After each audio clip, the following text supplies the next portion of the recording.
Hello. Can you guys hear me? We have audio. Check, check, check, check. Hi. I made some tweaks in here. You might notice that chat looks a little different. Oh, wonderful. Good, good, good, good. Fantastic. Somebody got first. Congratulations. It's been a while since I've seen that. Oh, I just threw a sweater on. It's a little chilly this morning. And my window's open.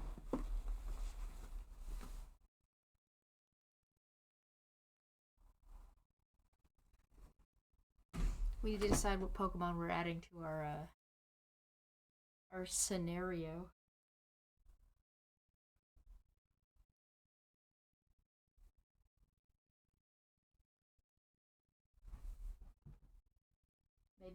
Maybe a sad Mimikyu looking in the window.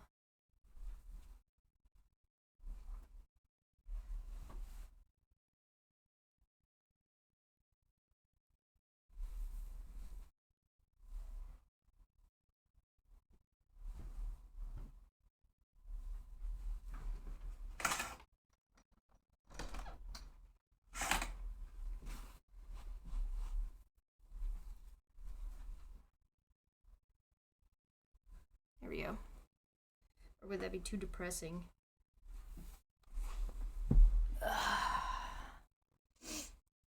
Settling in. There we go. A sad Mimikyu, yeah. Yes to the sad Mimikyu, or yes, it would be too depressing.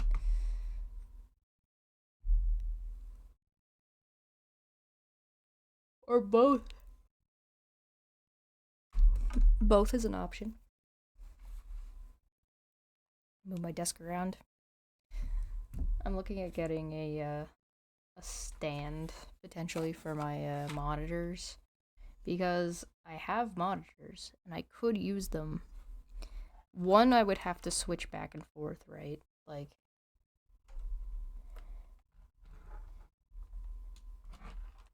oh my god. There we go. For my other computer, because I'm not gonna buy another monitor. 2 is enough. And then my tablet, right? But I do want to have all 3 of them hooked up to my one computer just to make my life a little bit easier.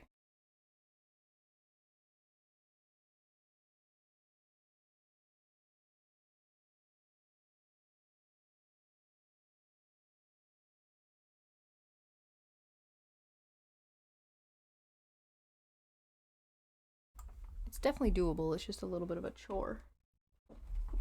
Where'd my pen go? I'm pretty sure I had it a minute ago. Oh. Where are you, pen? What? Huh? Ah. Found it.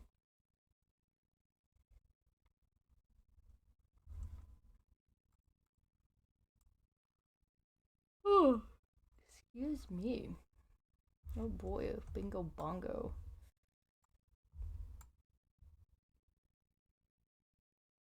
Thank you for much for the sub. Did the sub alert go off? I didn't see it because I was letting the dog outside. It did work. I see you said tested. Okay, wonderful. I missed it. It's the most depressing shit, dude. Oh man. Oh man.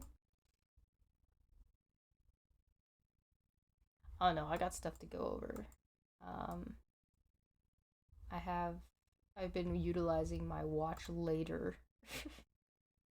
I found this. We've got this guy. I'm kind of curious about this. I got this shit. This one's from 5 months ago and 8 months ago. Raising your sons to be men.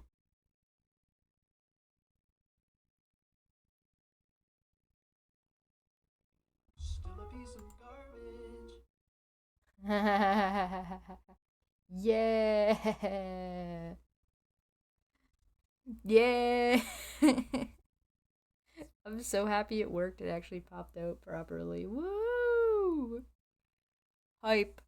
The sound's not quite coming out correctly, but I'm glad that my microphone was on this time so you guys could hear it.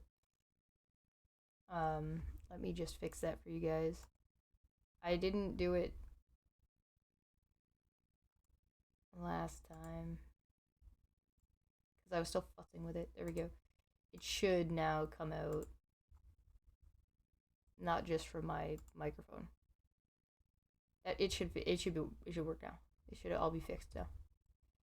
Fingers crossed. Okay, which one do you guys want to look at? Do you guys want to look at this Nick Fertitas? I think is how you pronounce his last name. I don't know. I was saying Jonathan Frank's name wrong because his name's not Franks. I don't know why I put an N in there because I'm an idiot, I guess.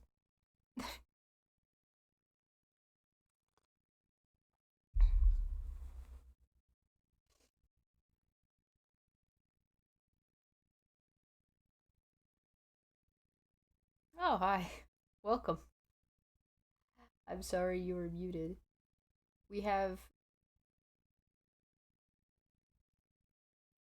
something called the Majority Report with a debate, supposedly, about social justice, actual social justice warriors. 1, 2, 3, 4, 5. I've got 5. These ones are just ones that I want to watch. Oh yeah, this one, I already watched this one. Remove. We watched this one too. I'm pretty sure there's nothing embarrassing on here. I really want to watch this one at some point, but these ones are like ones for me. These 5 are the ones for... These two are really long.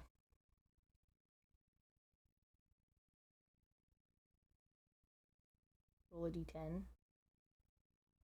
Okay. We'll roll a d10. 1, 2, 3, 4, 5, 6, 7, 8, 9, 10. Okay.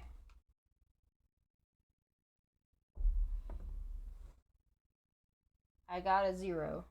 So that would be 10. So we get this one.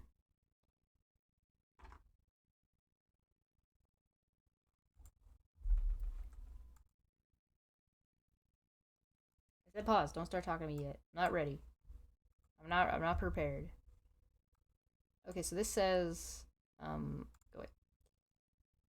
3 stages of growing up. Their first lesson how to okay, blah blah blah blah. There's not actually a description. This guy has 920 subscribers. Damn, this dude's popular. What the fuck? Did I hear my daughter from that guy?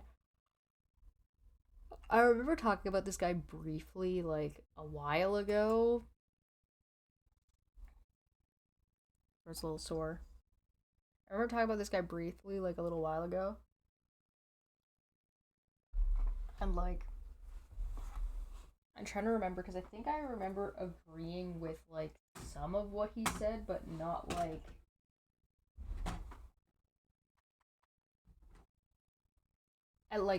in a general sense, but then as soon as he got into the specifics, I was like, that's gonna be a yikes from me, dog. All right, let's let him go. I guess I can come on camera now. Hello, hi, hello, it's me. I'm the problem. All right, I hope you guys like the new setup. It's not too different, but we've got a little bit of space to play with on the top and bottom of the screen. Okay. Oh, morning. Oh. All right, let's go.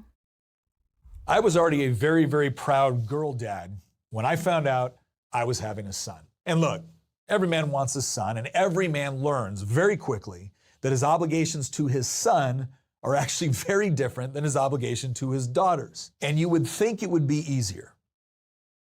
But the secret that I don't think anybody actually tells a father is that in many cases, it's actually much harder. Because with a son comes the inevitable knowledge that what you're doing is training your replacement.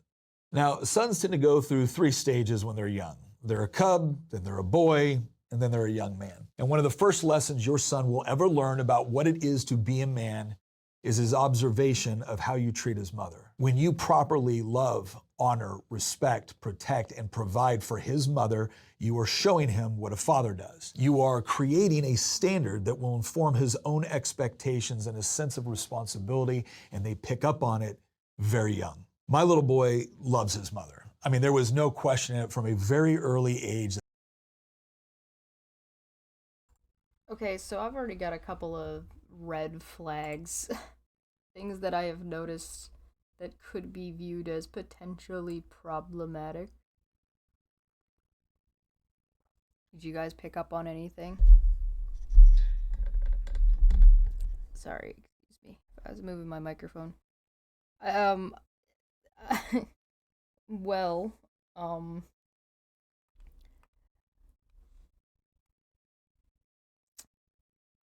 what your obligations as a parent being different causes concern in my brain. That idea cons hmm hmm I don't I'm I guess I'm not a parent. What do I know?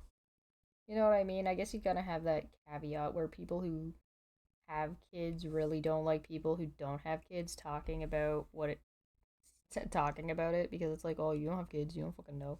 And it's like, okay, I guess I don't have the I guess I don't have the same experience as you. So I guess that's fair. There's wiggle room there for you to have some more maybe practical knowledge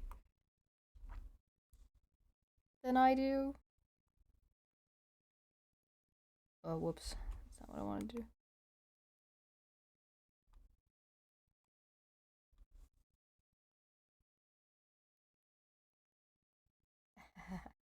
I know some people get really angry if you talk about if you have what did I do? What the fuck? Huh?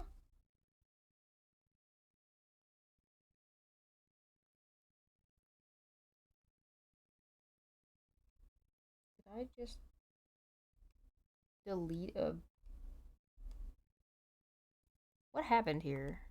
Uh, I've gotten myself confused. Um so I guess I can understand from that aspect. I mean, people don't like well, I shouldn't say people because it's not everybody. Some people are a little bit more reasonable about it than others, but I mean, that's everything, right? Um copy layer, paste layer, move layer. Thank you. I don't know why that was so difficult. Um and like I get it for some things, and for other things I just don't understand at all. It makes no sense to me. Like I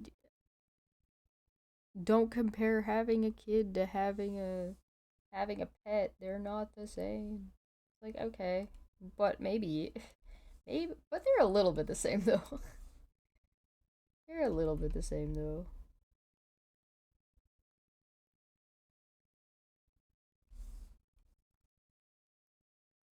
See what he's saying about, but it's a tad old fashioned. I like to teach my son mutual respect and good work ethic. I mean, I think that different kids are different, right? So it's not that your obligation is different, it's that your approach to the child is going to be different because your kids are different. You know what I mean? So, like, it's not about necessarily whether or not the child is a boy or a girl. It's about what the needs of that child are, and as a parent, doing what you can to meet the needs of that child. Right? I mean, that's what makes sense to me. Maybe I'm way off. Am I way off about that? I don't think so. That just seems like the reasonable thing to say. I moved too bad up there.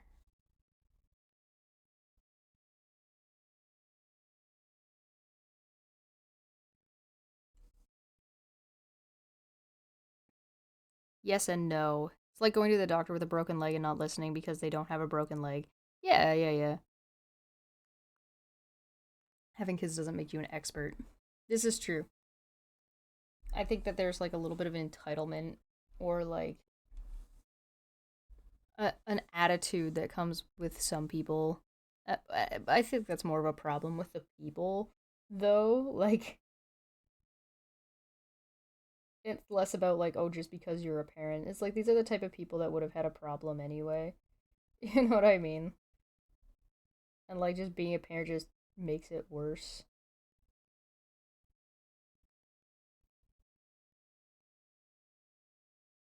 There we go. There's a Mimikyu outside. We have a lot of room to play with, so maybe we draw like maybe we get like zoomed in on one of these windows here.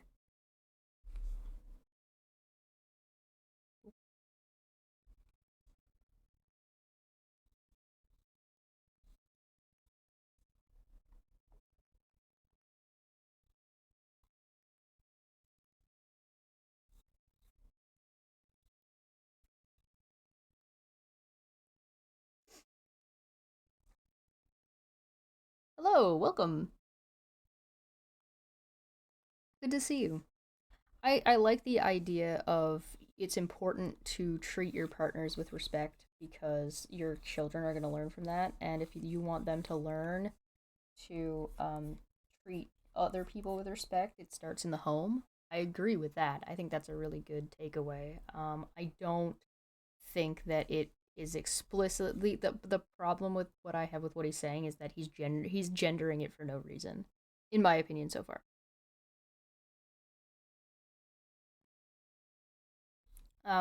We're just a couple of minutes into. Actually, you know what? We're only 1 minute in, so I'm just gonna start it again and listen to it again because I think it's a stereotype that men have to be the breadwinner, or like there's some kind of like extra respect or things that they need to be taught that's not like that women don't.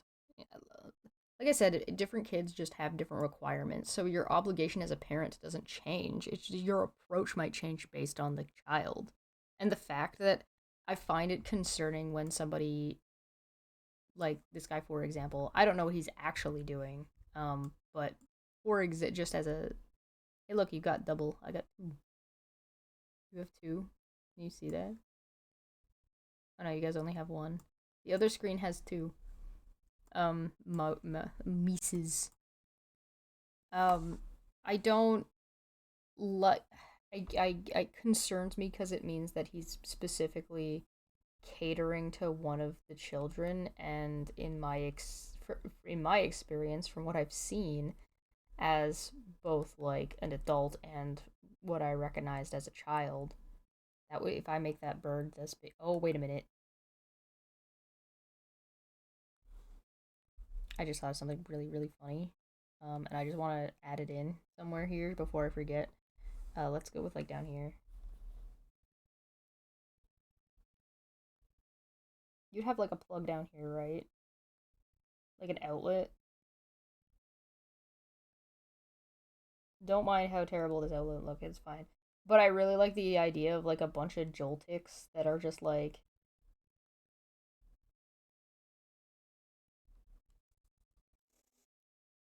Joltics are also very tiny. Okay, sorry. I got distracted. Um I'm not a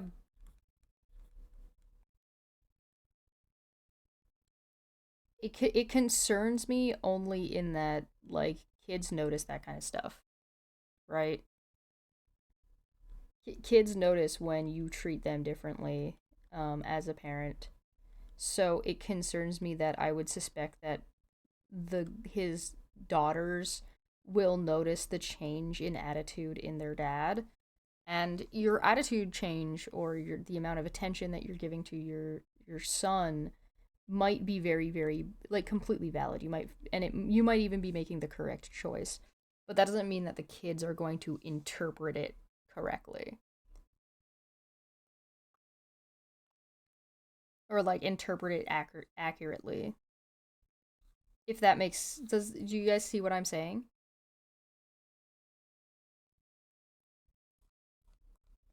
Like there's no guarantee that just because you're doing the right thing, the kid is going to understand that you're doing the right thing at the time, or even understand that even necessarily understand that in the future if you don't handle it correctly.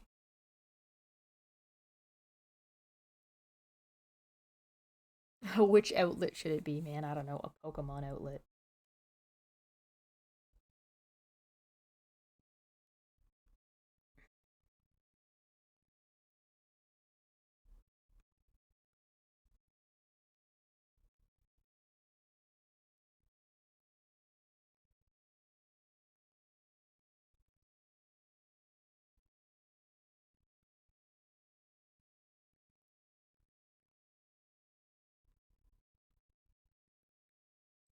I imagine the Pokemon world has its own outlets that are Pokeball shaped or something. The outlet's Voltorbs, yeah, that's what I was thinking. The amount of Reddit stories I've listened to with the number of favoritism and parents wonder why their children don't talk to them anymore. Right? There's so much of that. There's so much of that. It's hard, right? And so like as much as I agree with part of what this guy is saying, there's other parts that I'm like I have concerns of like I said, I agree that children learning respect is important, and I agree that different kids require different things. I just don't understand what gender has to do with it. What's love got to do? Got to do with it? Oh. The Odd Squad.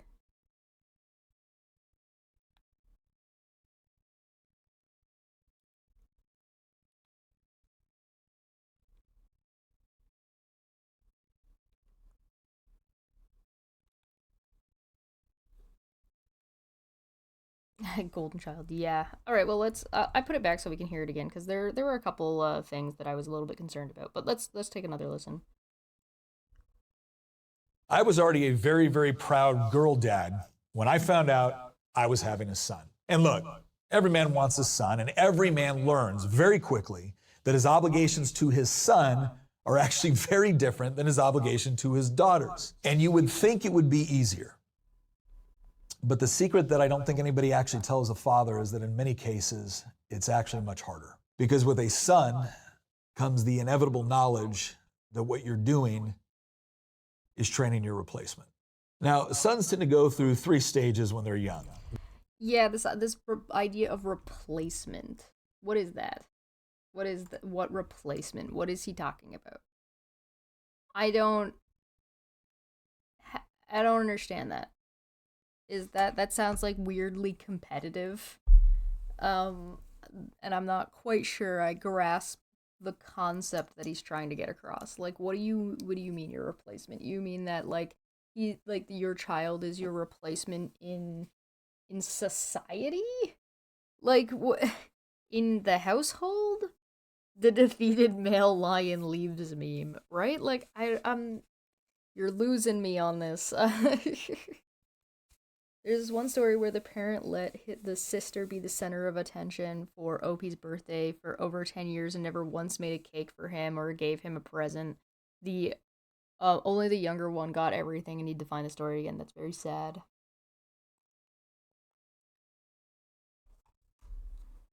I'm pretty sure Jump Bloom has 3 little poofs.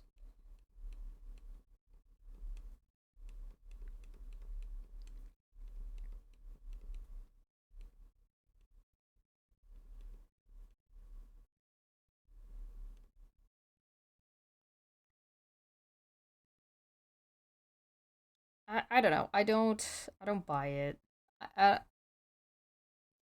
Replacement just seems like a very odd turn of phrase. Maybe that's me. Let's let him keep going. I guess replacement doesn't seem right. Like that doesn't seem like a healthy. I shouldn't say it doesn't seem right. I should say it doesn't sound healthy.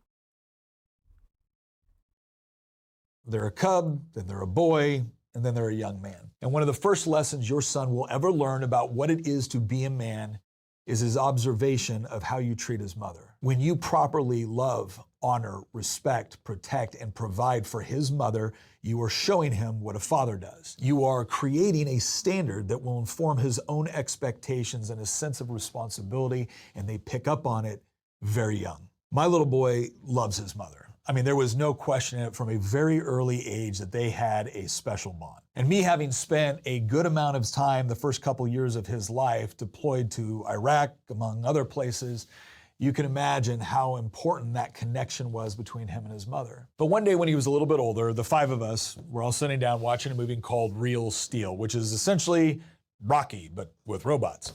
And I remember looking at Tina. Rock'em Sock'em Robots, the movie with Hugh Jackman?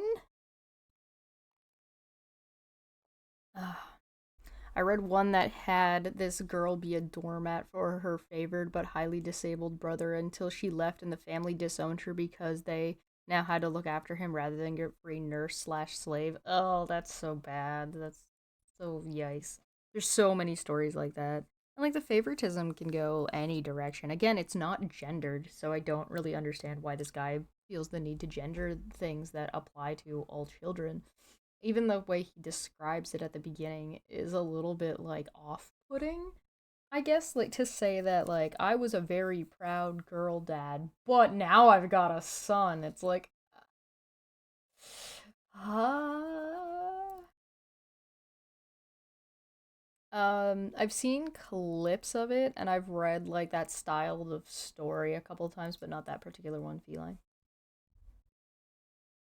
Oh, I think if you guys highlight your messages, I think they might I think they might get read out. I don't know if I got that one set up all the way yet.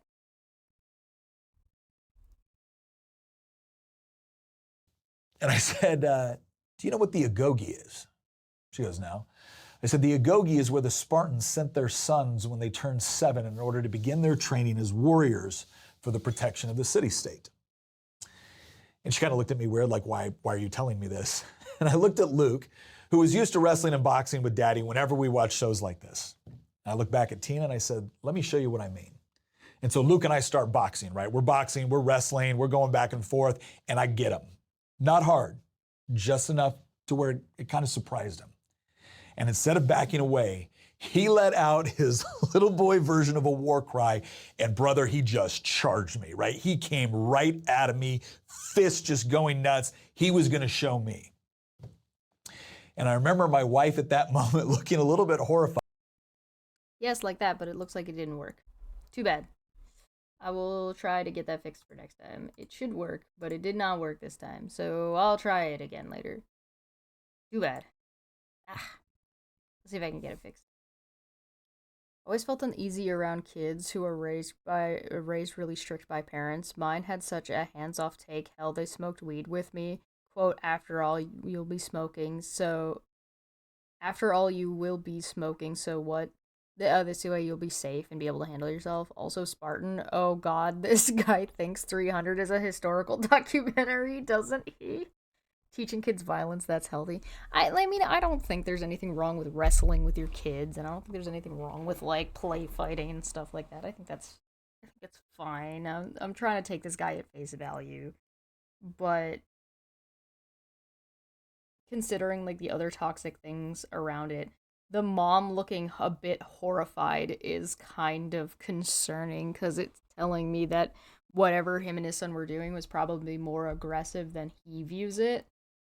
At least comparatively, so I don't know.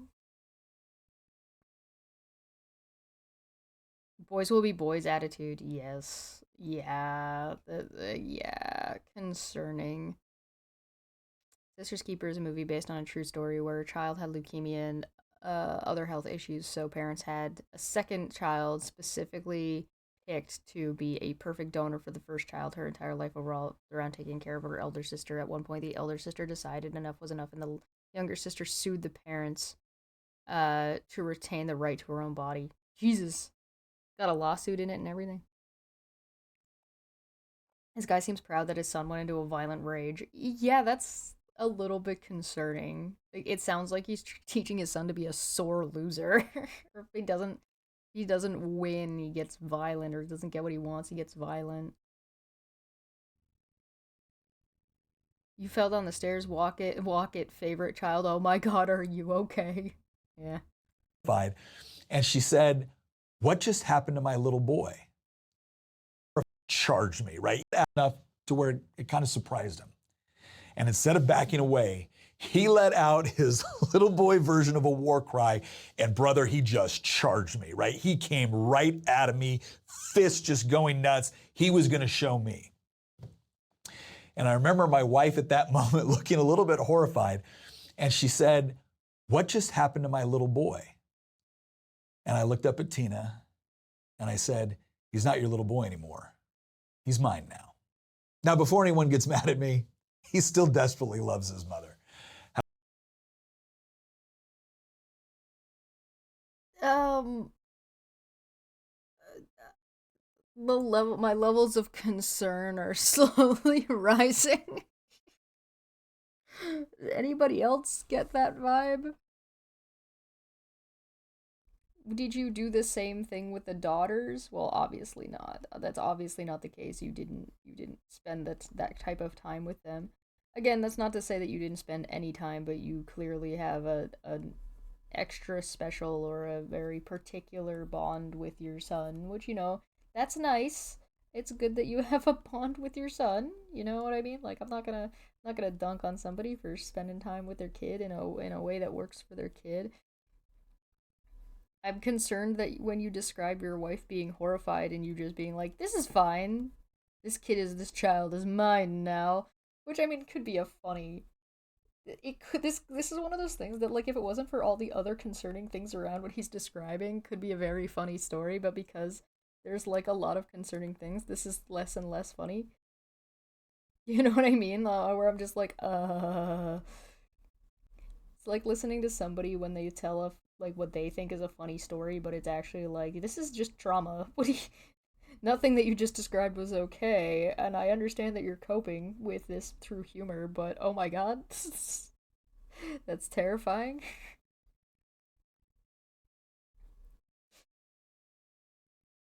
This is why we read the background material, right? Like, yeah, this is doing me a heckin' concern, guys.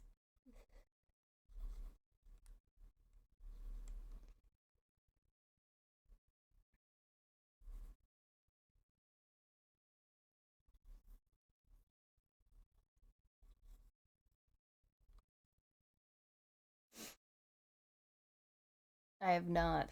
You seem to think I have a lot more time to watch movies than I really do. Because I really I don't watch a whole ton of movies or shows anymore. I just do not have the time. What I'm hearing is that if the daughter wants validation from her father, she needs to be violent as well. I mean, that might end up being the case. Like, that might be what ends up happening. There's, like, a lot of concerning things. Again, we don't know. What he's describing makes it sound like he treats his kids differently, and he's describing that, in fact, you should treat your kids differently, but in a way that's specifically gendered and not like, it sounds unhealthy to me. Like, it sounds like a toxic kind of scenario. But we are only 2 minutes and 30 seconds into this man's story, and the fact that we're already getting so many red flags is like, oh no. Yeah, we got. This is gonna be a sunflora, but I'm trying to figure out how to draw it from the back.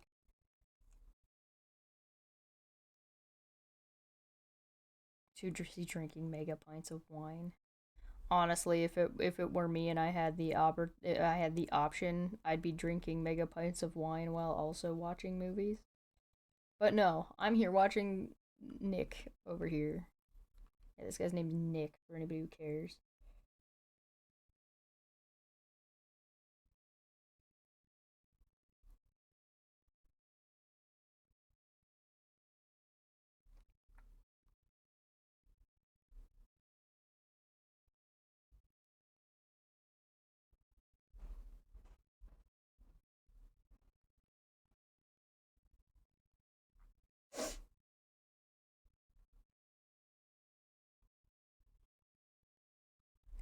trying to, for some reason, my brain thinks that there's like a windmill in Pokemon that's really important. I feel like it might be in Pallet Town though. It's like at the top of the hill. It's at like near Professor Oak's place, isn't it? I feel like that's a thing. I don't like how many red flags I'm getting from this guy, is what I'm getting at. Who's yelling at me? What do you want? Oh, you sent me Sunflora. Oh, thank you. I appreciate that. Okay, let's let this guy keep going, I guess. He desperately loves his mother, but okay. Now, before anyone gets mad at me, he still desperately loves his mother. However, this is the point where things did begin to change because they needed to. He was now entering an age and a world where his actions were going to expand beyond that of his mother, his father, and his two sisters. Work had to take place so that he could begin to understand what was expected of him. Because adolescence is confusing. Your son is caught in this stage between being a boy and being a man. And if they're not presented with challenges they have to overcome, regardless of discomfort, fear, or even pain, they're going to remain a boy. Now, if they're given the wrong kind of challenges, the kind which demean, confuse, or break them, they'll become the worst kind of man. So your job as a father during this time is to not only prepare them, but to actually orchestrate challenges that will, by design, challenge them physically, emotionally, intellectually, and spiritually. You have to judge carefully when to intervene and when to let them feel the pain and frustration of failure. The most important thing for them to learn at this stage is that they have to get back up and they have to be able to distinguish not only from their objectives, but right and wrong. What is this Machiavellian ass shit that he's describing? Like, life's hard, dude. You don't have to make extra shit up to make it harder. I kind of agree about this last part where it's like you, as a parent, you need to discern when like what consequences are appropriate and when you need to step in to maybe try to lessen those consequences. But you don't need to fucking orchestrate some kind of insane like an emotional and physical roller coaster or like a obstacle course for your kid. Like that's not what your job is as a parent. Did you do the same thing for your daughters?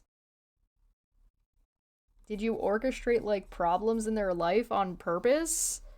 Like, you do understand that if you're purposefully going out of your way to cause problems for your children, they're not gonna like you.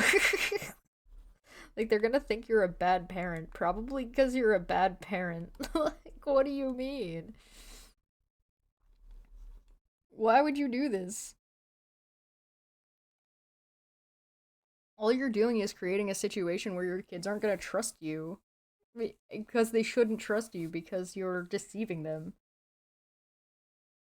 Yeah, life's hard enough with naturally occurring problems. The problems will happen on their own. Your job as a parent is to be there for your child when they need you. That's the discerning part when you decide when the parent decides when they do or do not need to step in to and in what way they need to step in to help their kid or let them deal with the consequences of their actions. Like, there are absolutely times where, as a parent, you have to be like, no, sorry, you're on your own on this one. These are just the consequences. Like, and then you can be like, well, you're not alone. You're not on your own, but you do have to face the consequences of your actions, regardless of my support or lack of support for you, right? Where you go, okay, well, you crashed the car and or oh well you did this thing and you cheated on a school test or you got in a fight at school and you have to deal with the consequences of that. So those consequences are whatever the consequences are. And then there are times where you go into the school and you like confront something in relation to the school because they're being unfair to your kid, right? And you go in and you do that. You try to do your best to protect them in those scenarios because I don't know, your kid's getting bullied or whatever. I feel like what this guy's describing is there's one of two options happening right now. Either his kid is a bully, or his kid is being very bullied. One of those two things is happening. But then again, at the same time, I kind of wouldn't be surprised if this kid is homeschooled as well. So this kid has literally no out from his parents. That tends to happen a lot with the people who think like this. They'll homeschool their kid, and then the kid will have like literally nowhere to go, so they can never get out, and everything that like they're running around with a chip on their shoulder, or they're stressed out all the time because like everything's a test, everything's a trap, everything could be a trap. This is the kind of dad who's like, oh, I'm teaching them how to eat right, and so I offered them ice cream, and when they said yes, I punished them for it. Like that kind of shit. It's like, no, they should be learning how to eat properly. They already had some. They shouldn't have had more. They should have known better. Hello, how's it going?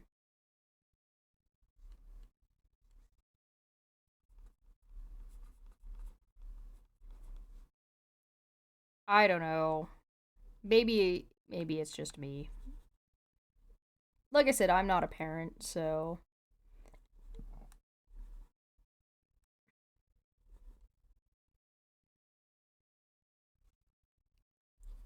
it feels like a cop out. It feels like a cop out if I just say, "Well, I'm not a parent, so what do I know?" It's like and I don't take responsibility for anything that I say. What is Puck? Puck is a dog. What do you mean?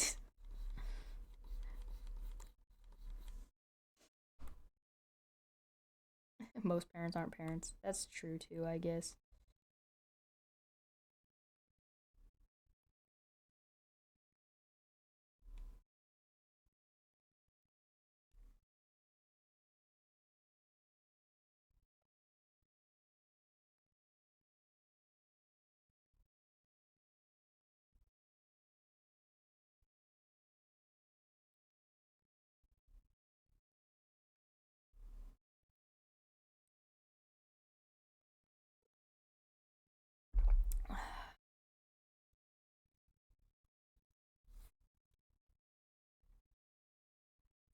I don't know. I can't. You can't. I can't be held responsible.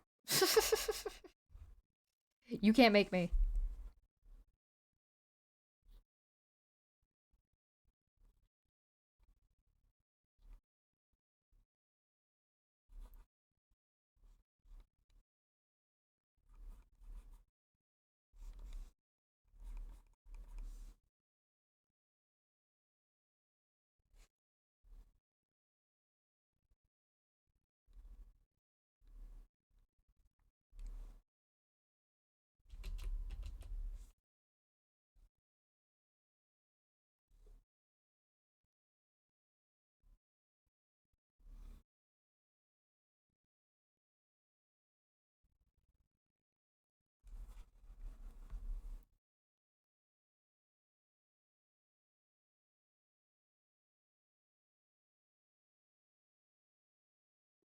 Yeah, I don't know. People like to delineate that kind of stuff. We talked about that earlier, where people will get angry if you talk about like your dog as if it's the same as a child or stuff like that. And in some cases, sure, I would agree with that. So like if you have a baby and that baby like doesn't survive for a terribly long period of time, there's reasonable like it's reasonable to say that like yeah, but you expected your dog to not live as long as you. I don't expect my child to not survive longer than I do, right? So there's like that change in expectation is a reasonable like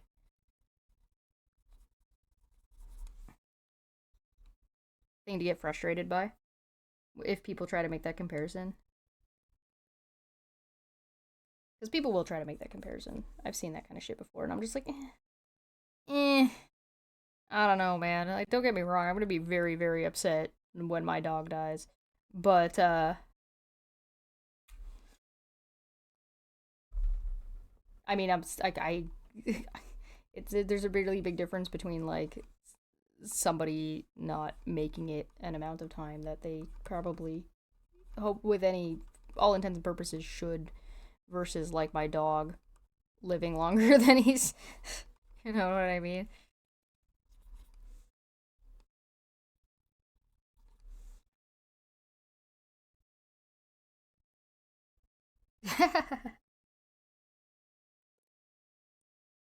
Anyway, let's let this guy keep going. The just and the unjust. You are teaching them that they need to have a willingness to sacrifice for that which is noble. And I You okay, but you have to teach them what noble is, like what is noble, what is justice. These are complicated topics that like most people don't understand, let alone children. Like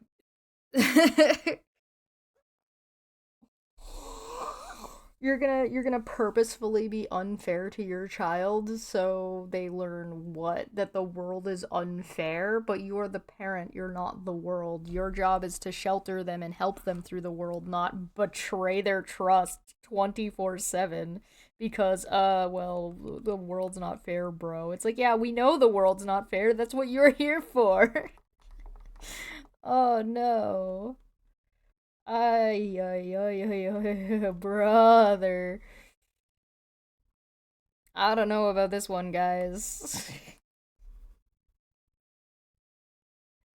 I don't know. I'm not too convinced.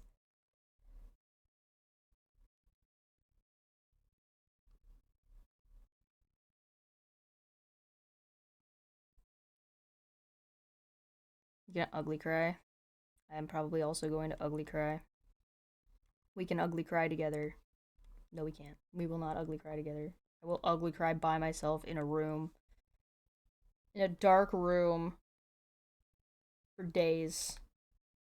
It's gonna be awful. It's gonna be a terrible experience.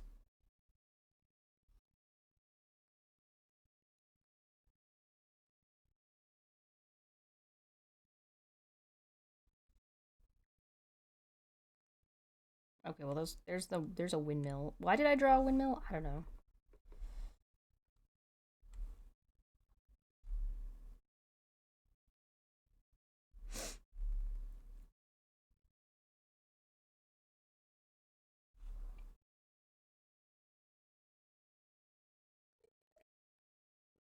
Oh, thanks. I appreciate that. If I was going through something, would you guys be there for me? No, absolutely not. Whatever you're going through, I hope it sucks. I don't like that this guy is purposefully setting his kids up for failure so he can quote unquote teach them a lesson. It feels like more of a power trip than like actually parenting.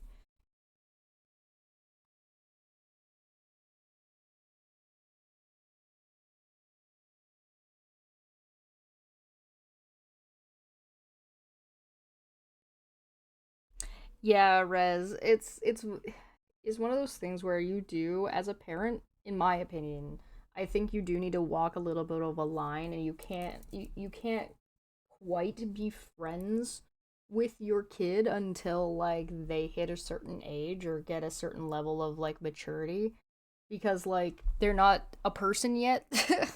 It's like you're not quite done. Once you're done cooking, let them cook. You can be friends with them after the fact. But it takes a little while. I have dog hair in my mouth. It's just that's gonna be the saddest thing. I'm gonna be like, oh, I gotta give my plate to my dog. Oh. Oh, I got a dog hair in my mouth. Why? I haven't had a dog for 2 years. Why is there dog hair in my mouth? But yeah, being a friend, there are some people who believe that they should never be friends with their children. I don't know why. It's an odd thing, and I think you can be more friends with your children than not, even when you're still like the parent. But yeah, that sucks. That's rough, buddy. I don't know what to tell you. It do be like that. Well, and sometimes parents just don't like you, right? Like sometimes you and your parents are just not compatible people, so you won't be friends, not for any like love on the parent side, but just because you're not compatible. Like you wouldn't be friends if you wouldn't even fucking talk to each other if you weren't like if you didn't have to.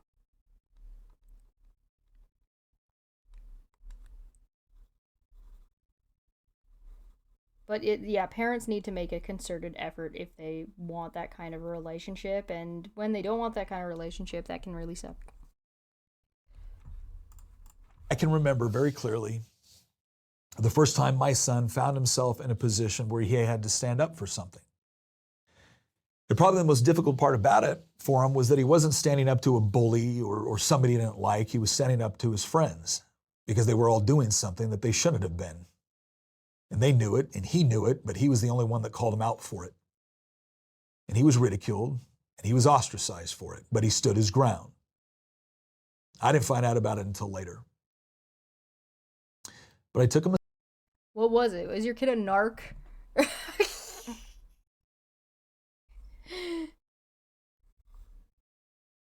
Your kid tattled on all the other kids, didn't they? Didn't he? Didn't he? Yeah, I bet you that's what it was. What did I tell you? I said this kid is either getting homeschooled or he's getting bullied. He's a bully. This is another thing too. This happens with like self-righteous people a lot. And it's that they will think that they're standing up for something, or they'll say that they're standing up for something and they're being persecuted or whatever, when actually they're being ostracized, but they're being ostracized because they're they're self-righteous jerks. So like I also like I mean I don't trust this guy's telling of the story, right? Obviously. And that's not to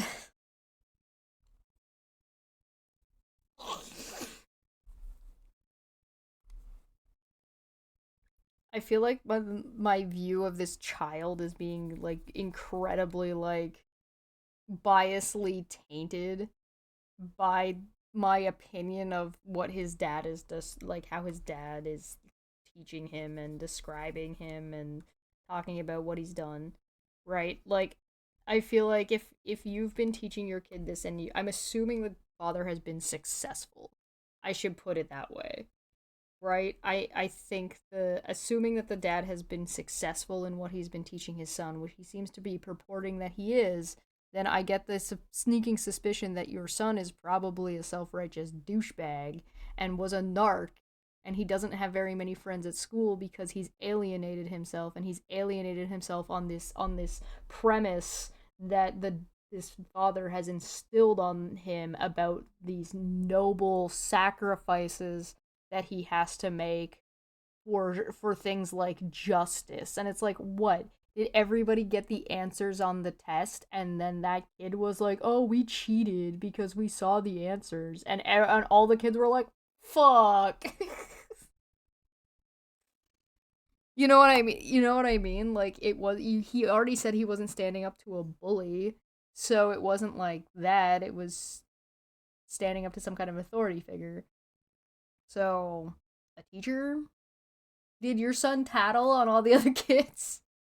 Were they smoking in the bathroom? Like, what are you talking about?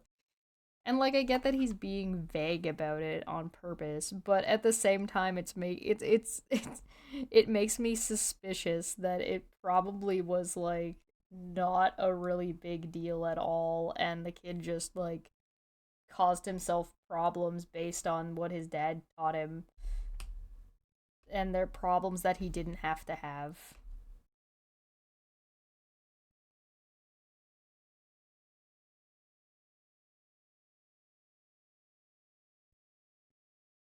But hey, what do I know? That's just my.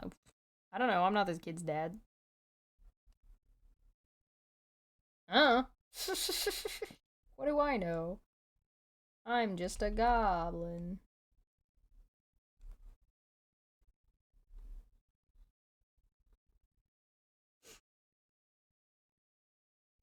What about our homework? Yeah, yeah, yeah. He was the kid that piped up saying, "What about our homework?" and was bullied because of it. Yo, I was that kid. That was me. I was absolutely that kid. I was like, aren't we in trouble for something? But that was mostly because I like said something out loud without thinking about it. Everybody was like, ah, shit. I was like, whoops. Sorry.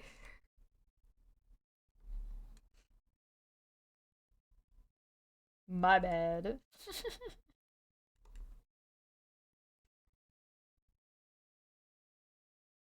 Whoopsie. I don't know. I just don't. I don't know. I don't know. Like I said, I feel like I'm being biased against this kid because the dad is the way the dad's describing these stories and what he's saying, like describing his what he's teaching his kid, that I have a sneaking suspicion that I'm making judgments about the kid that I can't really justify. Because I mean, I don't know this kid. I don't know what happened.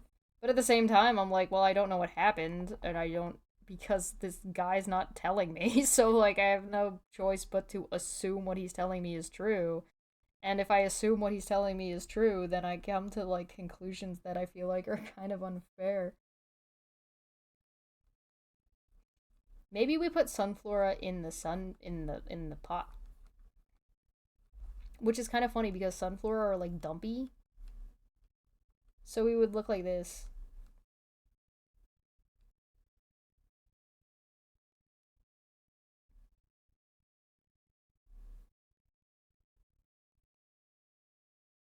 I think the pot needs to be bigger.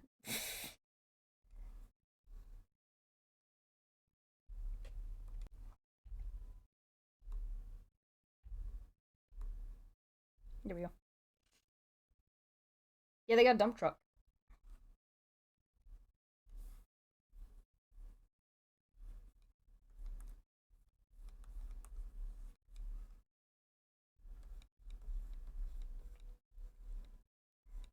I don't know. I always find it sneakingly suspicious when somebody who tells a story clearly from a very biased perspective and they think they sound like the good person and they're describing it in a way that they also feel like they're describing themselves like they're the good person, and then everything they say makes them sound like an asshole. And I'm like, I immediately get suspicious about like, okay, but what did you actually do? Because it's probably way worse than what you're describing. My wife was a little bit horrified. What? Hmm. Sussy. Aside, and I was very intentional. It was just him and me. And I looked him in the eye and I said, I need you to know I'm proud of you. I'm proud of you for that. Not simply because you stood your ground, but because you were willing to do it with your own friends. And in many cases, that's harder. But learning to stand for what is right, especially when it costs you something, is the hallmark of a good man. And you have passed your first test. But keep this in mind, fathers. Okay, so it was other kids. Did he pay off the other kids? Hey, that one worked. Thanks, I will save. So this guy was talking about how he set up, right? Like how he set up his son, and as a parent it was his job to like orchestrate these scenarios. Did the dad set the other kids up to bully his son?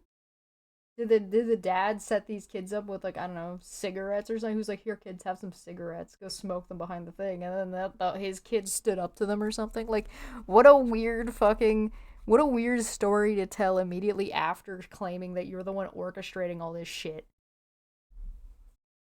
Nothing more manly than paying some loser online to teach you how to be a man, right? I wouldn't take this guy's parenting advice, but then again, it's not parenting advice for me. I'm just a small little woman person. What could I possibly understand about learning how to be a man? Oh, God. Oh, Puck is not here. I cannot give him a boop, but I will be sure to give him a boop when he comes back. Alpha classes. Yeah, the alpha classes. Oh, boy. After that, I'm gonna show you guys. I will. I will make sure Puck gets boops. He is watching what you do every bit as closely as what you say. And the lesson taught by example will reside with him far longer than the one taught merely with words. And that is not a lesson you want to learn the hard way. But before you know it, he will be a young man. He's no longer a cub, he's no longer a boy. And too many fathers believe that our primary role during our son's youth was merely to provide, to establish order, to protect. And while all of those things are true, they are incomplete. Your son will have been looking for guidance since he was very small. He will glean what he can through observation, but he requires instruction. And if he doesn't get it from you, believe me, he will get it from somewhere. And what this part of his We sure couldn't have him getting it from his mother. That would be terrible. This is one of those things where it's like, why are you weirdly gendering this? Why, like, yes, children learn by observation. That's how children learn. This is, like, well established. They learn through watching and imitating and trial and error. That's correct, yes. Why are you stating the obvious like it's some kind of revelation? Like, duh? Is it just me, or is he just stating like obvious shit and then like putting a weird like gendering gender nonsense on top of it? Like he's just adding weird stuff to like already well established things. Like weird ideologies. And weirdly gender ideologies. Hey, why are you pushing gender on your children? Isn't that kind of weird? Isn't that like a no-no?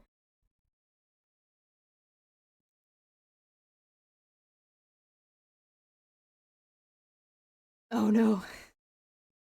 Didn't he also say that during his son's formative years, or his younger years, he was deployed in the army? So he came back, and he wouldn't have been there for what his son would have learned. He didn't come back till his son was a little bit older, so his son learned all of this from his mom, but he's still taking credit for it in a really weird way. He's mine now. Like what? What? Why are you being so weird?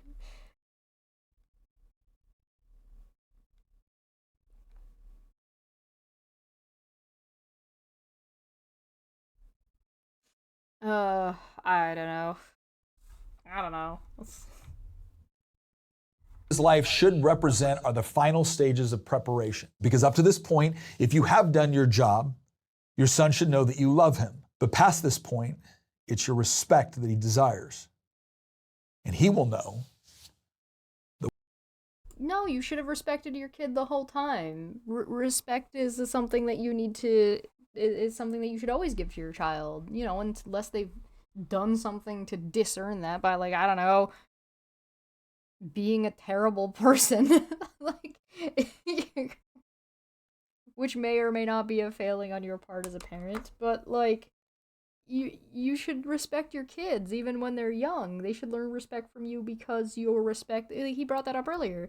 You respect your partner, and your kids learn from that. So they treat you or your partner the way you treat you or your partner, and so like, and then they also learn from the way you treat them. So if you're not treating them with respect, why would they treat you with respect? Like that's outside of I don't know fear of punishment, but that's not respect anymore, is it? That's a different kind of conversation. So like, what do you mean? What are you talking about? They want you to treat it. It sounds to me like you expect your kid to want to be treated differently because you're not treating them as like they want to start being treated as an adult. Which I mean I guess there's people will have stages. And children have stages about like what their desires or needs are, and that's going to vary from child to child. But I mean, I worked with kids like a lot. I spent most of my adolescence working with children, um, and a good portion of high school. So yeah, most of my adolescence and teen years I spent working with kids younger than me from the ages about 4 4 to 12, give or take. I spent a lot of time coaching and um, counseling ish and doing stuff like that with kids around those ages, or just taking care of them and babysitting and all that shit. Both in like groups and settings and like small settings. And one of the things that I always noticed with every kid is you can just talk to them. In fact, most of the time, if you want a kid to listen to you, all you have to do is talk to them. Sometimes it might take some convincing to get them to do whatever it is that you want, and sometimes you might need to like kind of go about it like you might have to take the long way around, but it's a lot of the times like people would want kids to pay attention and they would come to me because I was the best at getting kids to pay attention because it would just be a matter of sitting down talking to them and being like, "Hey, yeah, I don't care if you eat your candy right now. That's fine. I'm not that strict." Being strict wasn't helpful. Being like, "Hey, listen, shut up." But you have to listen to what they have to say, and as soon as you listen to what they had, like you just treat them like they're fucking people. You don't have to quote unquote treat them like an adult. But then again, I've noticed that adults don't understand a lot of basic concepts. So if the adults don't understand the concept, why would the kid understand the concept? I've found that I don't actually treat children and adults really very differently. I think they're kind of basically the same, just one's bigger than the other one. One sometimes is more stubborn, and it's usually the adult. And so when you're talking to a kid, the only thing that I give to a kid that I don't give to an adult is more charity. I'm usually more willing to give more charity to a child to say like you actually just don't understand this and I expect that you're being more honest about your lack of understanding than I think the adult is being. I think the adult knows better and is just being a dick. Whereas like the kids like coming by being a dick naturally because they just don't know. Right? So, I mean, that's the kind of the only real difference that I find between adults and children, but yeah, you talk to her the way you talk to anybody else with less swearing. Right. And like maybe sometimes you're a little bit more patient. Right? Or sometimes you're like you got just like a little bit extra here and there depending on what the topic is, right? Like and that's reasonable. But you were like that with between adults too. Some adults you're going to have more patience for than others. And that's fine. Some adults you're going to treat as if they're being more honest and are earnestly coming by a misunderstanding versus other ones or some kind of disagreement versus other ones that you think are just assholes. Like and it's just a matter of judgment, right? Like this is so weird. It's so bizarre listening to this guy kind of like describe like basic bitch ass shit, but then also give like really weird like he's adding really weird gender lilts to things for no reason. And then also like describing how he's like purposefully screwing his kid over for some reason. And it's like, what? I don't understand. I don't. Why would you do this?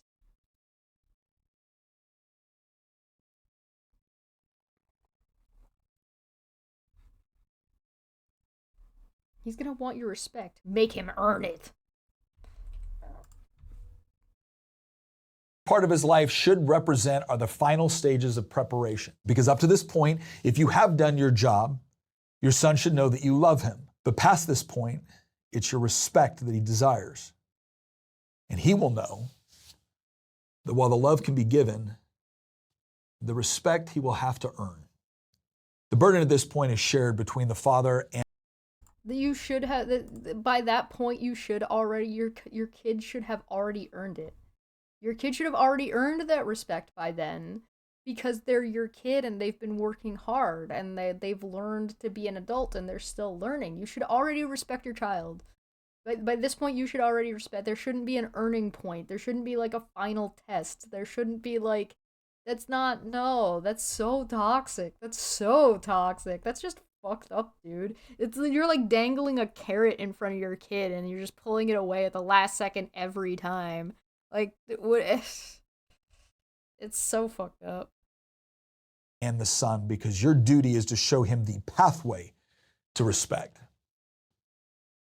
But it's his alone to earn. And there is no substitution for that process because he is going to encounter a world the way it is, not the way you wish it would be for him. And if you have done your job correctly, then in that moment of testing, when it matters most, he won't let himself down because he won't want to let you down. And that's perhaps the hardest part for a father. It's the knowledge that you're merely preparing him for the test. One that is, it's in the distance. It's beyond your sight. It's beyond your control. And it is most likely beyond your intervention. And that's the way it has to be. What's your kid gonna do? Murder somebody? Rape them behind a dumpster? Is that like that kind of stuff? That kind of intervention? What are you talking about? What are you talking about? Is he gonna... What? What do you mean intervene?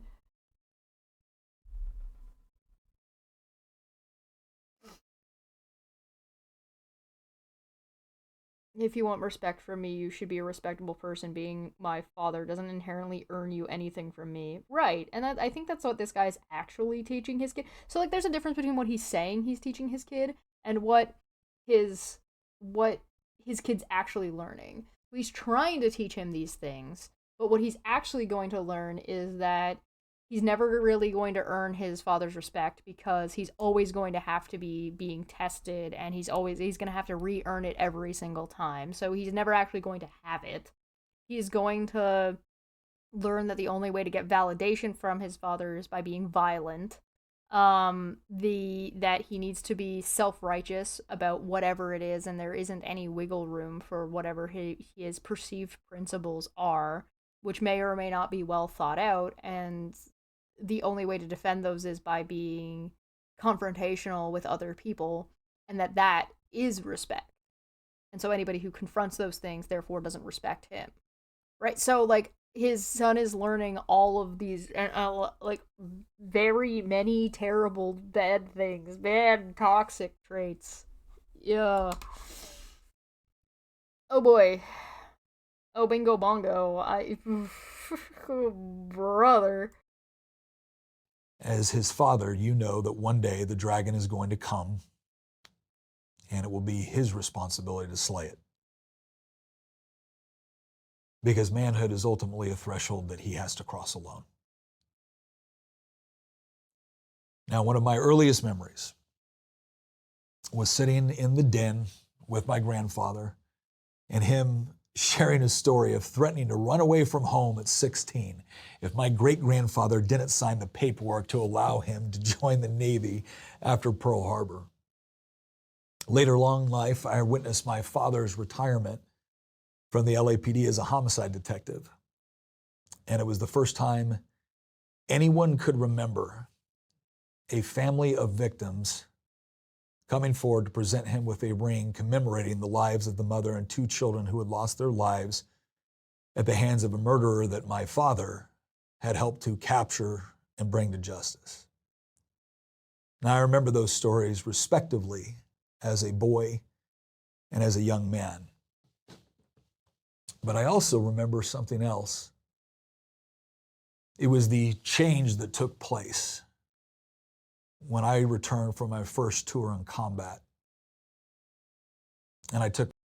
Yeah, you make a good point, Rez. Why does everything have to happen alone? Because he's going to abandon his kid. That's what he's saying. He's saying he is purposefully going to leave his kid hanging when his kid might need him. Because that's what he's supposed to do to be a good parent. Because if he does intervene, it means his son will not be a good... His son won't be a good person or won't be a good man if he intervenes. Which is very odd because earlier he described how he had to orchestrate all these plans so his kid would be ready for him to abandon him and have to face all this stuff by himself. It's so bizarre. Like, in what world is any of this acceptable or reasonable or to be expected from a parent? I don't...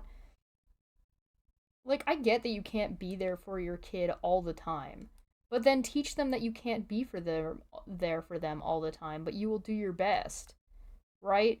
And you could teach them that by not, like, you don't have to purposefully miss, like, a huge event that they care a lot on purpose It's not like you have to miss your daughter's like big like football game because because that they're really excited for and they really want you to be there for, and you're just like, no, I'm good, like, and you say you're gonna be there and they just purposefully don't show up and go to the bar instead, and then show up afterward and say, I'm sorry, I missed it, I can't always be there for you. Like, that's fucked up. Why would you do that? Because, like, that's what he described, right? He described that he had to orchestrate these scenarios. So he's, like, orchestrating abandoning his kid over and over and over again so his kid can be ready to be abandoned? I don't... What the fuck? What is happening? What is this dude talking about, man? Oh, we're near the end. Is this video gonna end with him going for milk and cigarettes? Yo, that would be the best. If this whole video was actually a troll, this guy was actually kidding. Like, look how depressed he looks, man. Like, this is a lonely man.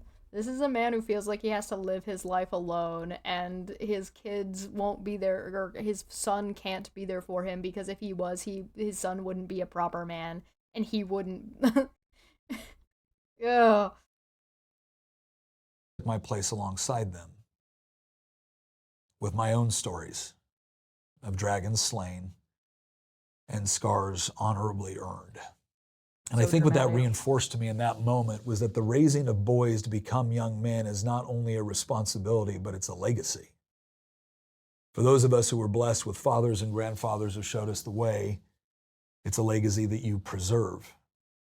Oh, fuck off. Fuck off with your fucking toxic ass this is some patriarchal bullshit. That's what this is. This is some nonsense. This is, we must carry on the man family name, otherwise we are not real men. Oh, dude, who fucking cares?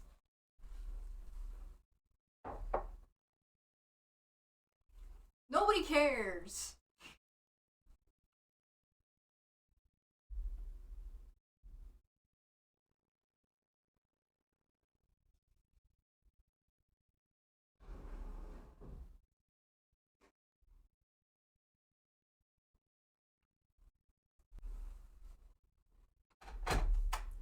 In what world? In what world is this, like, whoops, sorry, the Giga Brain, right? That's Illidan. I am my scars, right? Like, in what? Oh my god. You know, in Final Fantasy VII, when Zack says that to Cloud, he's like, "Live on, live, take my dreams and live on. You're my living legacy," and gives him the Buster Sword. To Cloud, who doesn't know, who is not properly trained and has no idea how to handle or maintain the Buster Sword, and you know he fucks him up, right? Like, that wasn't a good thing that Zack did to Cloud. He just burdened the shit out of this kid that has, like, massive PTSD and, like, massive, like, just issues from Mako poisoning. And then Zack just burdens him with this fucking sword and he doesn't know how to take care of.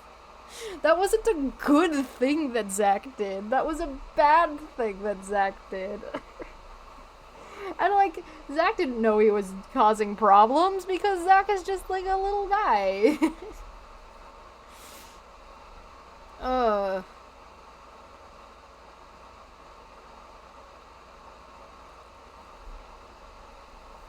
I don't know. This is so silly. This is, it's implying, it also has, like, a lot of pretty bad implications. Like, if you don't have a, do you think that this guy thought up until his son was born that he wasn't a good, like, he wasn't passing on his legacy? Because that's the vibe I'm getting. Like, he had his daughters and he loved his daughters, but then he had a son. And now he's got a legacy to pass on, because you can't pass that on to daughters. Why would you be able to do that? Like, what do you mean?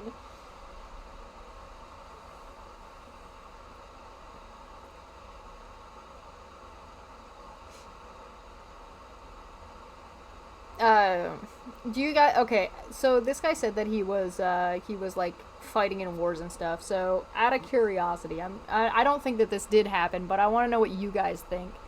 Do you guys think that this guy would go into like, if he found out his son wasn't biologically his, do you think he would abandon the kid?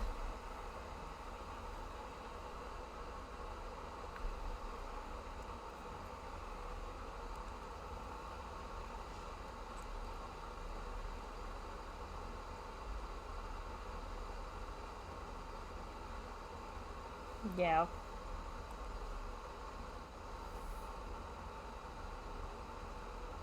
I kind of get that vibe.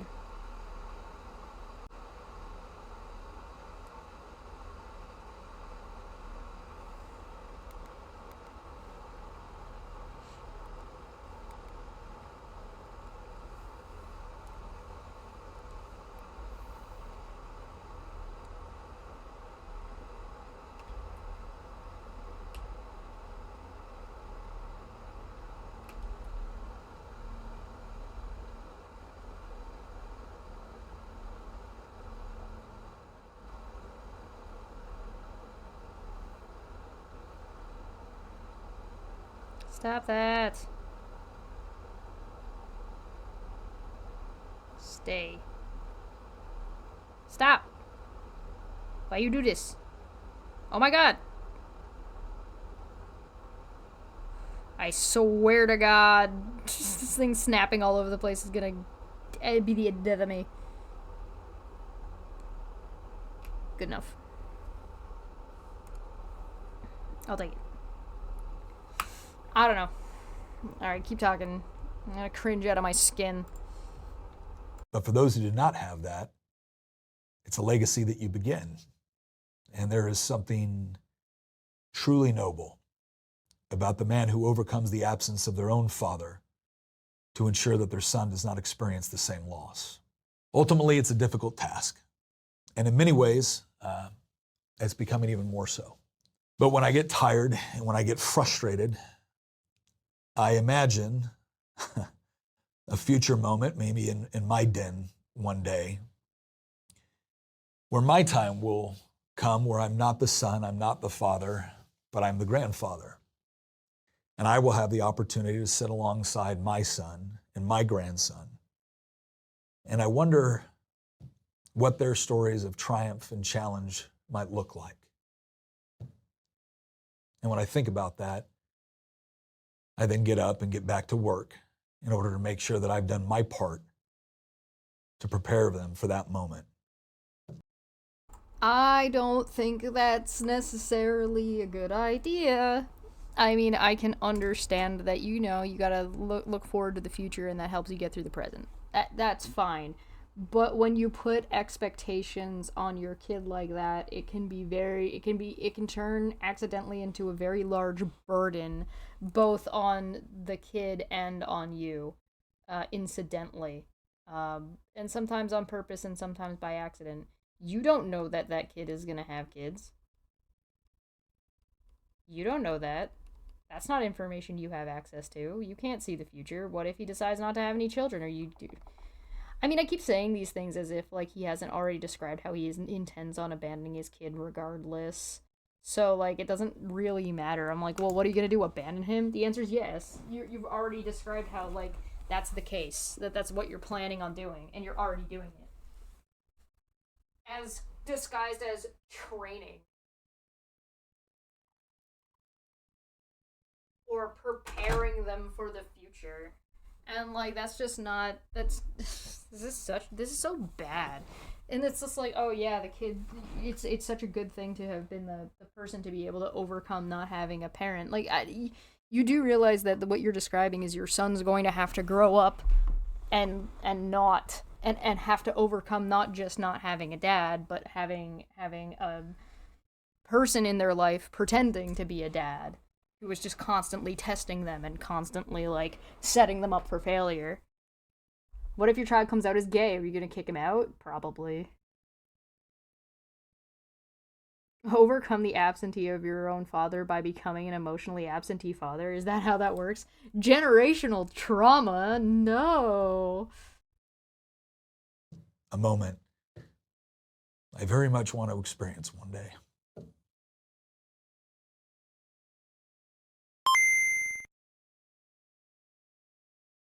Okay, well, this immediately jumped to Kirk Wilcox's video, so that wasn't that video. This is a different person.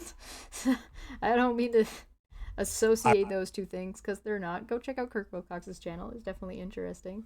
I like his stuff. But yeah, that was this guy whose eyes are kind of maybe a little too close together. I wouldn't take parenting advice from this guy. The fact that this guy has how many subscribers did I say he has? 920,000 to give shit parenting advice. Oh. You don't think that. Yeah, you don't think the son will ever come out to him due to fear of violence? Yeah, that's fair.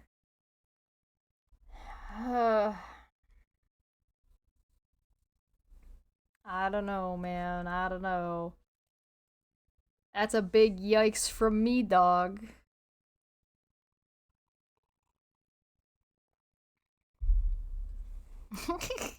No legacy for him. Hey.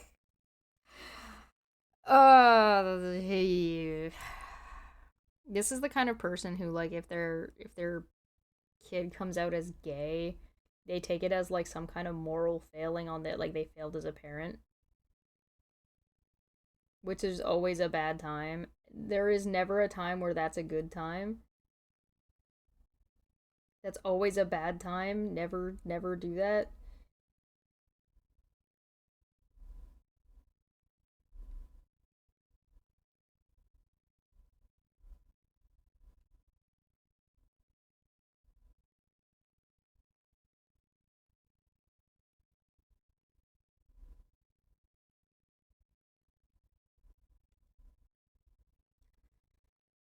Huge confirmation bias fest. He's clearly got no idea what about childhood development, but claims knowledge because I've got kids and I've learned stuff in the army.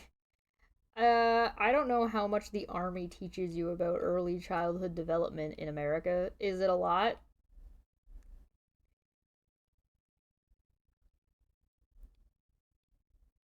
I feel bad for his kid.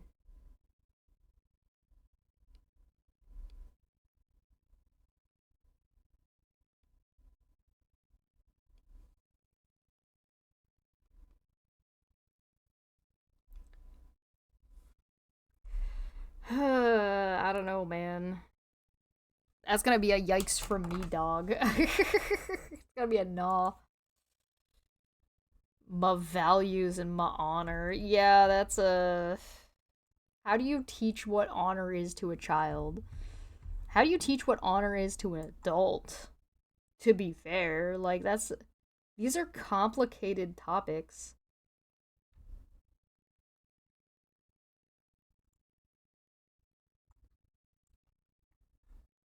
I don't know.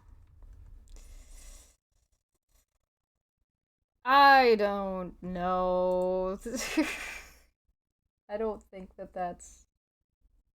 I don't think his methodology is viable, and I don't think it would stand up to any kind of reasonable scrutiny within early childhood development and psychology.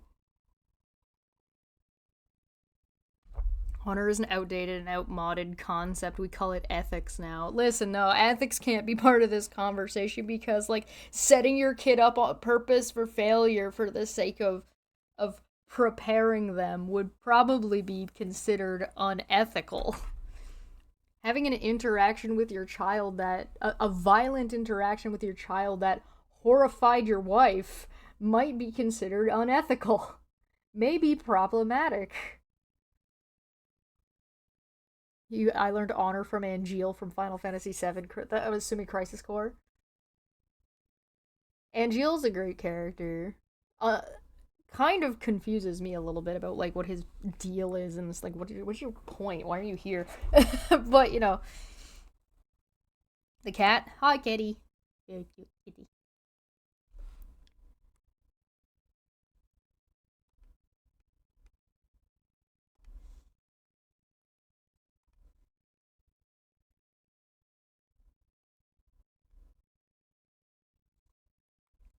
Small kitty, warm kitty, little ball of fur. I don't know. Alright, we're done with this guy. Get out of here. This guy's a loser. He's got 3 things that I learned raising daughters. Do you guys want to hear the girl version of the toxic shit he just said?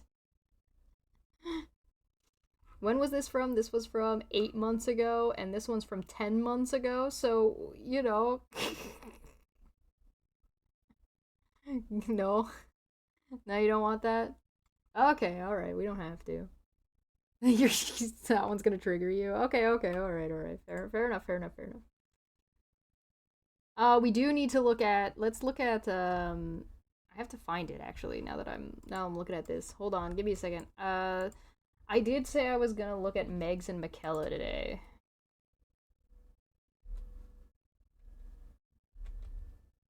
I gotta find it, though. Like, I don't follow them or anything, because I thought their channel was really stupid. But I did promise that I would look.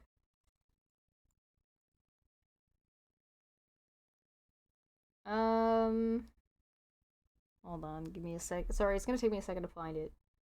I should probably take this opportunity to go on a break, because we have been live for an amount of time. An amount of time. It may or may not be exceeding an hour.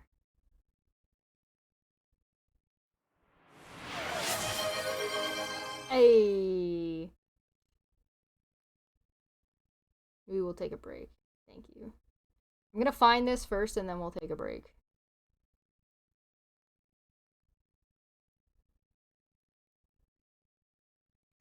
It's gonna take me a hot second.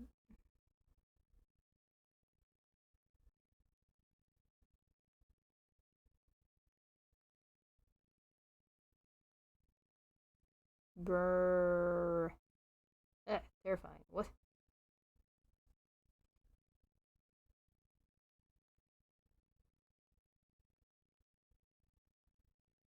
Mm.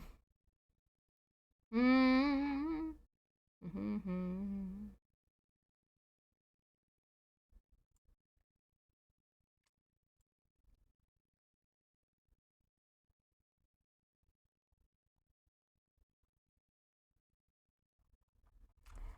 I like how difficult it's getting for me to find these people because they're just slowly, like, going away.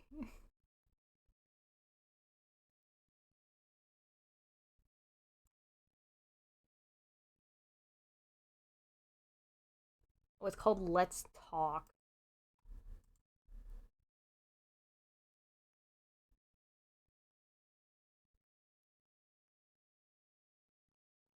Hmm.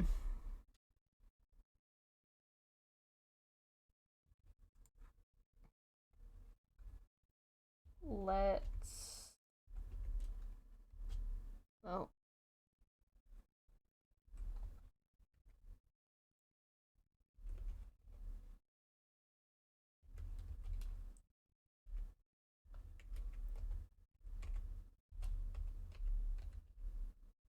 Let's see if that'll be enough to pull it up. Yeah, okay, we found it. Alright.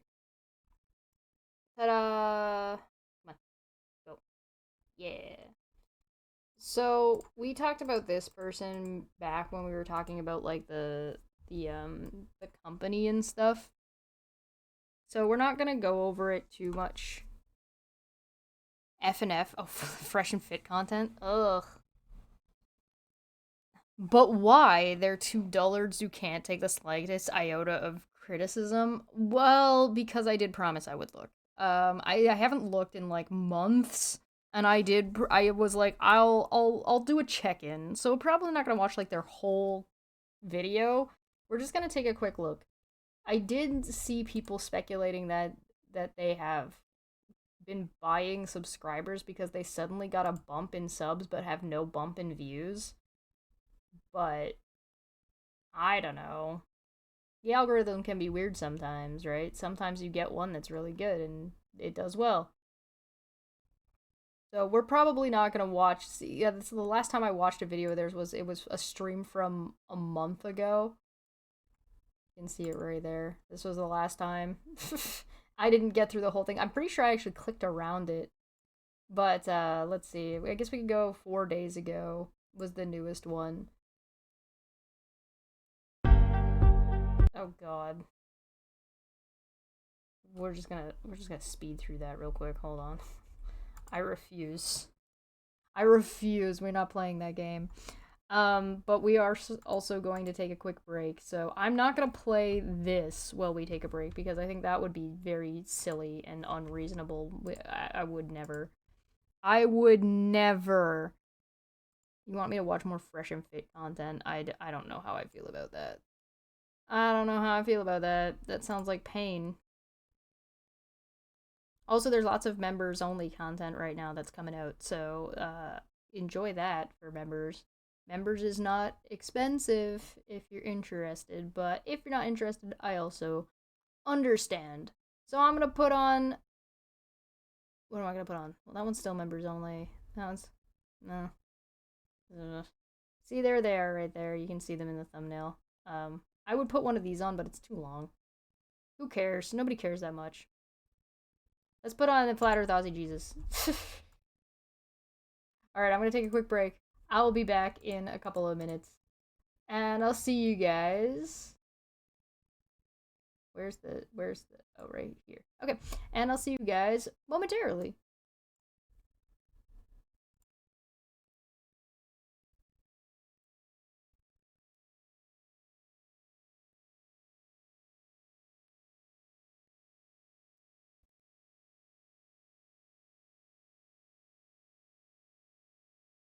I checked in on somebody that I haven't seen in a really long time, and a long time ago, people kind of agreed to no longer talk about this person because people thought they were like unwell, like mentally unwell, physically unwell, like they just were not okay.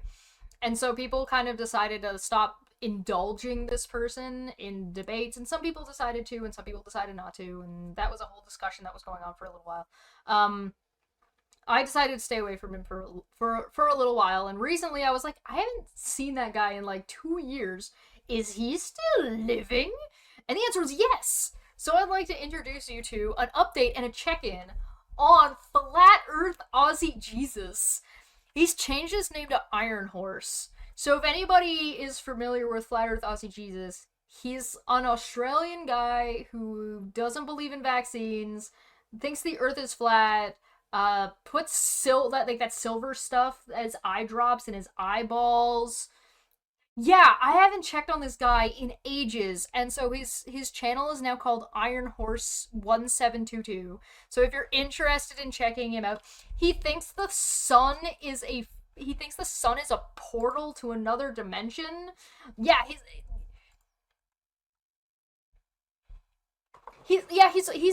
for the most part, compared to, especially compared to most like conspiracy theories, he's a relatively nice guy. He's been kind of like a condescending dick to me a couple of times, but I mean that's what happens most of the time when you talk to people who are a little bit misogynist anyway, right? So, everything's relative. I never hated the guy. Yes, we're gonna look at his channel description for sure. So yeah, let's start with the channel description. All right, so uh, Well, great. this is what channel descriptions look like now. Thank By you the way, it's for- kind of trash. Oh no, don't start talking. Don't start talking, please. There we go. Okay. Flat Earth rants, truth bombs galore, alternative spiritual suggestions, funky new innovations, inspiring free energy imaginations, secret wisdom of the ages, and harboring a true heaven on earth. She is God. Anyone wishing to support my work is more than welcome to throw a kind donation to my busking cap through PayPal. Just pay to ancients@hotmail.com. I love a debate, so don't hold back on your opinions. However, be warned that I do fight fire with fire and pay respect with respect. If your only argument is insult, I won't hold you in high regard at all, and may spank your immature arse with gusto. Oh. Whew. But I love a challenge, and if you can apply critical thinking and logic to prove me wrong, then fire away.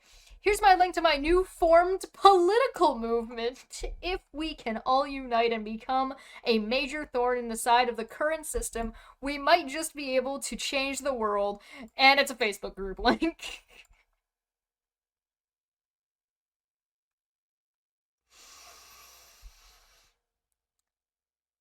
Hey, Number, what's going on? So yeah, that's how Flat Earth Aussie Jesus is introducing himself at this point. We're gonna watch the intro to his channel. We're watching this. Let me see if I can get this open and yeah, there we go. Yeah. Well, greetings and Let's go. thank you for Hi. looking into my channel.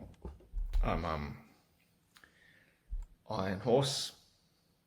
I live in Australia. I'm a fair dinkum Aussie. I am true blue. I'm the real thing. I love a beer, okay?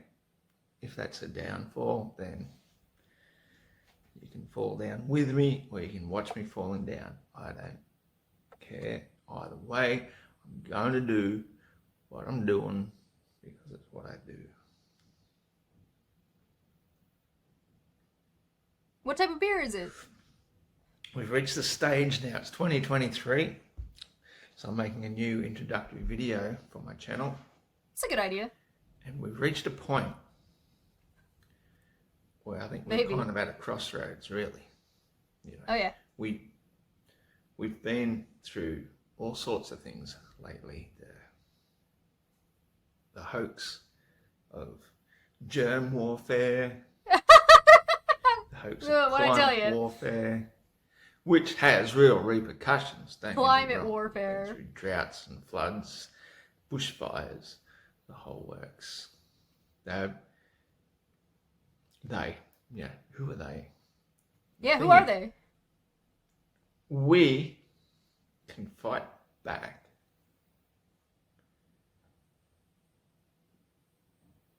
Simply by... He's very profound. Saying and acknowledging and living our lives as though they don't exist. Look at that door just open itself all by itself. What? I mean, I do live across the road from a cemetery, so that could have something to do with it. Bye.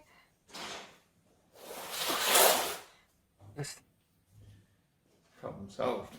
The fuck was that? Nothing that a box of plates standing in between the door and it's shutting can't solve. Now, I am unique.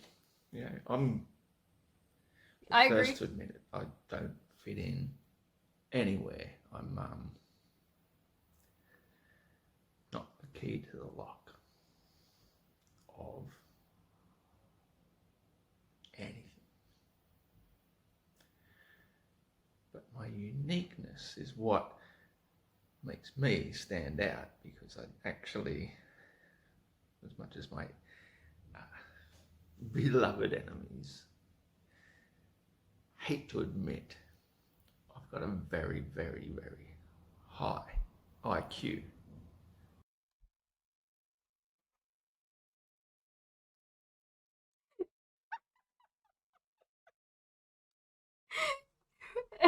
It's high, alright. This is very high. Oh, does he actually have a brain tumor? Did that get confirmed? I just wanted to check in and see how he's doing. I don't hate this man. I'm not an enemy. I'm not a hater.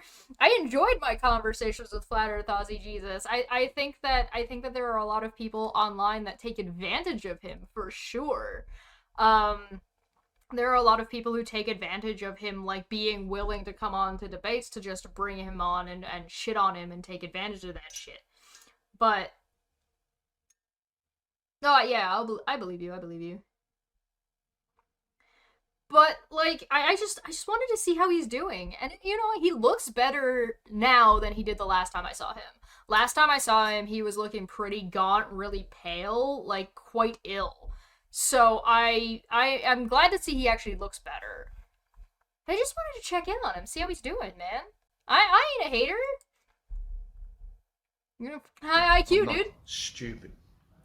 I may come across as stupid and do some stupid things in my life and have a beer a little bit too often, but not for 1 second does that imply stupidity. It just implies humanity. I'm human. I am the son of man. Okay? An interesting idea, but sure. All males are sons of man. All females are daughters of man. And when I say man, I just mean mankind. Okay? Mankind. We have to be kind to one another. We've spent too long being unkind, and I guess what I see. Sorry, doesn't the Bible say females are the daughter of Satan? No, I don't think it says that. I'm pretty sure it says that, like, they'll call, like, females the daughter of Eve. So it's the son of Adam, daughter of Eve, is usually the way it goes, and then there's this whole implication about the snake and Satan, and whether or not Satan is the snake, and whether or not it's something else, and, like, it depends on what you're following. But I don't think I've personally ever heard that females are the daughter of Satan, but I kind of like the idea. He reminds me of your uncle. Really, that's interesting. This is very much a stream of consciousness. Yeah. At the moment, the way it is, it's a social experiment. You know, it is kind of like a matrix, and we've been put into it to be tested. I mean, that's it's another Matrix. It's a school to be tested, you know. And I think I'm more inclined to believe Iron Horse's Matrix than I am Andrew Tate's. Sometimes, yeah. Hang on a second. Cheers. Okay. Sometimes I think that if we're to look at the movie like The Matrix, for example, or The Truman Show, or The Truman Show. He said things about solipsism. Sorry, he said The Truman Show, not The German Show. That was just the titles. Neo being an anagram of the one. You know, it's it is quite entirely possible that we are in the Matrix, and our goal, I guess, is we're playing a game, and it's more than just waking up to realizing you're in the game. Now you've got to start playing. You've got to stop being an NPC or whatever. You've got to stop sitting there on the couch doing this. You've got to get out and actually do something. And that is what I'm doing now. My role in this game, if you will, is... I loved The Truman Show. It's a fantastic movie, but we never go full solipsism here. to be. And I hesitate to use the word, but it is what it is.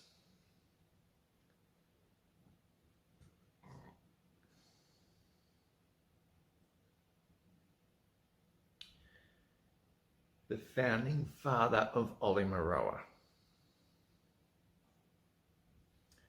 Olimaroa is the answer to everything. What? Now, this could be considered fantasy role-playing. What? I get What? that. You know, like, this is why it's taken me so long. Like, I've been into Olimaroa for many years now, and it's only recently that I've reached the point where I've realized it's not a fantasy anymore. It's not a game. It's for real. And so as the founding father of Olimaroa,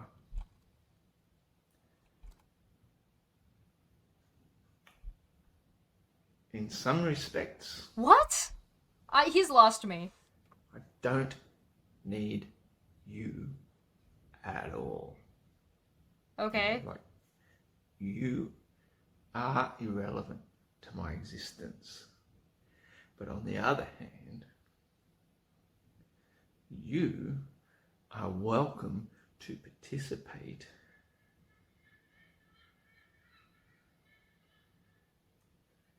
in the new paradigm that we are creating of Olimaroa, the kingdom of Olimaroa. Now, it's a big task to take on to become a king. Everyone thinks, oh, I can be a king. I knew from a young age I would hate to be king. It'd be the worst thing because you're responsible for everything. You get all the hatred. Anything goes wrong, blame the king. Anything goes right, oh, well, it's fate. You know what I mean? Being the king, what comes after that? The ace. With the ace, for some reason they call it a deuce. I don't know why, because it's not. I am so lost. I am so lost. This is supposed to be the introduction to the channel. Oh my god. Thank you very much, the number 666, for 2 gifted tier 1 subs. 1 to Balor, 1 to Random Guy. Thank you so much. Greatly appreciated. What? Does anybody understand anything that they just said? Exploratory Minds, thank you so much for the sub for that God's Auditor just got. I'm sorry, God's Auditor, I don't know why you're not able to comment. I don't know what's going on. What in the name that is all holy and good in the world are you on about? For the love of God, explain at least one thing. I'm so lost in the sauce, I think it's pretty sure it's not the sauce at this point. Right? If a Call of Cthulhu character said this, I would say it's too insane. I do not understand. Yes, we're a level 1 hype train. Fuck yeah. I don't even know when the last time we got a hype train going in here. So, thank you so much. And hell yeah. 93% of the way to level 2, too. Damn.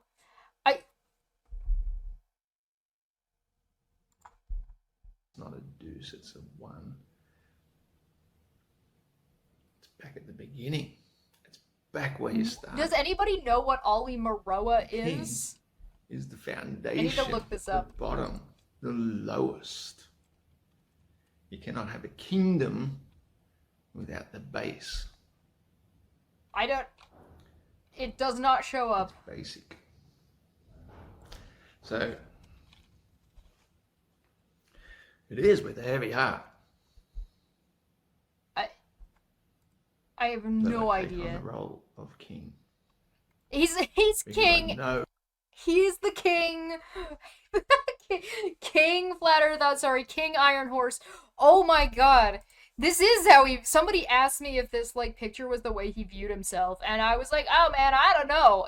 Yes, the answer is yes. This is actually the way he views himself. This is him. This is a self-portrait, apparently. Oh my god. This is like, I feel like I'm just going numb. Have you ever felt like your eyes glaze over while you're listening to somebody talk and you're just like, what the fuck? What is involved. I know the challenges I face. I know. He's the king now. What we've been through as humans. What are your policies? I know where we're at now, and I know where we could potentially go. And oh, thank you so much for getting us up for the handful of biddies there. The only way that we can change the future is by knowing where we are now and redirecting it. And Olimaroa is the redirection. I don't know who Olimaroa is. I know. I don't know what that is. I can't explain it all in just a simple. Can you tell me who that is? Video. But I can tell you what Olimaroa is. Yes, tell me what this is. It's freedom. Oh fuck. It's freedom. Okay. The kingdom of Ali Maroa was oh my god. All right, so this is hold on. Let me see if I can Google this. See what the fuck this is. What in the shit? Oh, it's just his thing. It's just his own thing. It's just his. Like you search it and all that comes up is his stuff. It's just him. It's it's just his own thing. Oh, brother. All right. The kingdom of Ali Maroa was always meant to be and always will be. This is my destiny. I was born to do this. I'm not asking for any charity whatsoever. I'm here to give it, to lift up the lowest of the low and lonely, to create a purpose we've never yet dared to even dream about, to create abundance, freedom from disease, an alternative that I hear everyone screaming for from every corner. The end is near. Oh yeah, bring it on, because the beginning is just coming. This is some cult ass shit. Thank you so much for the gifted sub there. We got Anonymous gave out 5. Fleeting got 1. Helios got 1. Rez got 1. Figon got 1, and TJ CS got 1. Thank you so much. We are part way to level 3 on the hype train. So thank you so much for that. Greatly appreciated. Dang, it's been a while.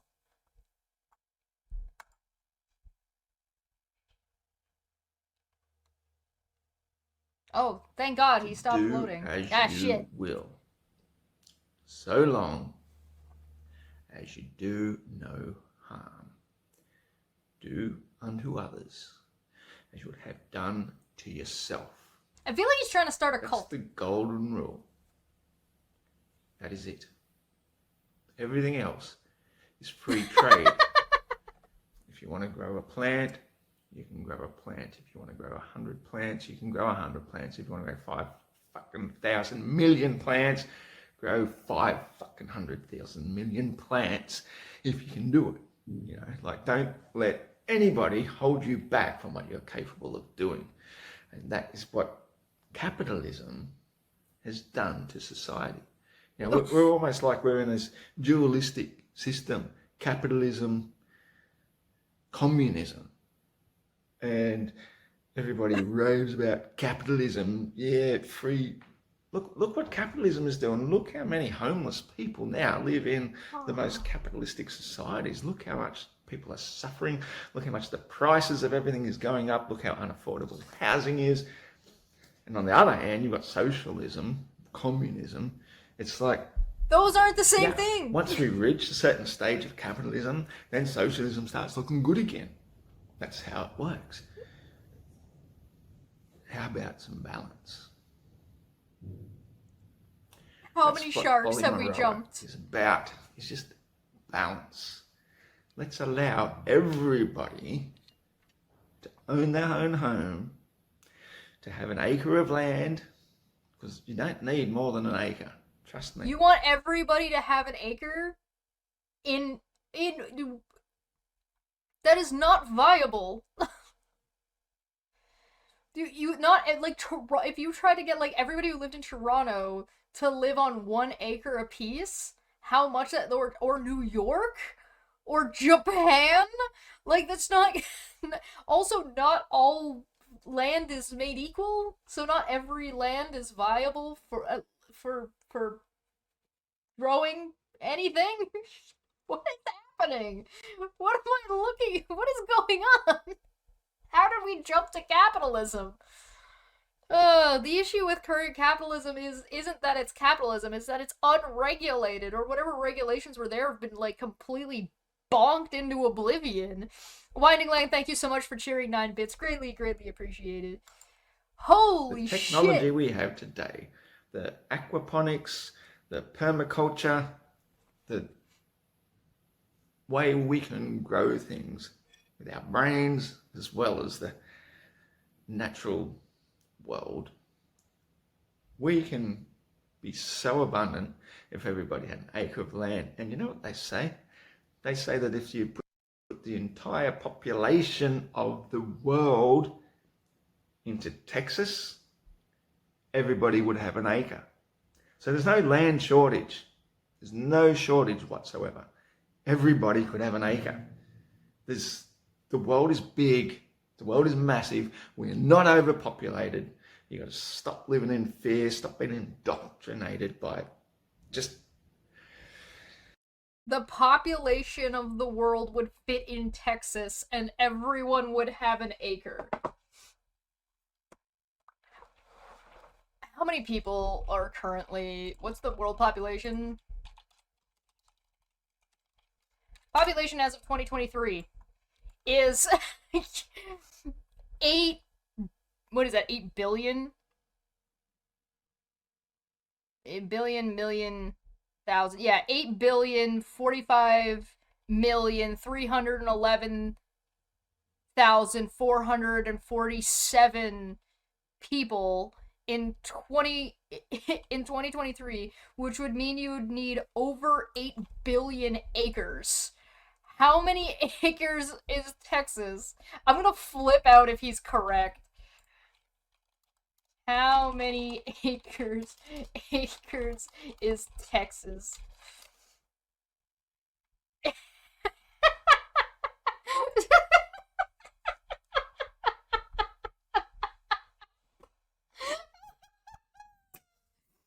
Thank you so much for helping us reach level 3. Greatly appreciated. Thank you so much.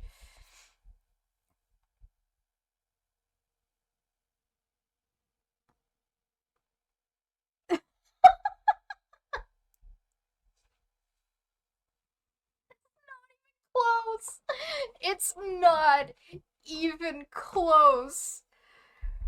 Oh my god. 171.902 million acres. Or 171,902,080 acres. As opposed to the population of 8 billion. Everyone gets an acre and we all move to Texas. Let's go. Oh no! The combined landmass of the US, Canada, and Russia are only barely over 8 billion acres. I really hate to be the bearer of bad news, but not all of Canada, nor Russia, nor America is proper fertile land that you could, like, make a living off of if you had an acre of it. Like, the Canadian Shield is a thing, and that's, like, if we bulldozed the whole place. Oh my god. Alright. Okay. What was that he was saying about logic and stuff? Whatever. Okay, moving on. Let's keep going. Absolute bullshit. I guess if I can finish my introductory video that everyone's going to see when they come here, I'll just end on this quote, is that the people who are brainwashed, poisoned, and indoctrinated don't know that they're brainwashed, poisoned, and indoctrinated because they are brainwashed, poisoned, and indoctrinated. That's the problem. You don't even know how sick you are, mentally and physically. So Ollie Maroa, Iron Horse, is about the detox, getting back to nature, getting back to who we are as people and what we should be, where we should have been all along. There's like some things in here that are like kind of little kernels of truth, but they're like soundbitey styled kernels of truth. So, like, you know, that treat others how you could have others treat unto you, and, like, you know, be kind to one another, and, like, you know, this shit, like, you don't know you're brainwashed when you're brainwashed, right? Like, yeah, okay, but your application of these concepts and you're not explaining what the concepts are is going to be problematic. Settle the basics, then you watch our technology and our inventions, especially in this modern day and age. We've got 3D printing, we've got so much. What does 3D printing have to do with brainwashing? And the only thing stopping us is Black's Law, copyright. You can't use that technology. Somebody's holding on to it. We're being held back by the powers that be. I hate that doesn't- he's kind of right about that. He is kind of right about when it comes to like not patents but copyright. Copyright has a lot of problems about it. But like, you have access to 3D printers. Like, you can go get a 3D printer tomorrow if you want to. But yeah, I'll put it back so you can hear what he said.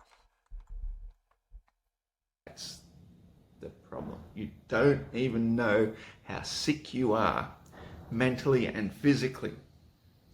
So Ollie Maroa, Iron Horse, is about the detox, getting back to nature, getting back to who we are as people, and what we should be, where we should have been all along. And once we settle the basics, then you watch our technology and our inventions, especially in this modern day and age. We've got 3D printing, we've got so much just at our fingertips waiting, and the only thing stopping us is Black's Law, copyright.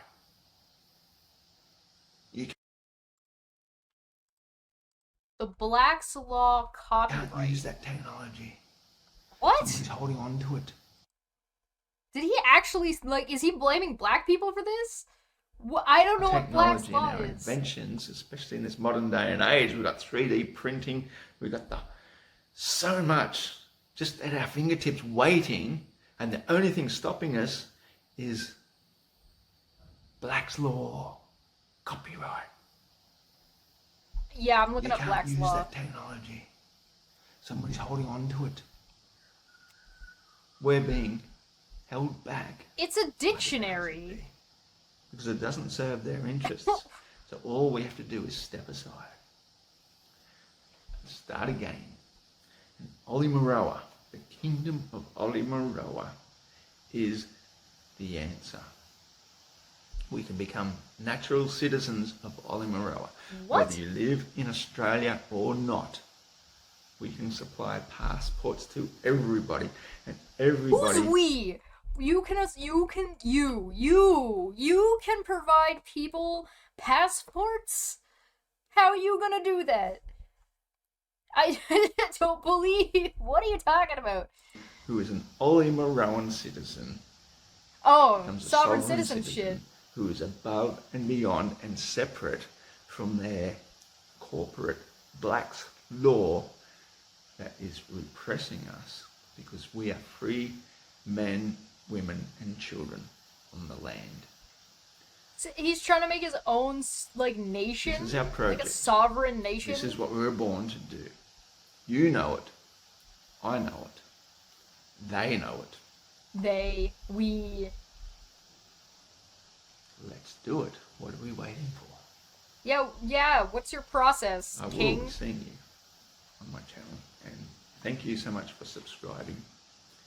My, This explains PayPal, nothing. if you What? feel like throwing me a couple of beers, is ancients@hotmail.com. Very simple.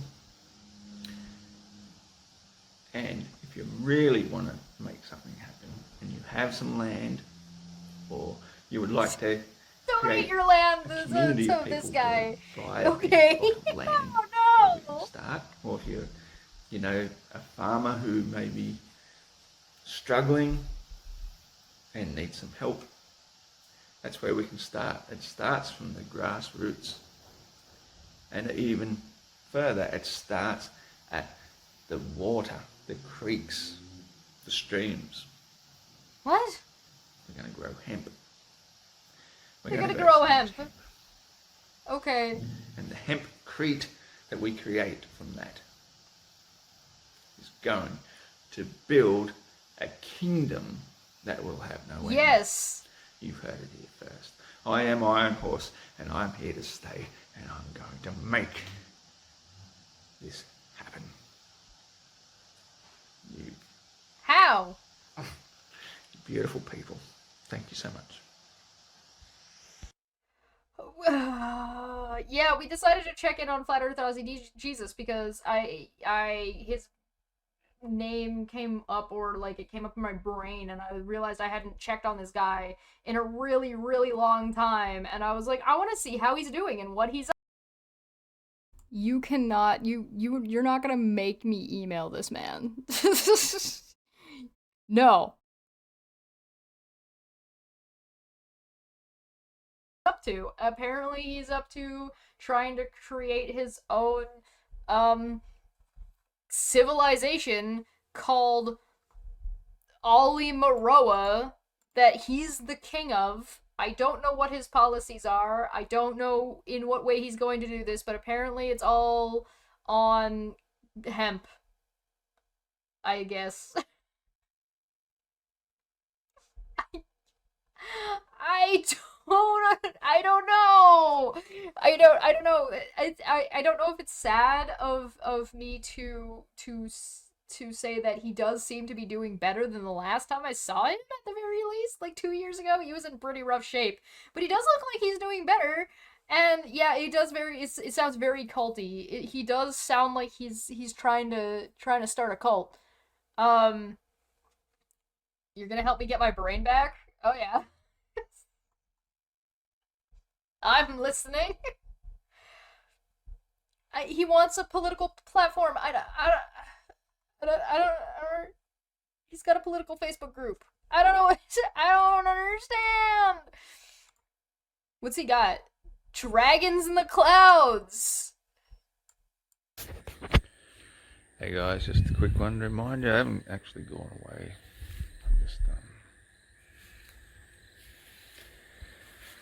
a little bit of a, how would you call it? A sojourn. I mean, it's a very beautiful space that he lives in. Clouds. I took some still shots because I don't have much recording time here left at all, but yeah, I'm still here. If you're gonna record, put a shirt on. Going through a bit of a troubled patch. Please don't start a cult there, sir. Things just happening from every imaginable big circle. Zoom in on that. I don't understand a word he is saying. Can't zoom out in this mode. Anyway. Always I wanna be with you and make believe with you and live in harmony, harmony, holla. Oh, Anyway, what? everything is what it is. The sun is setting. Finally. Bro, please. 8 p.m. And the landlord is finally, for all his tractors and banging poles in the ground, he's been doing it for weeks on end, and it's driving me fucking nuts. I am starting to lose my shit a bit.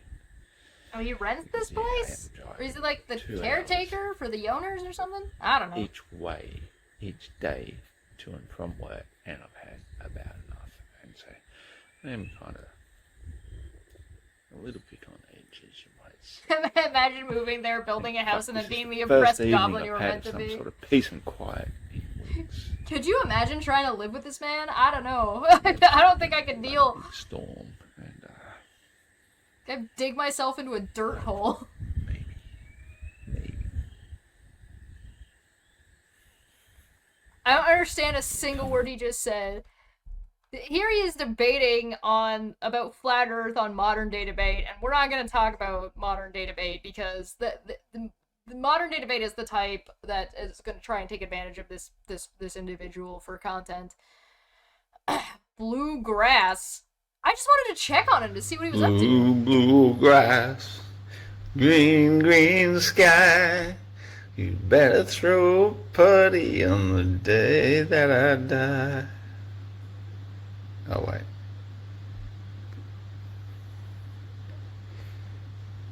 Close enough. Blue grass.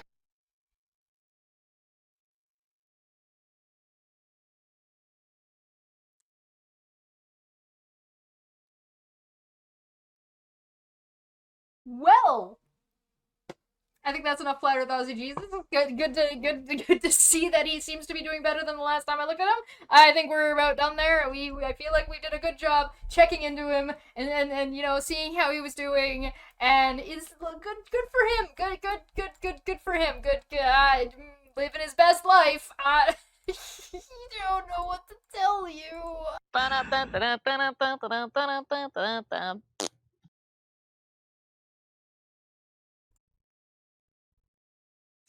It was worse than I remembered.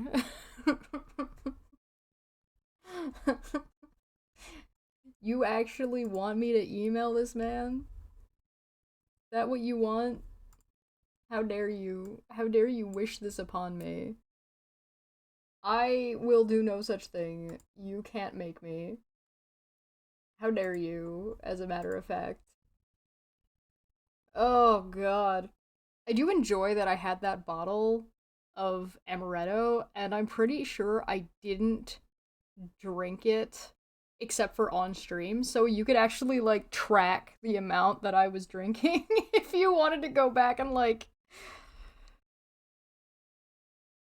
You like Australian T-Bob better?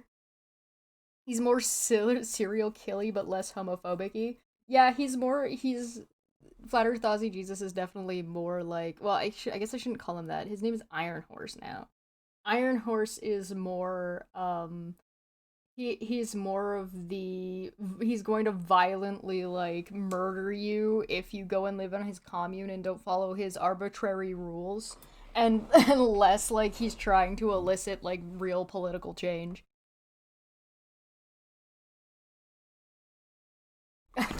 You really want me to email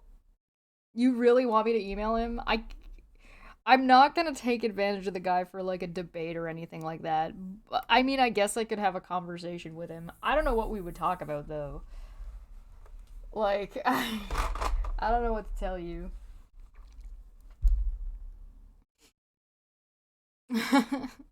I put a poll up, so if you really want to. Is does this really just off center like that? Oh yeah, it's just really off center like that. But why would you do this?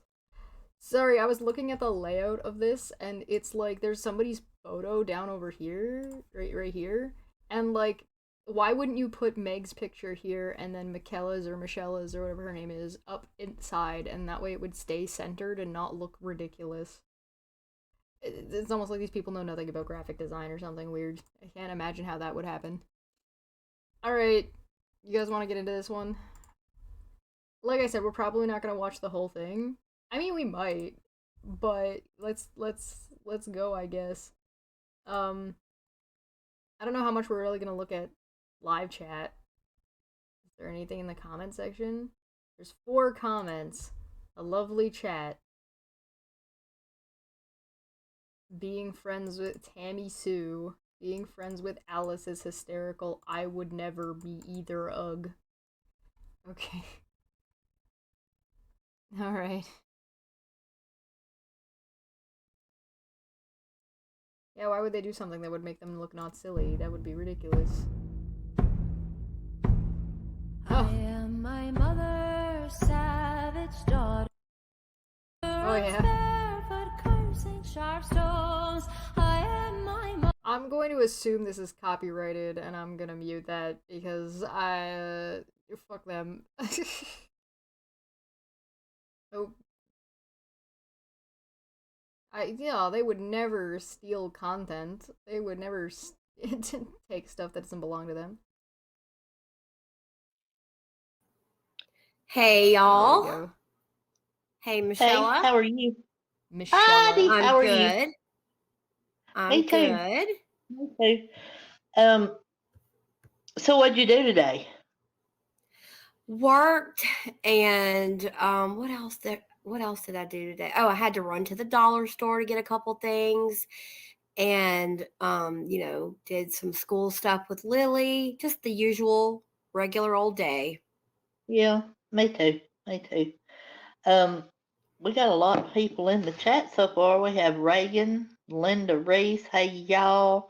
Tammy Sue is here, and April is here, April says she's listening, just waiting for the storms to hit. Ooh, we're under a tornado watch. Uh-oh. Oh Where no. I'm, Hopefully it'll yeah. pass quick and not get bad. Oh yeah, she said it's supposed to get really nasty after midnight. Oh, I hate it when it does that. Oh, when their storms are going to get bad, after way after you're normally in bed. Ugh. So I don't like it when it does that. But April, make sure you have your weather radio or whatever, and you're staying safe. Hey, Right. Rarely Care, glad you're I listening. rarely care. Hope you're doing good. I Ooh, know. I mean, the weather has been really crazy lately. I know I don't know if any of that's visible. I'll do this. everybody's been getting a lot of storms and flooding and tornadoes, and you're hearing all kind of stuff lately. yeah, yeah, but it's the time of year, it's Right. just like Spring.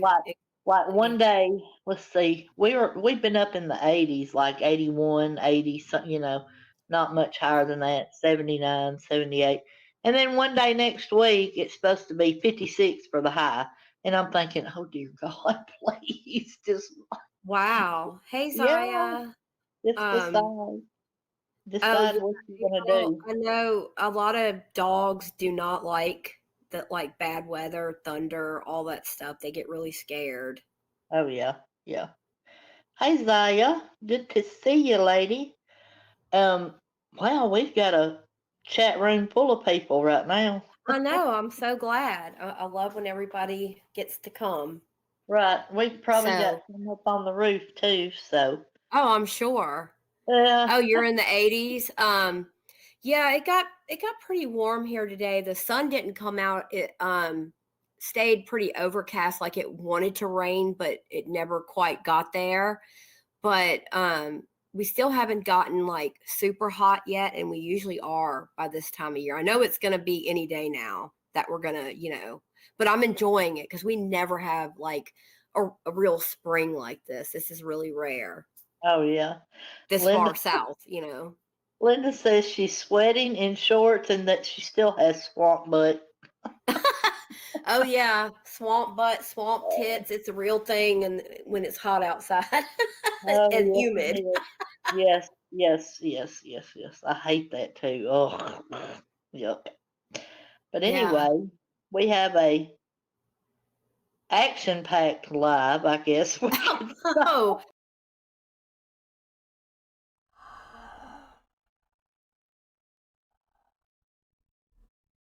I know that Manya and I like to have like a little bit of a hey, what were you up to this week?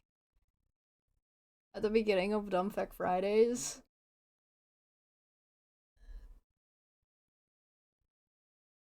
Is this what we sound like? This sounds like streaming to them is a chore. Like it sounds to me like that they're just procrastinating getting to the topic because they don't want to get to the topic. Like is I mean maybe that's just my interpretation. No, I like you and Manya. Yeah, but do we sound like that? Is this just like my question is about bias. Like, do they sound annoying because they're annoying, or are they just doing the exact same thing like me and Manya do, and it just sounds annoying to me because like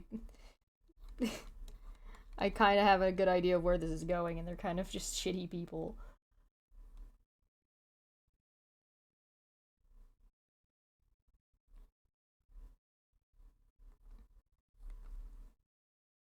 Ugh.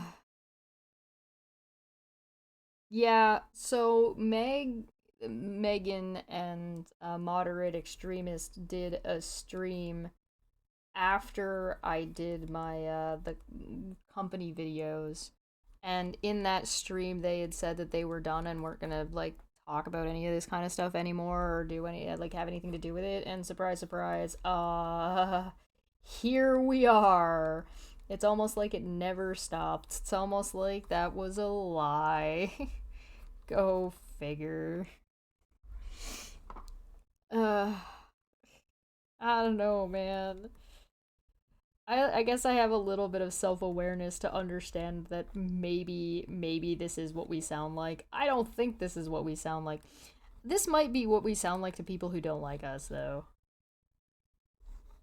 So, like, I'm just trying to be, like, a little bit self-aware.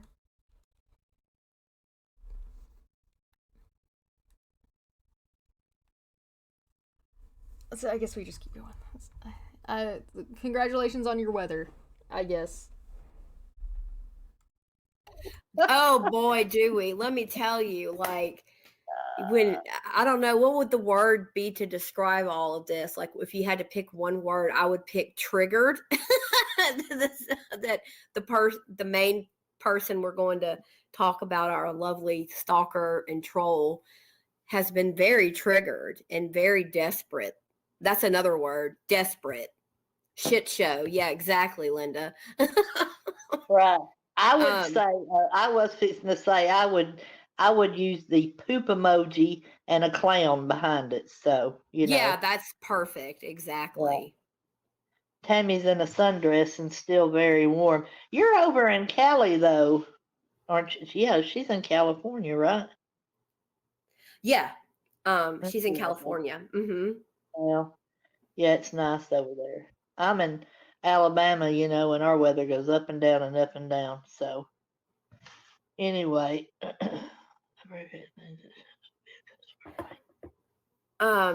Well, let's see. I think we're gonna start.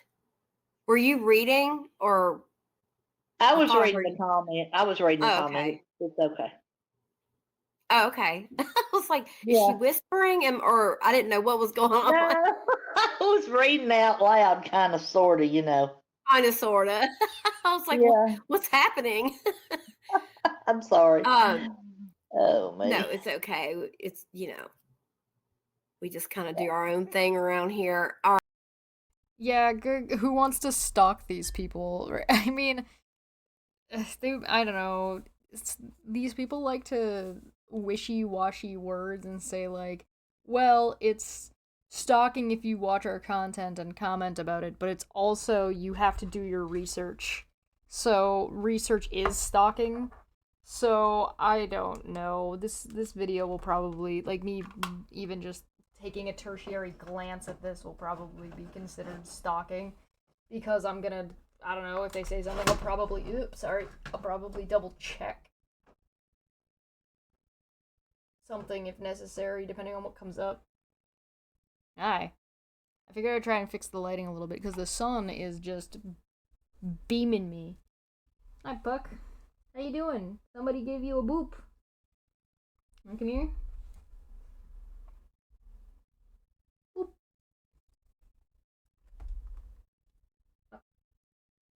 Boop.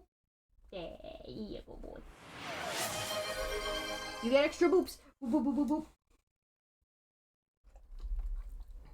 You come over here? No? You can go on the bed? No? You lay down right behind me?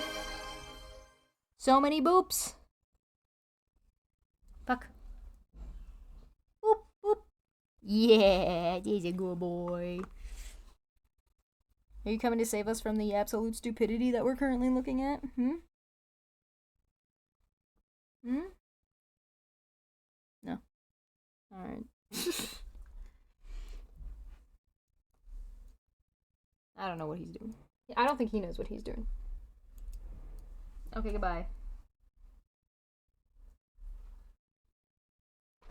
What are you doing? Huh? You're very cute.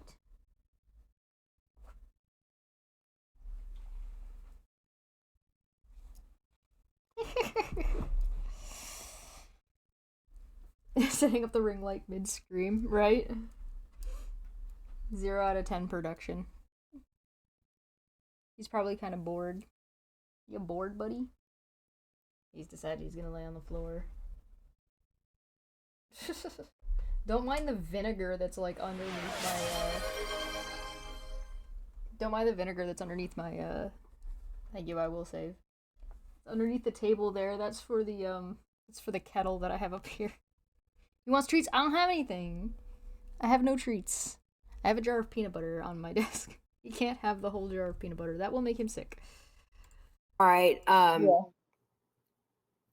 So, one that I want to start with, y'all. I mean, it's really vile. So we'll just go ahead and knock it out the way. But Right. Yeah. here we go.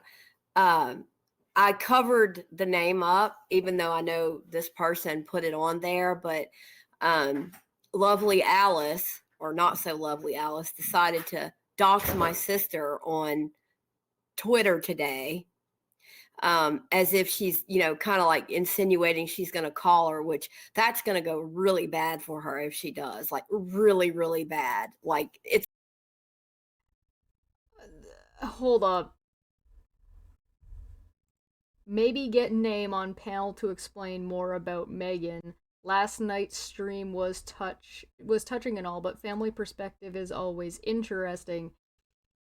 You just said that the name was already out there, and that you blocked out a name that was already out there, and then accused this person of doxing.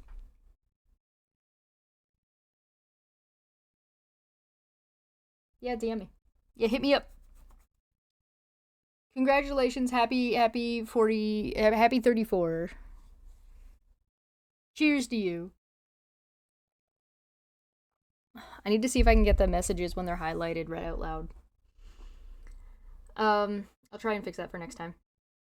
You can't say that the information was already available and then turn around and say that somebody doxed, because that's not what doxing is. And there's nothing in here indicating that Alice is going to reach out to your family member. None of those words say anything. This is suggesting somebody else bring somebody on, not that they're going to contact anybody. So, shut up. It's not going to get the outcome she thinks it will. Like she's sitting there thinking, my family doesn't know what I'm doing. They know I have a channel. They listen in a lot. They know what's going on, and they know about all the trolls. So that's going to go really bad for her if she tries that. But anyway, but yeah, she put my sister's name out there. And then y'all are going to see on some other tweets that she's trying to say that I have already put her name out there several times, which that never happened, because you already said that the name was out there. I'm going back. I'm not getting gaslit like this. Hold up.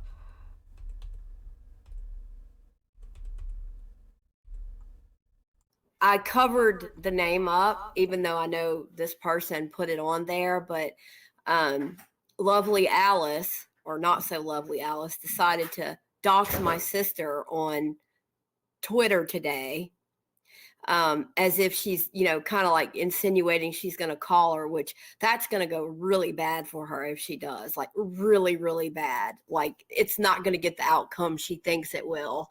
Like she's sitting there thinking, my family doesn't know what I'm doing. They know I have a channel. They listen in a lot. They know what's going on, and they know about all the trolls. So that's going to go really bad for her if she tries that. But anyway, but yeah, she put my sister's name out there.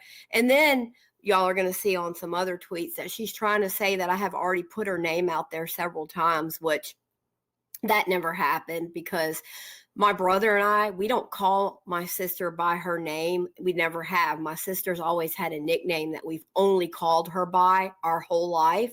So I would never put her, I would never put that name anywhere, because I don't call her that. So there's more than one way that, besides speaking, that you could have put it out, right? There's no way I could have done this because of this. I brought my mom on to a stream a long time ago for like Mother's Day. And I did that knowing she was going to say my real name. Like I came on to like fully prepared that was gonna happen. So much so that my name was already out there before I ever brought her on. And I teased her about it. And then she did it, immediately. And I was just like, oh yeah? And she was like, damn it! They legit think doxing is someone says your real name on a video if they don't like it. Yeah, that's what they think doxing is. That's not doxing. That is not what doxing is.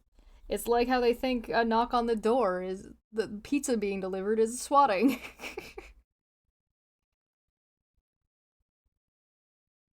Yeah, she does. I keep telling her to change that, but she doesn't listen to me, so. I keep telling her she shouldn't, but hey, you know, whatever. Not my fault.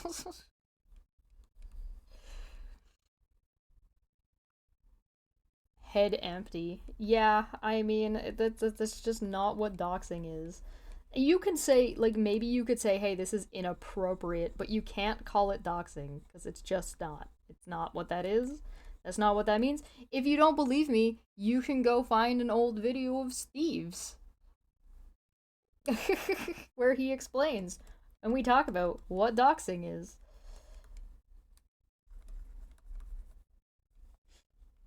Because we got so sick of everybody at the time. We got so sick of everybody talking, like, just accusing everybody of doxing and then just not knowing what the word meant.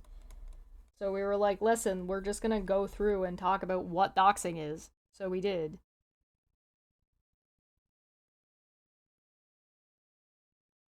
Yeah, vagary is correct. If you say, hey, Victoria, you're not doxing.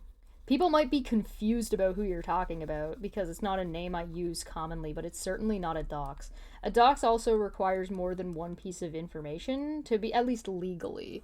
But like colloquially, if you're putting somebody's name and like a location, generally you need three types of three pieces of information. You need a name, location, and contact information for it to be a full for it to be like a real proper docs, and all three of these pieces of information have to be private pieces of information, and it has to be the releasing of said information. If that information was already out, then it's not. If you can Google it, it's not a docs, right? So if the information is not private information and it's not being released, then it is not a dox. So if this person's name is public knowledge, then it is not a dox to put their name out.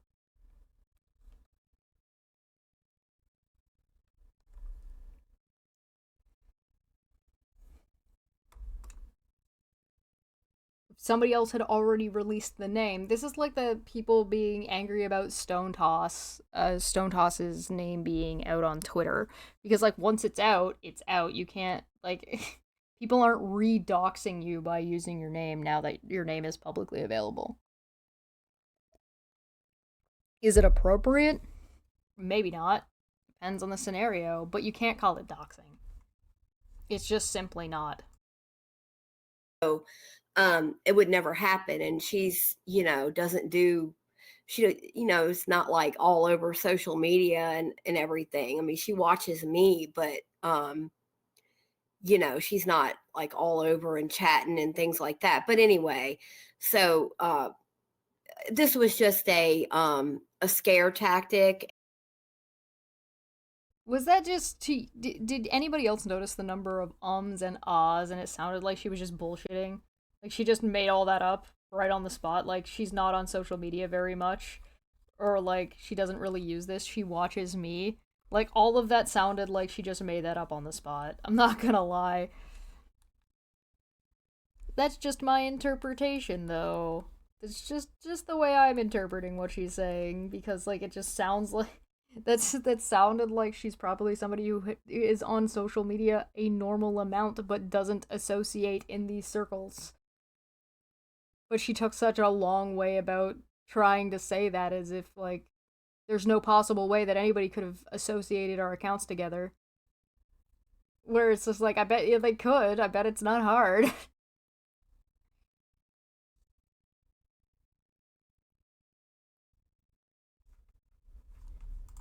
A bait kind of thing, a troll move, a Katie Joy type move, all of the above. So thinking that she How so? In what way? he, was gonna like it was gonna just hurt me so bad. It doesn't hurt me because I know that she's just I mean, this kind of thing right here just shows everybody again who she is. She's a vile piece of shit troll that does nothing but harass people. And if I would like to take this moment to remind everybody that what I showed earlier. Um, Please do not send hate to anyone. Do not harass or bully anyone we talk about. This is for fun and entertainment only. Is that what we're that what this is? Fun and entertainment? Is that what we're hearing right now? Does this sound like they're having fun and entertainment? Is this funny haha time? shows everybody again who she is. She's a vile piece of shit troll that does nothing but harass people.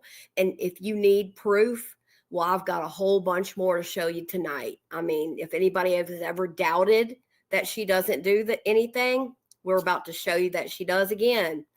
And just when you think she's going to stop, she starts up and does it again. And it goes lower and lower and lower. Hey, Wolf. Another thing I was going to make mention of is, knowing that you've never called your sister by the name that, that she put on this post. We also know who would have given that information to this POS clown right here. Oh, who would have given the information, eh? These people are the same people that, like, I feel like you guys put out way more information than you realize you put out and then just blame everybody else for consequences of putting out all the information you accidentally put out. So, that's very true. I mean, we're not gonna, of course, we're not gonna say that right now until we know for sure. But yeah, we definitely know who would. Absolutely, same person that gave my address to somebody else. So, right, yeah, absolutely. Yeah. But anyway, so the thing is, when. So you're accusing somebody that you're not gonna name that you know could have done this, implying that they did, without knowing that they did, just that they could or they would, and that they have your private information or like your address, but that hasn't gone out, that hasn't been made public. Well, that'd be closer to a dox, wouldn't it? Huh. Black Wolf took a break from tweeting to hang out with the people in the chat that he's a mod in. Yep. No surprise. Is anybody surprised? Nobody should be surprised. What is the weak bullshit if you're going to accuse somebody? Accuse somebody. Yeah, if you're gonna bring it up, it just tells me that you probably don't have what you think you do. When you call, like when they called my boss a couple years ago, that didn't get the outcome they wanted either, because my boss is amazing, first of all, and I've known him since I was 18, and he's like family to me. But even if I didn't, I don't think it would have gotten the outcome that they wanted. But my family for sure would literally just hang up and call the cops. I mean, that's what they would do. So if anybody tried to bother them with any nonsense from the internet, I promise you that. So you're right. Rarely cares said, well, only very few speak to her. So, and that's true, yeah, that is very true. Yeah. A few have flip-flopped on back over there, but how do you know that? How do you know how much who speaks to whom behind closed doors? That is speculation at best. It sounds to me that, at least, again, it's probably speculation on my part, but it sounds to me like what's being described here is you're saying that people have flip-flopped away from you and therefore are putting information out. And I assume that people who, since you're now stating that these are people who used to be friends with you, that your in-group knows who you're talking about without taking the name.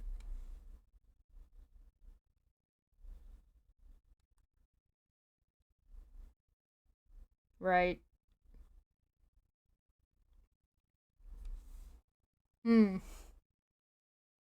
It's very high school. No one talks about her anyway, so she's not worth shit. Yeah, she's garbage, that kind of bullshit. If they haven't actually presented anything yet, if this is the best screenshot you have, somebody encouraging conversation. Like, if you were to be... Okay, so let's take a look at this real quick again. Just, let's pretend we're going to be as charitable as possible to Alice for a second. Because they're trying to present this as if this is a dox.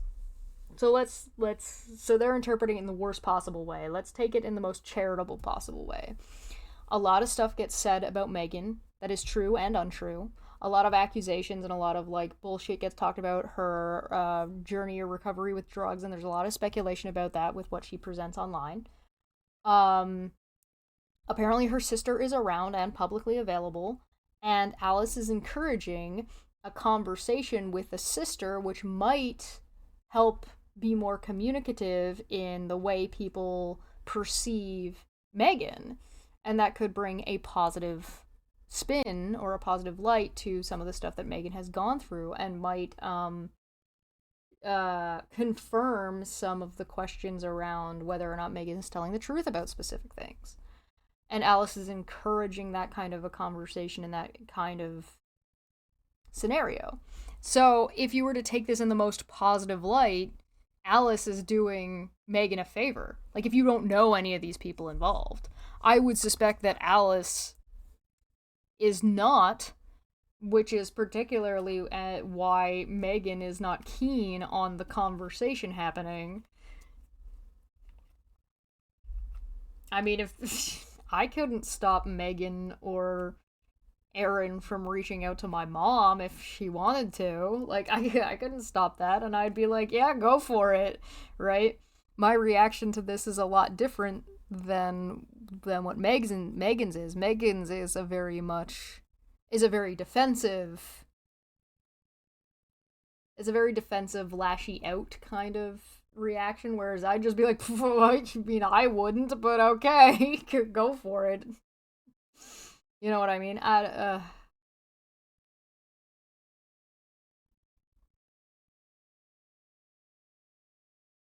Yeah, I don't know this GIF off of the top of my head. Oh wow, there's 3 of them now.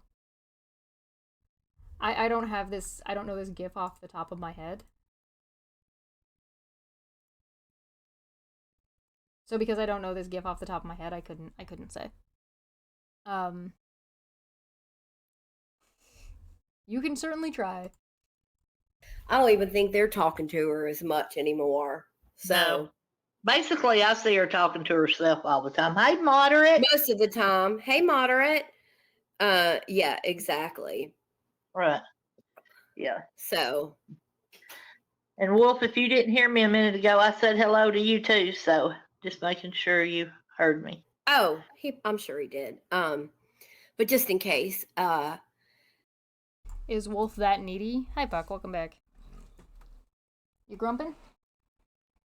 Oh, no boops. He doesn't want any boops. I'll move over a little bit so you guys can see Puck better.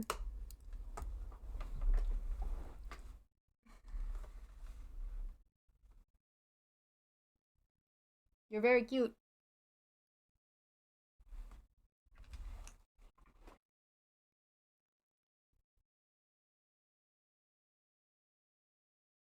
Yeah, I guess. Do you think he's that needy? Is Wolf that needy? Puck shows up best timing. Fair. So this is kind of where she said, "What are you talking about? That's not a dox, idiot." She has said the name several times, bragged how she can get info on people. Want to see? And of course, she didn't post any proof because there is none. And if she does post anything, it's going to be another thing she made, like something else she did, which we'll get to in a minute. But I've never, ever posted anything with my sister's name. And I definitely have never said my sister gets information on people. That's not her job. I mean, that's not what she does. So that is Right. Yeah. ridiculous. I mean, I'm not going to give my sister's job away, but it has nothing to do with anything like that for sure. If quit alluding to things and just show things. God, you suck at this so hard. Yeah, if you're gonna if you're gonna say immediately that there's no proof, and if she does show proof, it's just fake. Like, what are you talking about? What?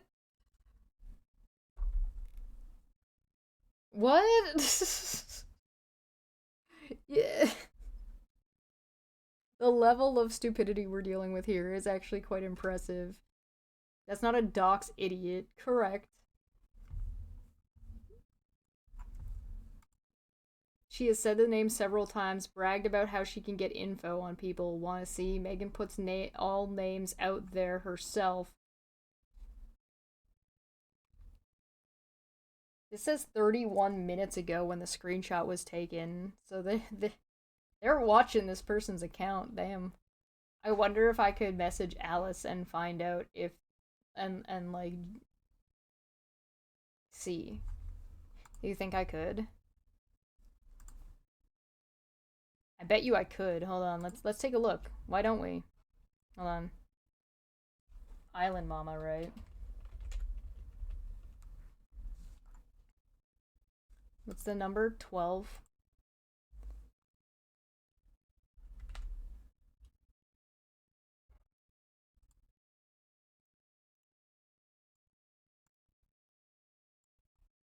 OMM. There we go. Island Mama 12.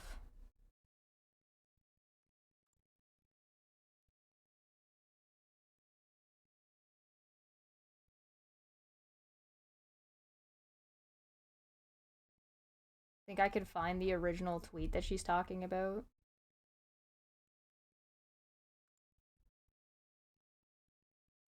Here's the Twitter account.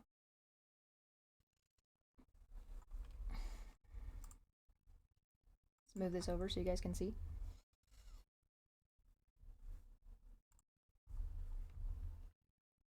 I mean, I guess I am doing the work for them. They should just show it themselves, right? The fuck is this about? I need to go to like a week ago, right?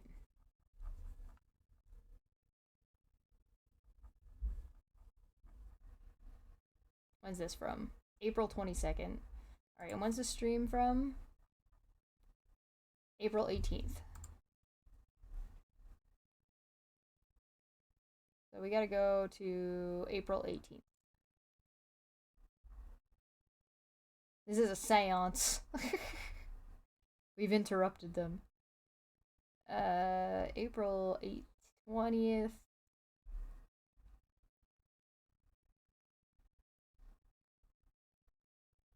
Oof.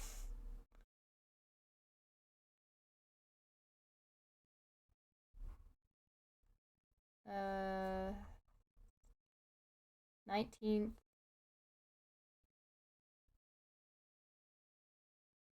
19th. Here's 18th. They're on a trip. What did it say? The 18th? 18th. Okay, gotta keep going. 19th.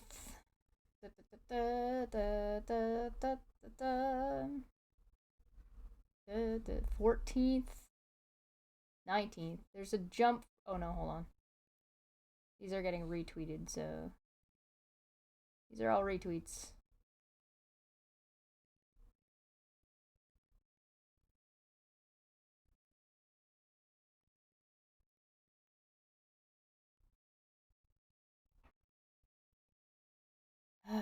Guess I have to do this the long way around, don't I?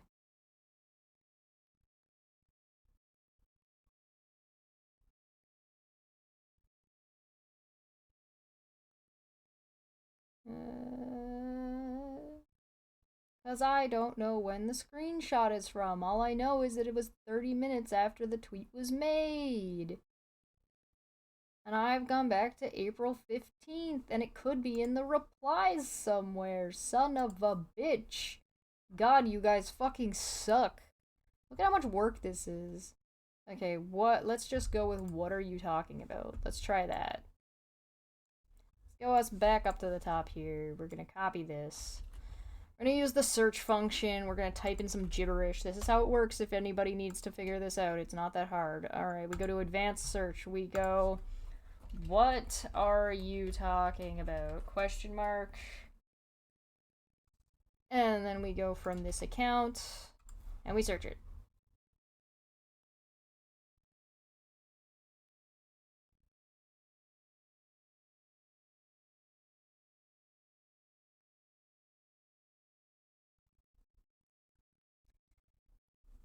What are you talking about? That's not a dox. What are you talking about? What are you talking about? What are you talking about? Oh, none of these ones are this one, so let's try again. What are you talking about? Try again. What if we just go with that's not a dox? Oop. Try again.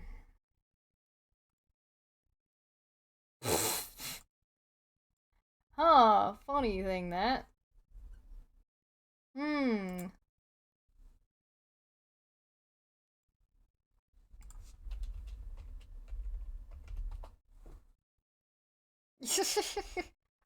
Weird. Let's make sure we put a capital W.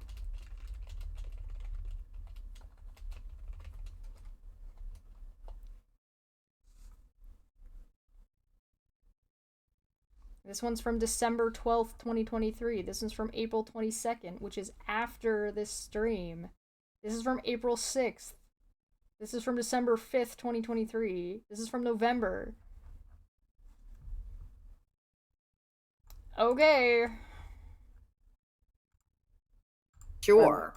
So. And then this top one here, she was calling me the idiot because that was in response to something I had responded to her on Twitter. Yeah, this was under all of this was. Wait, so you guys engage with this person? I thought this person was a crazy stalker who nobody's talking to, they're just following you around and talking shit, but you engage with them?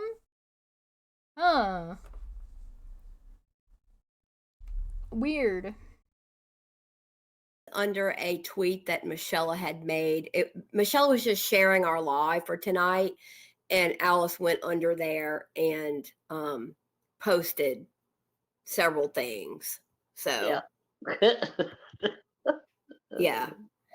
So and then she's been trying to really go at Michella a lot too. I think she thinks if I can hurt Michella, that will, hurt Megan or whatever.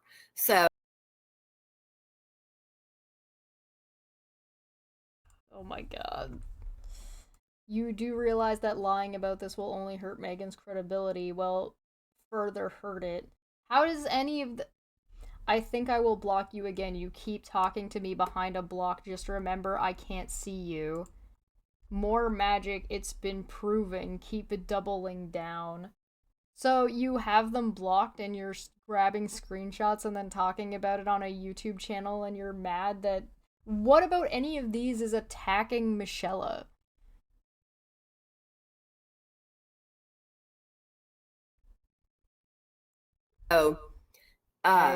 she said, you do realize that lying about this will only hurt Megan's credibility.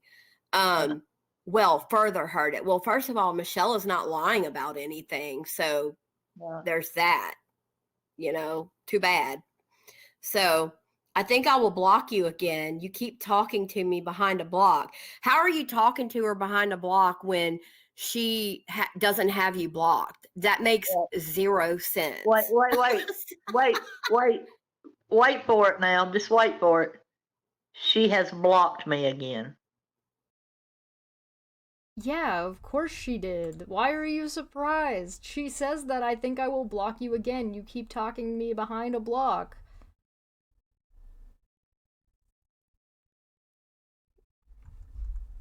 There are 7 other people in this thread, at least at the bottom one. What are you talking about? We can't see anything with these screenshots. These screenshots are so poorly taken. 20 minutes ago, 19 minutes ago, 21 minutes ago. We don't know what thread this is under or where this is. We can't see the time. How how is the audience supposed to know what's going on? Yeah, exactly. We don't know. What is she lying about? What are you talking about? What is she accusing you of lying about? We don't know anything. We don't know any of the context of what's being spoken on right now. What the fuck am I supposed to understand from this? Outside of petty, stupid people. The posts are out of order. Maybe. I don't know. This one's responding to this one, I guess. Like, this one's responding to that one. And then this one's a separate one responding in a whole nother thread that has a ton of people. How is anybody's context matters? How are we supposed to understand anything that's happening? I don't think we are. I don't think we're supposed to be able to think about or research or look at any of this stuff on our own. I think we're just supposed to take their word for it. Okay, and I bet you anything, in less than a week, she will have you unblocked again. I saw that earlier and I was like, oh my God. Yeah, she blocked me again. So anyway, that's okay. That is fine. She can keep me blocked. Are you with me? Yeah, I'm here. I'm about to put up the next one. Okay, let's see. It's not a dox when you said the name and spoke on them, dummy. Any lie for content, you are gross. Never spoke on my sister. She's not somebody I ever. All right, I'm gonna read the whole thing out. Tonight, 9 p.m. CST, Michella, whatever. And I will be live. We have so much to talk about. My number one stalker and troll has now doxed one of my family members. She is truly sick. Let's discuss tonight. My family is all safe and they have been knowing about these trolls for a while. They will be calling the cops if anyone contacts them. They think that the trolls are total vile pieces of shit like so many of us do. Well, of course they do. If they're getting the story entirely from you and they believe what you say, of course at least you're going to interpret that they're going to feel that way about it. Of course they would. Why would they think otherwise? It's not a dox when you said the name and spoke on them. Okay, got it. Why wouldn't you start with this? Whatever. Ever talk about with anybody around here.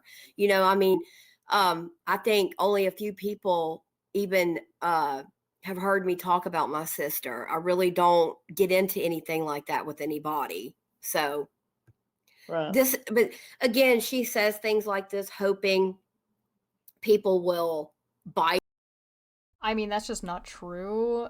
She went on a whole spiel about her daughter not too long ago, and people were like, you let your daughter hang out with Wolf? What the fuck? And believe her. But here's the thing, most people don't believe anything you say, Alice. Too bad. Yeah, I don't. So Not at all. Okay, well then here she put out somebody else's name, and then I don't know if it was a loved one of the person, I'm not really sure, but I covered names up because I never want to show anybody's real names, if they're even the real names. I don't know for sure, but I covered them up, so because I wouldn't want that to happen to anybody else. So This is their channel. It's called Let's Talk with Megs and Michella. This used to be just her name, and then they changed it so they did this so they could do this show. There you are, name. I don't know. Oh, I don't blame you for not wanting name to know you are harassing people. how do you plan on taking people out? I hope you don't mean with a like with a gun. They seem to be incredulous about this tweet or that it's unclear. Katie is a liar is likely the name that's up here, or at least that's the name that they believe Katie is a liar's real name is. There you are name. Well, clearly Katie's a liar. This looks like it's somebody else's name. I don't blame you for not wanting name to know you are harassing people online. So that would be context. Yeah, it looks like via the context clues of this standalone tweet that I can only really see part of indicates to me that the first name is likely whoever Katie is the liar is, and it may or may not be accurate. Like it may not be true, right? I don't know. And that the second name is somebody else's name. I don't know who they're referencing.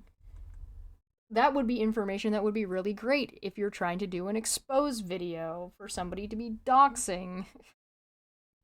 But I don't know that. I can't. You haven't presented enough to demonstrate a dox. There you are, and it's a person's name. I don't blame you for not wanting so and so to know you are harassing people online. How do you plan on taking people out? I hope you don't mean with the pew pew. And she's saying this to somebody else. I think it might have been to Katie is a liar. I'm not 100%. How are you not 100% sure? Kate is a liar literally said, wow, these people are nothing but trash. I can't. Nothing but trash. I say it's time to take the fucking trash out. All of them. How do you plan? Do you not know how to read? Like, I know literacy is kind of a struggle, but, like, it literally says who she's referencing. So the there you are name. The you is the same. You. If you're not sure, how do you know that they're trying to dox somebody? If you can't even figure out, like, the basic sentence structure. Holy shit, we're not covering this whole stream. Jesus Christ, we're not covering this entire stream. I couldn't handle that. It's too stupid. % sure, but you know, of course, trying to be nasty and possibly put names out that may not even be real names anyway, but are you really saying that this is the person trying to be nasty while this person's like, it's time to take out the trash, like take them out as in like a threat? Because this person has made like very direct threats, but like of physical assault before. So it's not that like Alice isn't making that much of a stretch. Yeah, it was a little bit odd, but yeah, it was odd. It was odd. So, and I think this was the second part of it. Which is it? And then it's the person's name. YouTubers are open to criticism, correcting lies they are spread on YouTube. Like you all think it's fine to do to Katie Joy, including her child and family, or they aren't. Megan and Michella are YouTubers putting out BS about non-creators. We're calling out the bullies, the trolls, and the people who harass because y'all need to be called out and exposed. So I don't. Even if you believe that, that still puts you out as a content creator and as somebody who would fall under the same levels of scrutiny. So that's not, that doesn't mean that you don't, that the rules don't apply to you all of a sudden. What? Don't care if you're not a creator. As long as you're bullying and harassing and hurting other people, you're going to be called out. oh, yeah. I mean, sure. I mean, I agree with that, but there's a decorum about how to go about it, right? As somebody who's done this, there's a way to go about it when you make an entire channel where the majority of what you talk about is somebody who is like just a Twitter account. I don't know. I feel like Alice has an opportunity here if this were me. Now, Alice isn't me, so I'm sure Alice has their own way of dealing with these types of things. If it were me, and I was only an anonymous Twitter account, right? And and I had two YouTube creators who were trying to grow their channel off of talking about my tweets. I'm pretty sure I would do two things. First, I would make another Twitter account for my personal use. Second, I would turn this account into just a straight troll account. Like, it would just be saying, like, the most weird, obnoxious, irrelevant, like... I would literally be spending my time on that account just baiting these people into making weirder and weirder content. You know, like, I would just be trolling them. I would just be like, oh, look out for this, and oh, look out for that. I wouldn't even be bothered. I wouldn't even bother to, like, correct any lies that these two people put out. I would just be putting out, like, bullshit.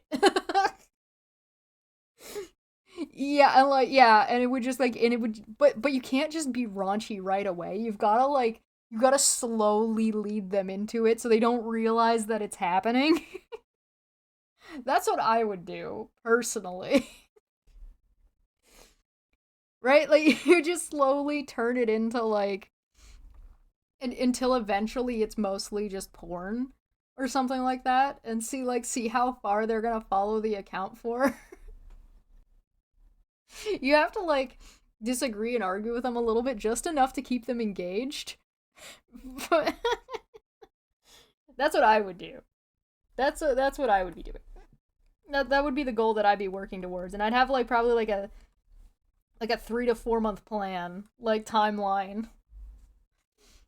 Maybe even years, depending on like how far they get. That's what I would do. But hey, that's just me.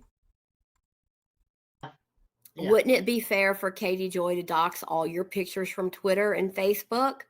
So you see how she's kind of taken up for Katie Joy? Let's remember that before she flip-flopped over, trying to like take up for certain people, she was against Katie Joy at one point and called her out for a lot.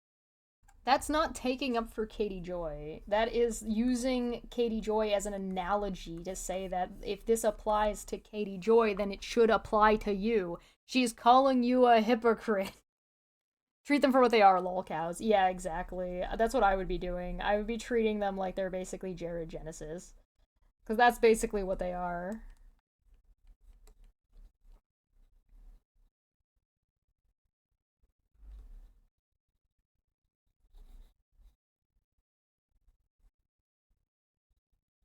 I don't know, like this. It's silly. This is silly. This is very, very silly. Everything that's happening is silly.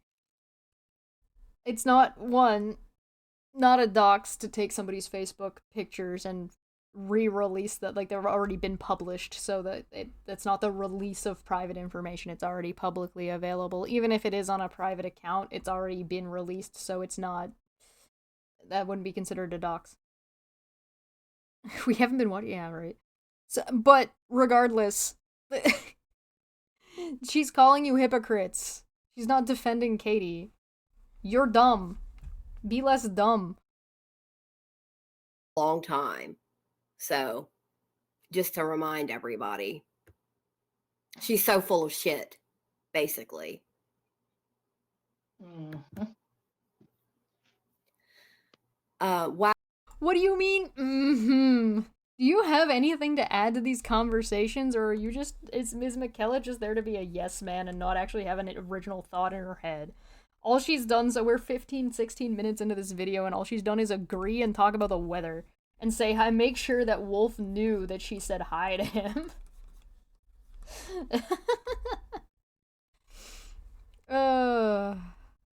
Very silly. Wow, standing up to YouTubers harassing non-creators sure makes them big mad. Nobody's big mad over here. I mean, we're all calm, relaxed, having a good day. The only one that I see Oh, yeah? triggered and big mad is you.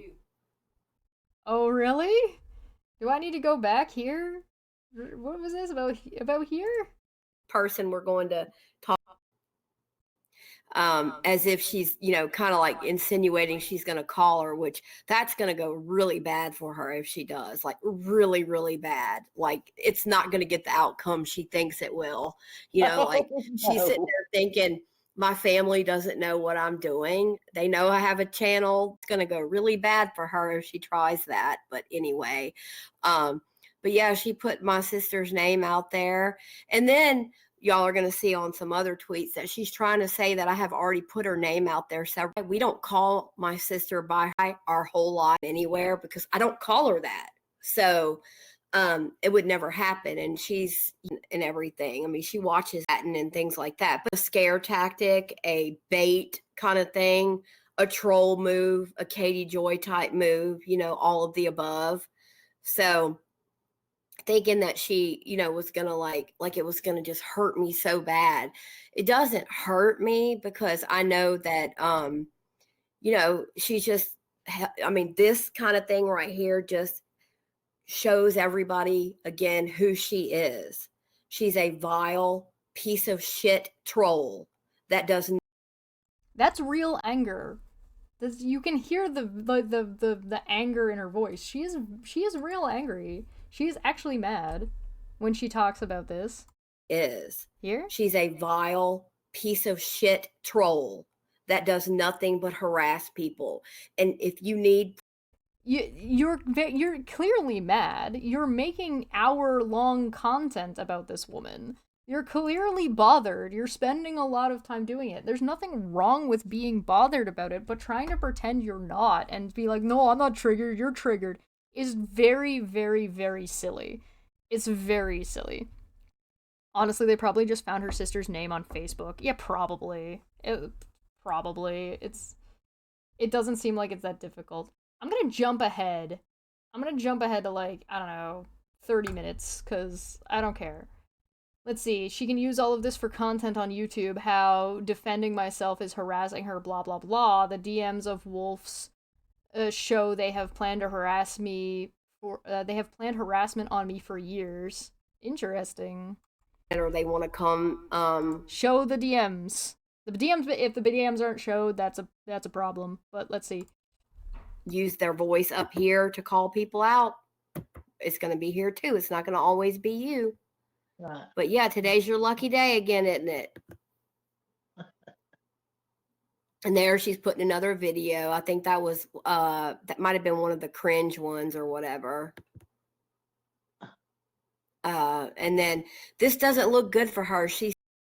These are such like mundane posts. Oh, how dare she? She shared a video. What a bitch. Are you gonna show us the DMs that she put out? Did she put out the DMs? Did she not put out the DMs? Because that's where your criticism should lie. Her video. I think that was that might have been one of the cringe ones or whatever. And then this doesn't look good for her. She's so gross. She put that under when that person made the comment under Michella Short that she said that we were digging for her information, even though the person was just saying that Alice looked like somebody else that they thought they knew or looked like her grandmother or something like that. Yeah. Yeah. So, and that's that same one. I had really already showed that one, so we'll skip it. But really, Megan, because it's clearly captured on your YouTube live. Wolf saying he won't stop until he finds me. Why did you cut off the part where you asked for the person's email? Because I never asked for anybody's email. Hold on, I think I have that. Uno momento, por favor. I think I have that. I think I know what she's talking about, because I saw this discussion. 1 second. Uno momento.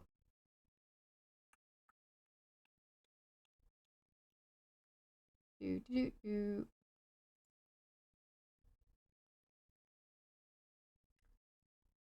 we go. Look, it's Manya. My pinned tweet shows you cut off your comment asking for the person's email and giving yours. Your liars tell of over explaining the comment the person left recognizing me, as well as telling us a story of what I did. Your comment count going from 9 to 10. Person who commented under one of the short videos that Michella made on our channel, and the person said that Alice, the picture of Alice or whatever that they saw looked familiar or whatever like that.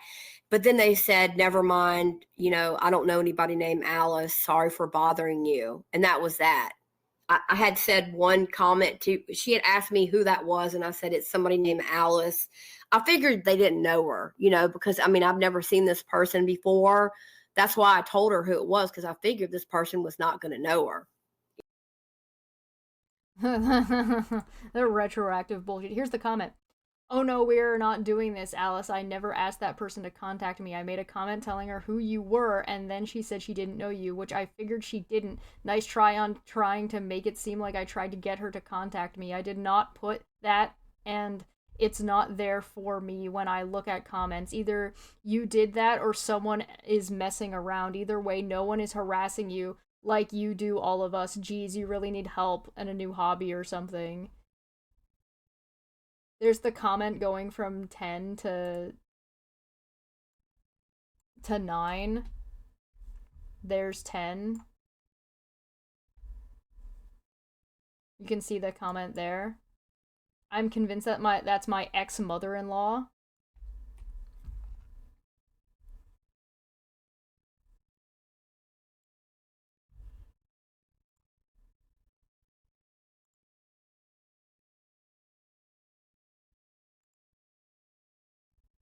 I'm pretty sure I saw this comment too. Hold on. I think I might. I wonder if I have it somewhere.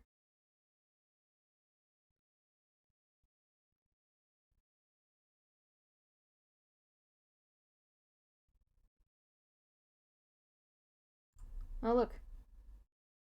Do you have the name of the YouTube of her YouTube page? I'm convinced that that's my ex-mother-in-law. Do you have an email or way I can contact you? Mine is Megan, is her email. So there she is. Somebody who trying to contact family members off of a fucking YouTube post.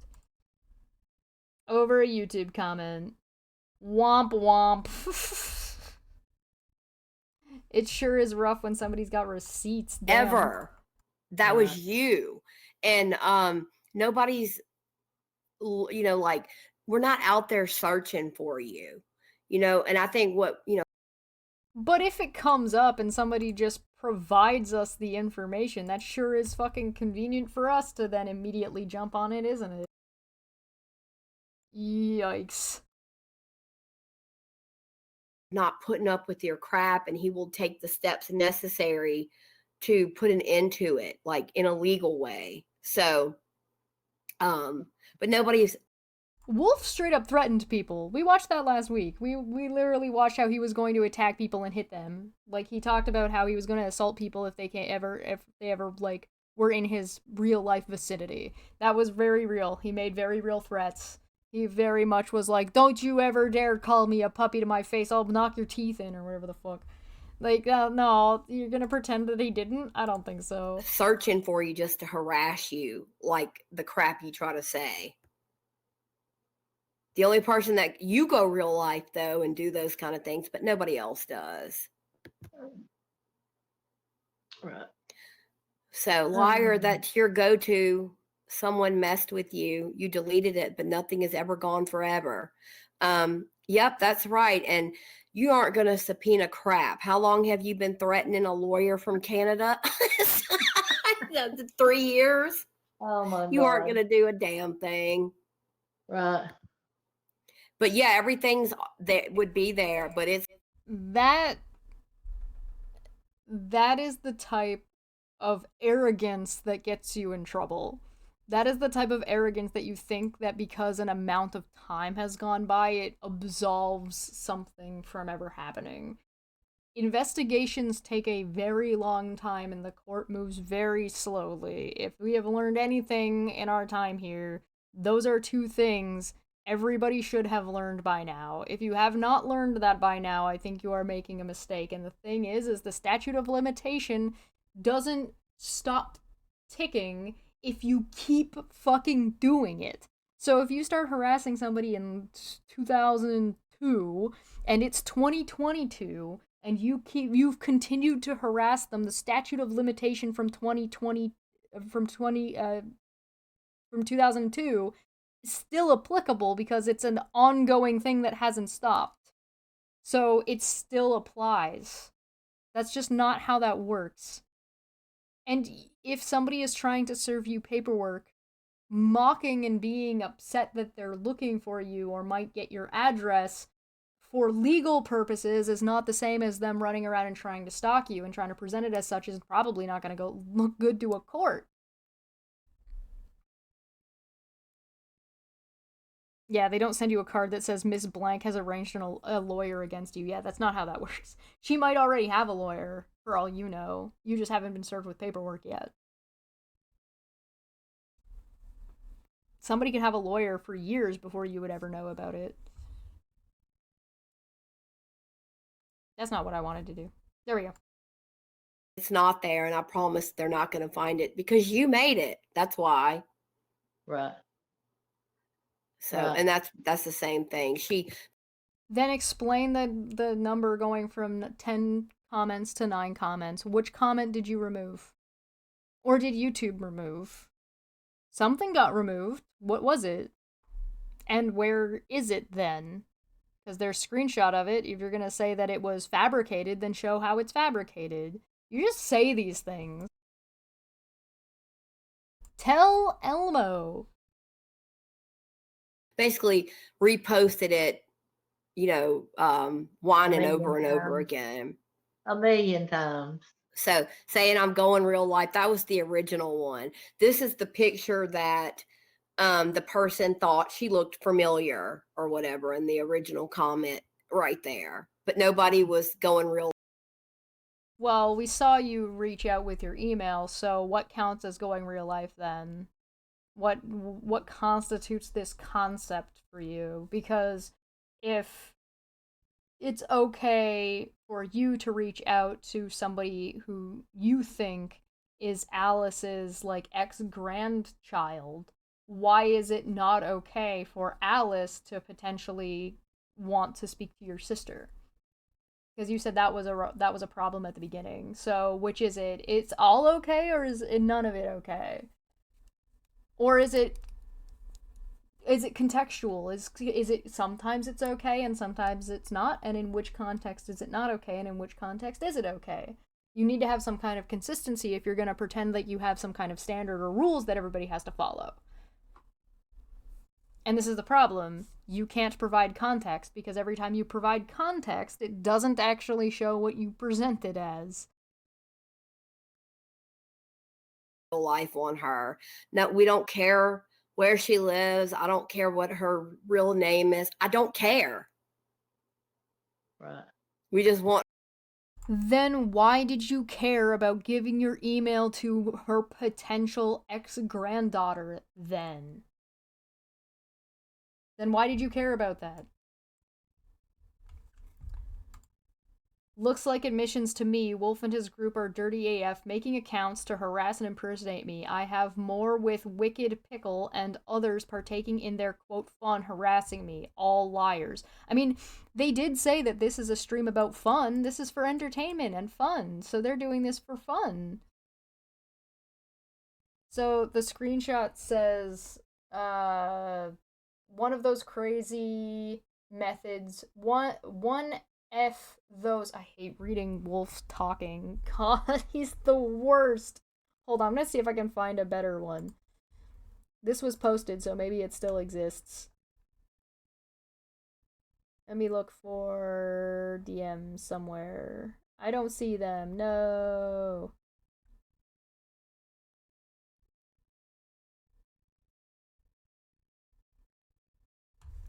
Damn it. Let's see. One F those crazy methods we used it's so hard. So the reason why they're cut off like that is because it's showing more than one, right? So we can't see the whole thing right now.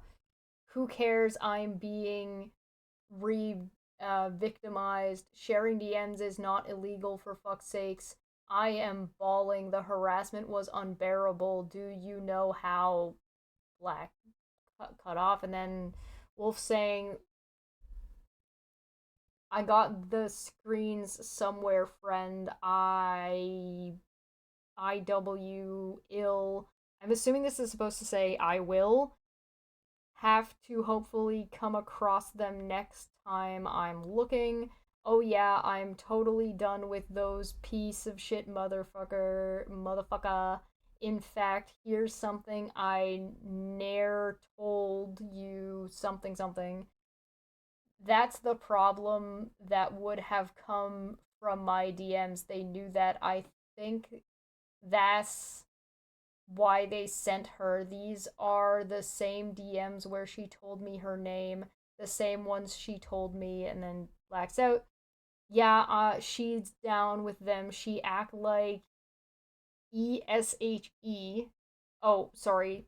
She act like she ain't, but she was part of that chat room run by Hate T that I was once recruited to. It's like the little sister room to wherever Shen's and them big chat is at. I guess like a trainer program. I noticed shady shit and I was there like a week and I God damn, these are impossible. All right, what do you got to say about whatever this is? Want her to stop harassing and bullying everybody. She is a troll that needs to go away. So, looks What? like an That's it? admission That's all to you're me. gonna say? You're not gonna show these screenshots? You're not gonna say that she's wrong? You're just gonna try to dismiss it without actually addressing anything that was said here?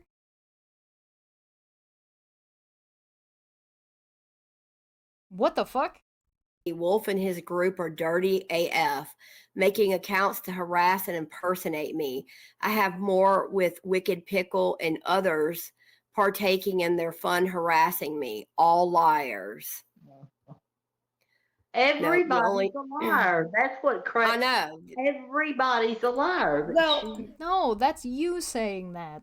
That's you repeating that. You were the ones who say that everybody's lying all the time. She's presenting screenshots of DMs. You need to go through those, and that she's not just accusing everyone of being a liar, she's accusing you of being a liar and your group of being liars. She's literally tagging people that she doesn't believe are liars. Oh my And god. what she forgets, Michella, is there's so much proof out there of all of the things that she's ever done, all of the people that she used to go after and harass every day. Like when she Then show it. If you want to do that, then do that. Oh, thank you for the stretch. I will make sure that happens. would go after Wicked Pickle or all of the other women that maybe she's even talking to now and trying to suck up to. Wow. She at one time used to call all them out every day and harass them. All of that is still around, and all of those screenshots are. Why is it okay for you to call people out, but not okay for her to call people out? You said calling out people was fine and not harassment. So why is it suddenly harassment if she's doing it? Or,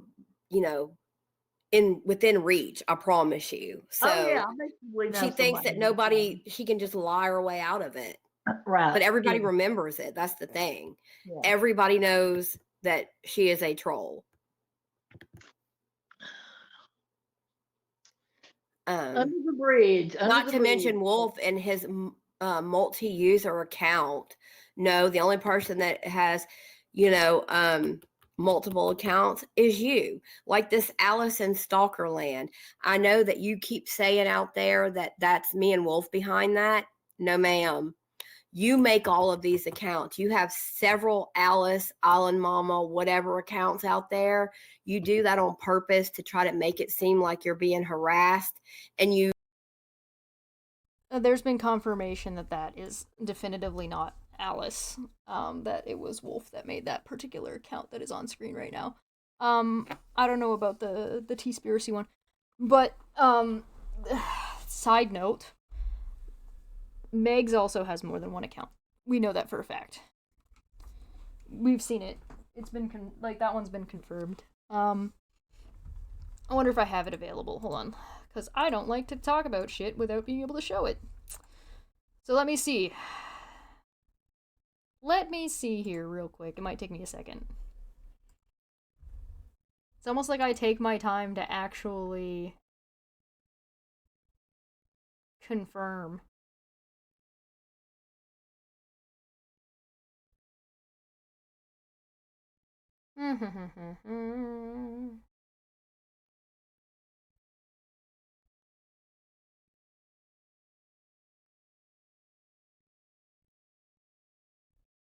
Uno momento, por favor.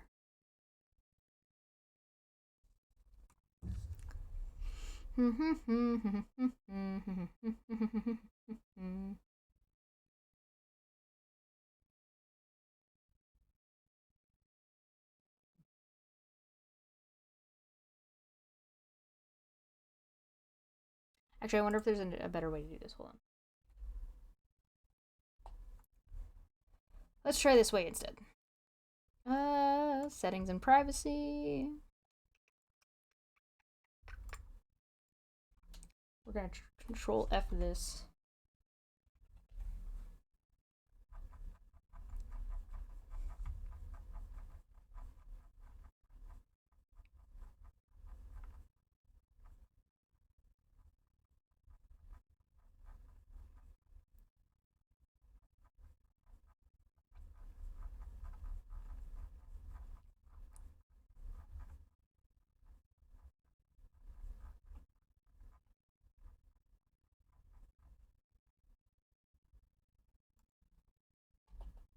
Damn. I have to do it the long way. I really wish that it was in some, like, that was sortable or searchable in a particular order.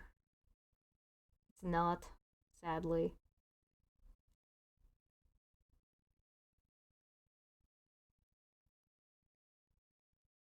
It's also possible that the account's been deleted since it got exposed.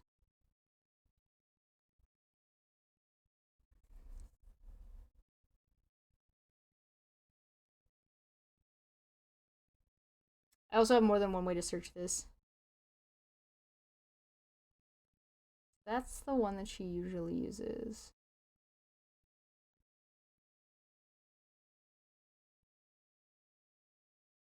What the fuck did I... Who is this?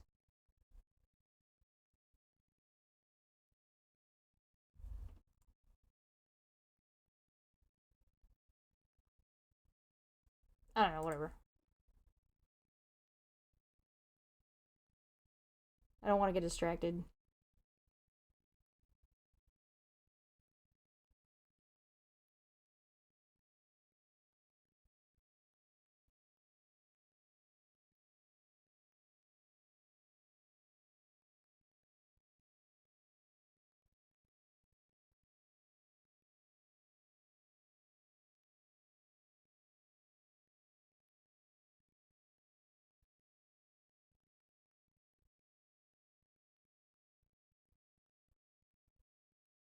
It's so weird. This Michella kept trying to start shit with me. It was very, like, on Twitter, and I was like, what? What?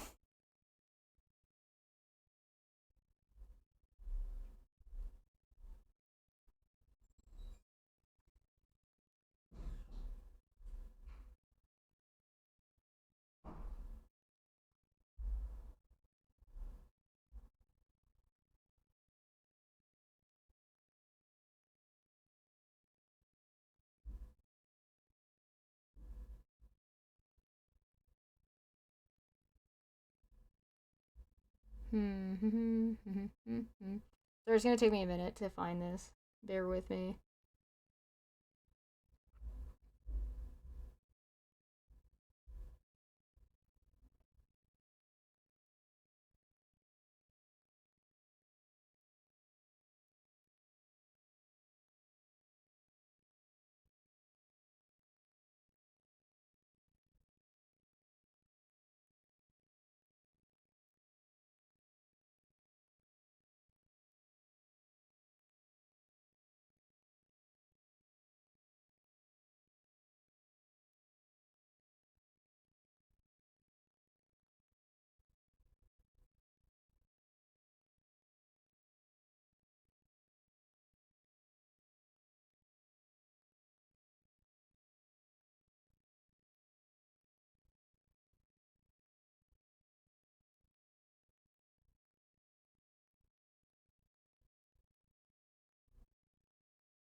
I might have to look through a different way.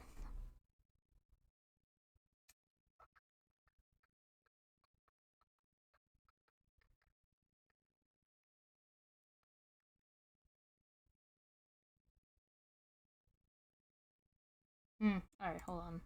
Let me check a different way. Another way about this. Let me just go here real quick. Da, da, da, da, da, da, da.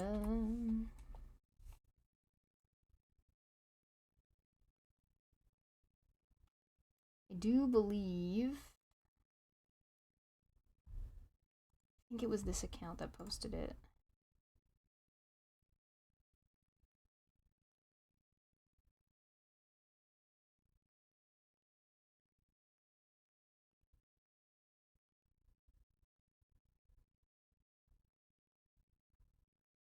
Well, maybe not.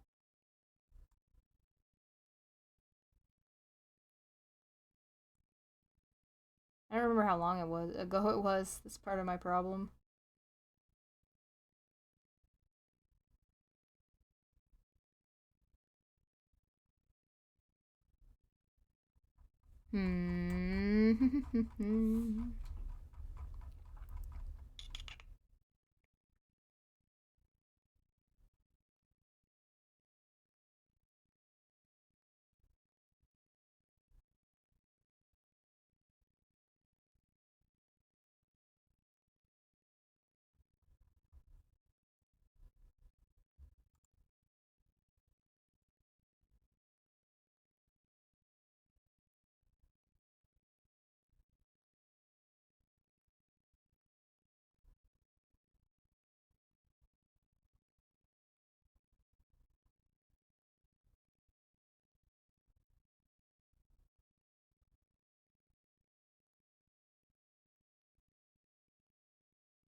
It was definitely after that.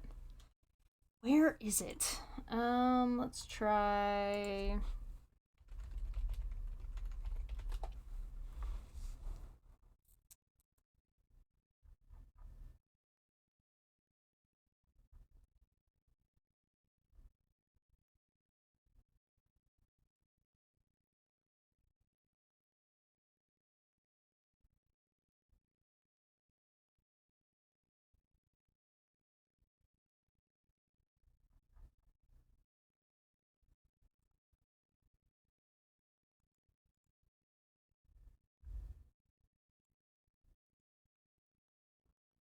Yeah, it looks like it got deleted. Like the account got deleted. Haha. Amusing. Oh, did you find it? Yeah, I knew somebody found. No, is it still around? Yeah, she deleted it. No, we found it. It's right here. Yay, RNGDU, you got it. Yeah, let's go. Yo, let's go. I told you. See, she's got an alt account. She is.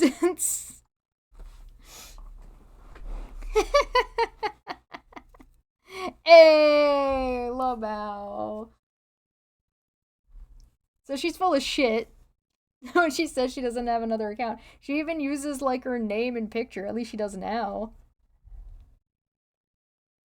I'm fucking holier than thou. I mean, I have another account. Look, I'll even show it to you. Look, it's called Chesh 2 Electric Boogaloo. I have it because just in case something happens to this one or I need to find something somewhere else. Like, of course I have an extra one. I finally got it because I needed to grab something. I was in the midst of a conversation and the person started getting rid of it or started like locking me out, and so I wanted to talk about the conversation, so I used it to go and grab that.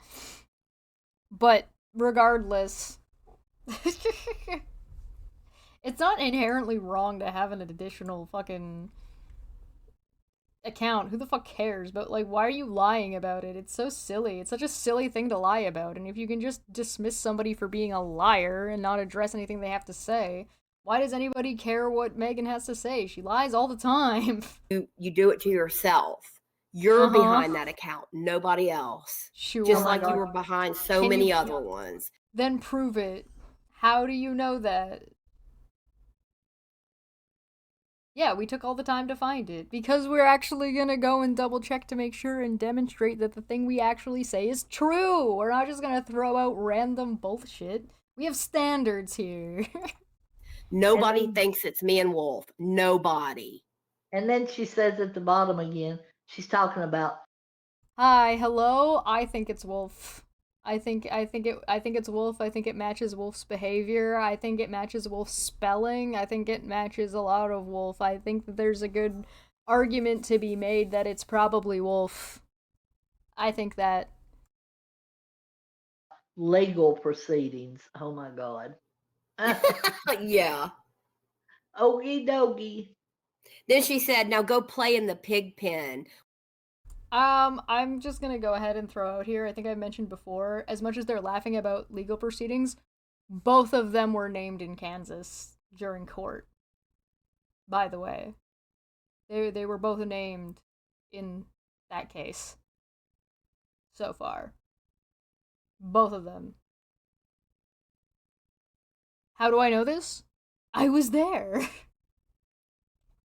Crazy. Strange, bizarre. I guess you'll have to take my word for it. Since none of them bothered to show up for Veda and Aaron.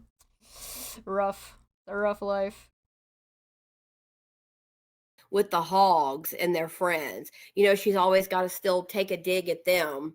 You know, and they were good to her. They were You mean the doxers? You mean the people who dox people? You're mad that Alice doesn't hang out with doxers anymore? Like, Wolf does? Well, he was on Steve's stream on Non Sequitur Show laughing about how Roadhog doxed the wrong person.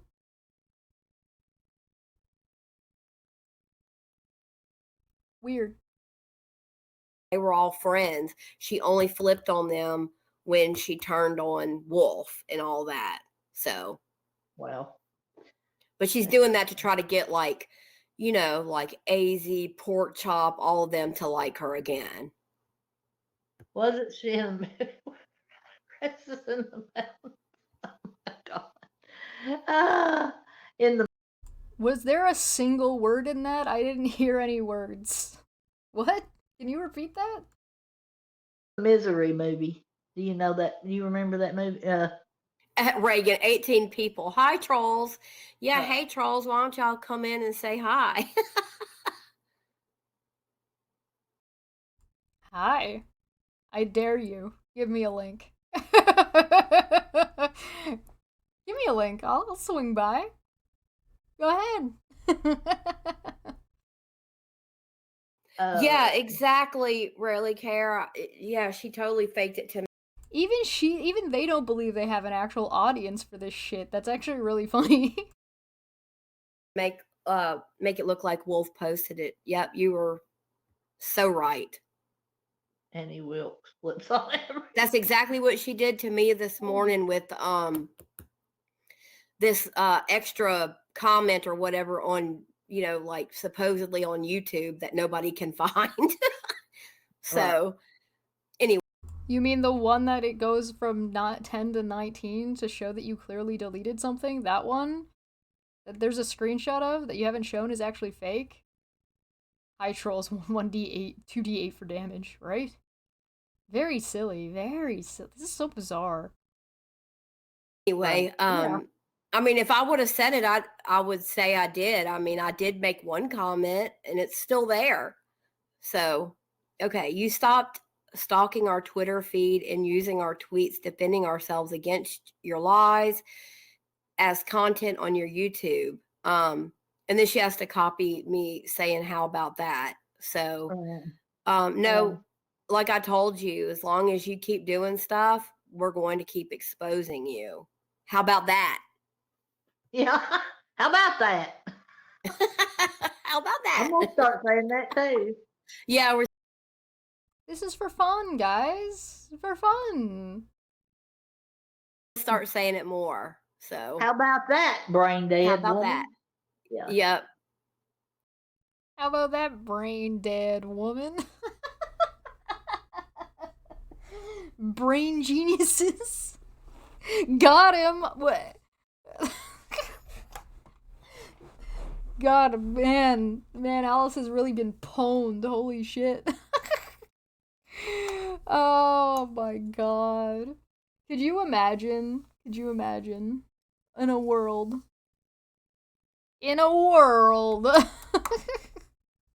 What is it going on? I still don't really understand what I'm supposed to get from this stream outside of Alice bad, okay? Oh God. Nobody stalks your Twitter. Let me remind you once again for the millionth time, one of your friends, well, I don't know if they're really your friend or they just pretend to be. I don't know, but I know they send us tweets all the time. We don't have to go to your Twitter. I don't want to go to your Twitter. That's a semantic. That's a you from behind a block getting access to their stuff and then putting it out. That's still you do. Just because you had to circumvent a block through whatever means that's not what that means. Why, if you don't want to look at their stuff, then stop looking at their stuff and presenting their stuff. You made a whole stream about this. Stream is nearly 2 hours long. You've spent the last 40 minutes of this stream talking about and looking at their Twitter. You spend the rest of the stream hold on, I'm jumping ahead. Oh, nope, still Island Mama. Okay, yeah, who's here? Oh, nope, still Island Mama. Okay, who's here? Oh, still Island Mama. Okay, it's a nope. We don't want to look at your stuff. An hour and 45 minutes later. Wait a minute, hold on. Wait a second. Just a sec. Scheduled. Game night trivia. God. You concern me. Let's see. If I go to another Tuesday video, Thursdays, game night, Friday chats. Alright, let's try this one. You think Island Mama's gonna make an appearance? You think so?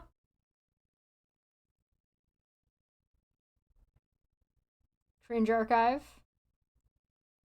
Hey! Guys, I don't want to look at your content. I'm just obsessed with looking at and talking about your content on streams. Oh, go figure. Who'd have thought? Alright, I'm done with this. I'm not looking anymore. We're done here. I'm going home. This is wasting my time. Alright. God damn it.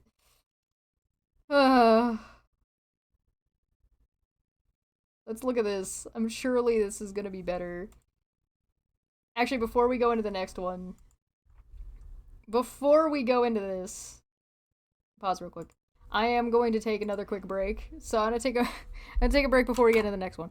But oh boy. Oh bingo bongo. Oh jeez, guys. I don't know. I don't know about this one.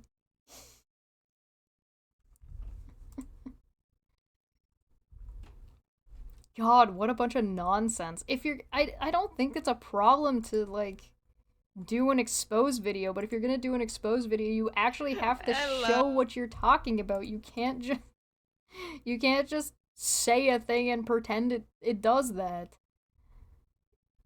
That's not how it works. That's not how any of this works. This is stupid. I feel dumber for having watched it. God damn. Alright. Taking a break.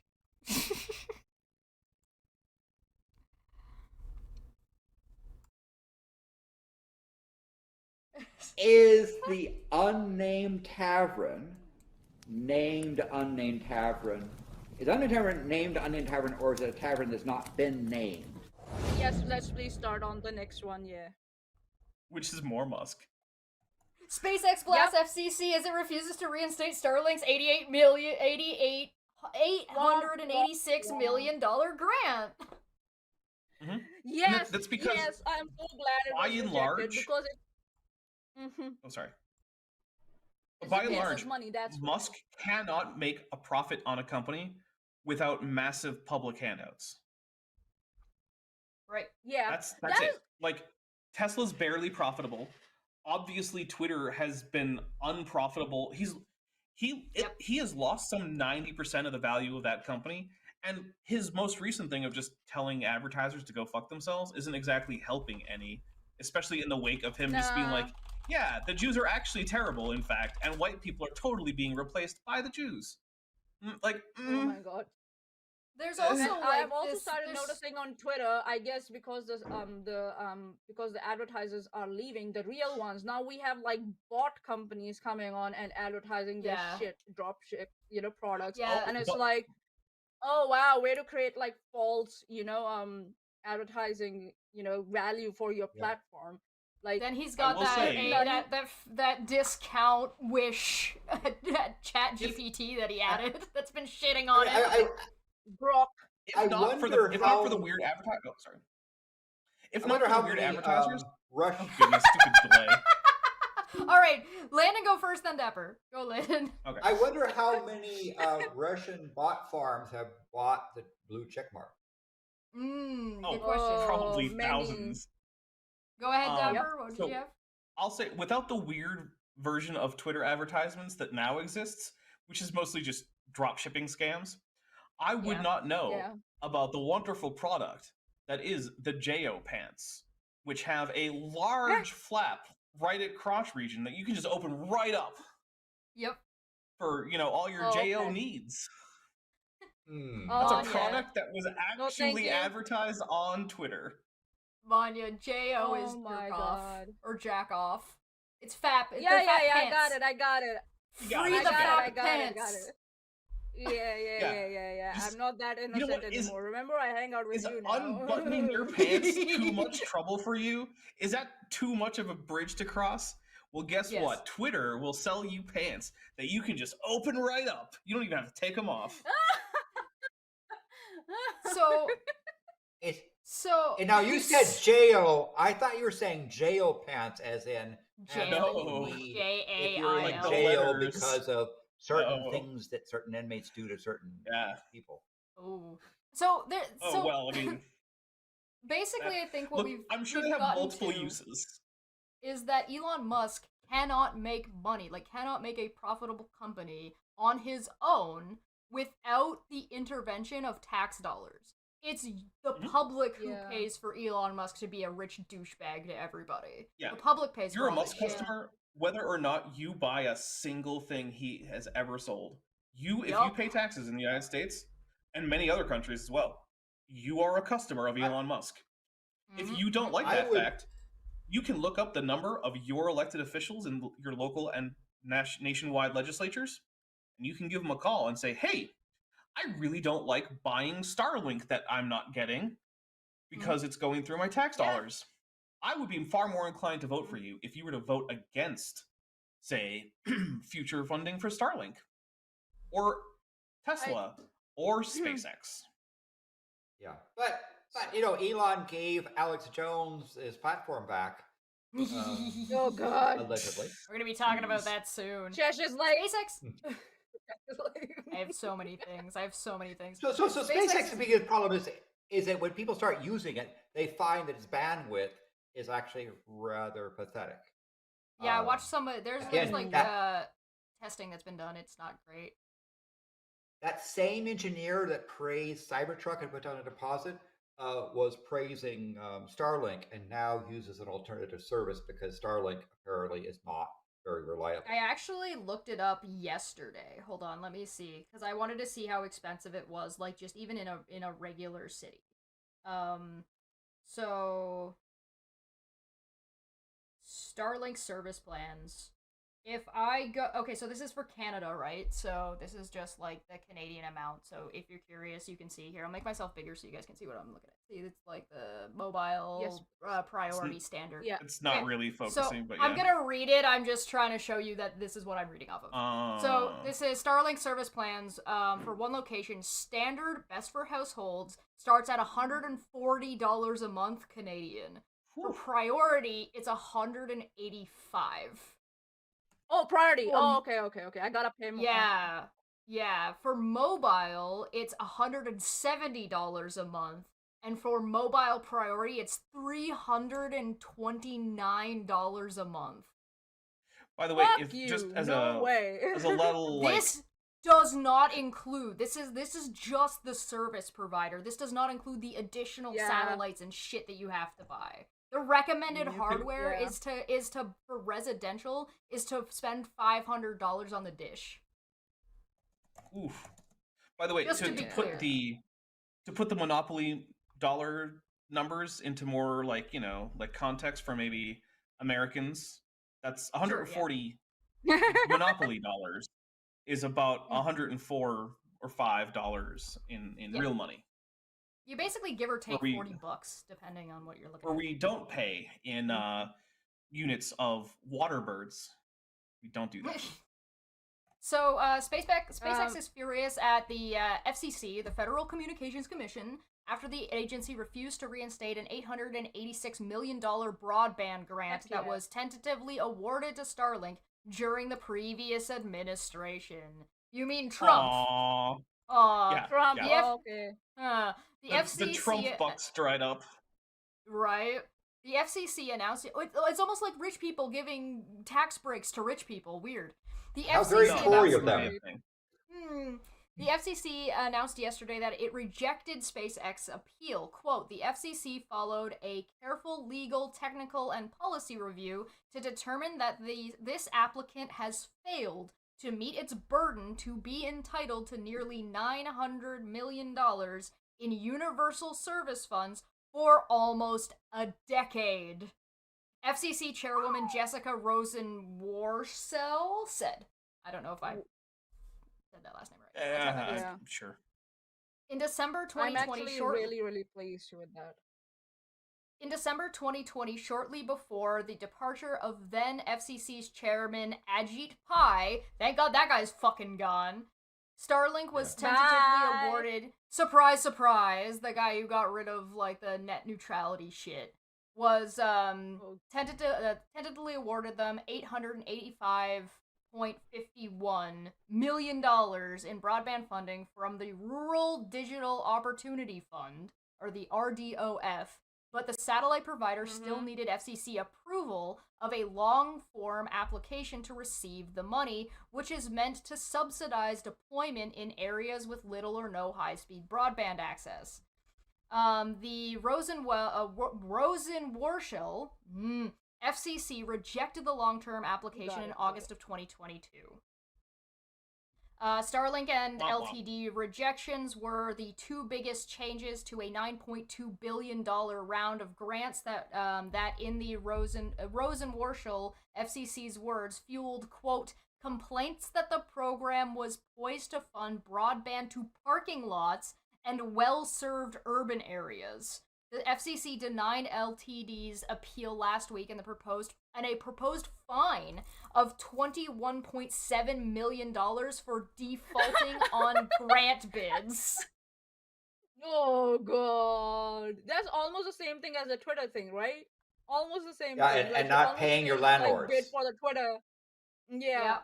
And I'm like, what? I'm so glad that FCC, even if they have done some due diligence, they have done due diligence in this one. Yeah. Because we are not going to then have another Elizabeth Jones. It's very, very dangerous when such elements like or what do you say, actors or participants like who have no fucking clue what they're doing, they become part of the government policies. That's very and especially where in transport and in health and blah blah blah, where human lives are at risk. So it's very important that these these companies are like vetted with very, very strict scrutiny. A decade. That's a decade. Yeah. Sorry, Dapper. Go ahead. And So one wasn't of the this things is fun? like, yeah, sure, it's one of the things is, yeah, sure, it is available in rural areas, right? Mhm. You can get, because it's satellite internet, you can get it pretty much anywhere that is a latitude that is within the orbit of the network of satellites that make up the Starlink cloud of satellites, right? Sure, It wouldn't great. help Dapper on the current map there because it's Dapper's No, yeah, you can't. I mean, obviously, you would have to use satelloons because satellites aren't real because the Earth is flat, obviously. But anyway, but here's the thing, right? When you rural in the United States government is usually a code for not just rural, but also poor, right? Because those are the people who are actually needing additional internet access. If you're rich and you live in the middle of nowhere, you have internet. It's not a problem. It's probably more expensive than it could be otherwise, but you're rich anyway. Who cares? What they're trying to really do is get to the type of people who, in the United States, got electricity in like the 70s. That's a thing. Yeah. There are towns in the US and places that didn't have electricity like 50 years ago. Yep. And Also, that's like, really who's being targeted by this. Yep. Yep. When I was in Christchurch, I remember, I don't know if you guys remember, at one point when I first moved to Christchurch, I got a property where it was on a farm, right at the edge of a farm, and it didn't have what do you say? What the fuck is that? Fiber internet. Oh my god, the brain farts. Yeah, so it didn't have like fiber internet, and I couldn't stream, and it was frustrating for 1 year. I would like scream around in my room, and like it's connectivity is so important, especially in rural areas where you have to make sure that emergency services can, come and, and do their job of saving someone. Yeah, so in New Zealand, that's what the concept is. That's why they're trying to link everyone possible through fiber, and they're ready to provide subsidies to companies who are ready to help, install all the infrastructure, because they want, like, everyone deserves to be connected to at least the emergency services to save their lives. So yeah, it was very frustrating, man. It was very frustrating. Also, I want to point out, Vagary in the chat lives near one of those towns that did not have electricity just a few decades ago in the United States, right? Wow. Like, it's true that the United States was a pioneer in things like electricity, telephone systems, all these things. Yeah, that's great. But like it focused on big population centers. And if you live in like out in the sticks in like Appalachia, you still might not have an actual service provider that provides you with non-satellite based internet. And if you are someone who's poor in those places, which is virtually everyone, because if you weren't poor, you probably wouldn't live in a place that didn't have high-speed internet. You can't afford a $500 dish and $100 a month for standard internet. That's not an option for you. Like, what are you going to do? Sell a kidney or something? Yeah, I just want to point out before Landon goes, Zerillion in the chat said they're looking into it more for the pricing and like what the connectivity is for where they are for Starlink, and it says Starlink is on par with my current ISP, which is consistently ranked with the lowest in the nation. They are on par with the worst. Oh no! I do want to be fair. I do know a few people for whom Starlink was, one, affordable for them, and two, an unambiguous upgrade over what they had before. There are niche cases where it is an improvement. However, the idea that it's going to be getting public, the idea that it should be getting public about funds consistency to help rural connectivity it's just ridiculous. Go ahead, Landon. But like, I do know some people. Yeah. And so I correct me if I'm wrong, but I thought the purpose of the fund was to help companies develop solutions for rural connectivity. Yeah. And part of the thing of saying, for companies to establish themselves, not essentially we will make you profitable by taxpayers subsidizing your but Starlink, SpaceX has been massively taxpayer funded, subsidized for a while for a number of their things. So it's not unusual that Starlink might fall into that. The other thing about Starlink is that the bandwidth is limited by whatever satellite constellation is light polluting your sky. And when more and more people in your area start to go on to Starlink, you then find that your bandwidth is essentially having to be shared by a number of people, right? And so just ask somebody who goes to let's say one of these festivals in the desert, and a whole bunch of people try to get onto Starlink, and the result is that the result sort of chokes. Anybody who's tried to send that network that error. message, what's the Happy Holidays or the Happy New Year message, and it takes like 20 minutes to send. All right, so SpaceX is disappointed and perplexed. I can't imagine why. After yesterday's Starlink denial, SpaceX quickly filed a response saying the company, quote, is deeply disappointed and perplexed by the commission's decision to exclude SpaceX Starlink satellite broadband service from the Rural Digital Opportunity Fund. Quote, this decision directly undermines the very goal of the RDOF to connect unserved and underserved Americans. SpaceX told the FCC, quote, Starlink is demonstrably one of the best options, likely the best option, to accomplish the goals of the RDOF. Indeed, Starlink is arguably the only viable option to immediately connect many of the Americans who live and work in the rural and remote areas of the country where high-speed, low-latency internet has been unreliable, unaffordable, or completely unavailable. The very people RDOF was supposed to connect, end quote. We asked SpaceX whether it plans to appeal in court and will update the article if we get an answer. Starlink's grant was intended to subsidize deployment to 642,952 rural homes and business in 35 states. The August 2022 ruling that rejected the grant called Starlink a, what is that, nascent? LEO. Nascent. Thank you. Nascent. I don't know what that. What's that? Yeah. Do you guys know what that word is? I've never heard this word. Like up and coming is a like it's emerging. To be a thing. Like merging. Yeah. Oh, okay. Thank you. Nascent LEO or low Earth orbit satellite technology with, quote, recognized capacity constraints. The FCC questioned Starlink's ability to consistently provide low latency service with the required download speeds of 100 megabytes per second and upload speeds of 20 megabytes per second. In rejecting SpaceX's appeal yesterday's FCC, basically the FCC was, we don't think you're actually capable of doing what you're claiming you're capable of up here because we think you're full of shit. Nice call. In rejecting SpaceX appeal yesterday, FCC order said the agency's Wireline Competition Bureau, quote, followed commission guidelines and correctly concluded that Starlink is not reasonably capable of offering the required high-speed, low-latency service throughout the areas where it won auction support. SpaceX CEO Elon Musk has acknowledged Starlink's capacity limits several times, saying, for example, that it will face, quote, a challenge serving everyone when we get into the several million user range. Bye. Yes. Bye. It won't scale. Right?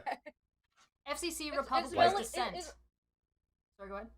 It's polluting very, light as well as radio spectrum. It's a terrible system. So it's very interesting, like that Elon Musk made that that statement that it will face challenges when it gets into several million users, because 1 million will cover that 642, 92, 925 the rural areas. Of course we'll cover that, and then we'll have more. No. Well, you've got the CEO, you've got the company telling the FCC it can do this stuff, but the CEO of the company being like, yeah, we can't really though. And also they're saying, yeah, of course we'll cover those 600,000, 700,000 rural areas, but we'll start from the urban areas. Yeah, how about that? Right, of course. So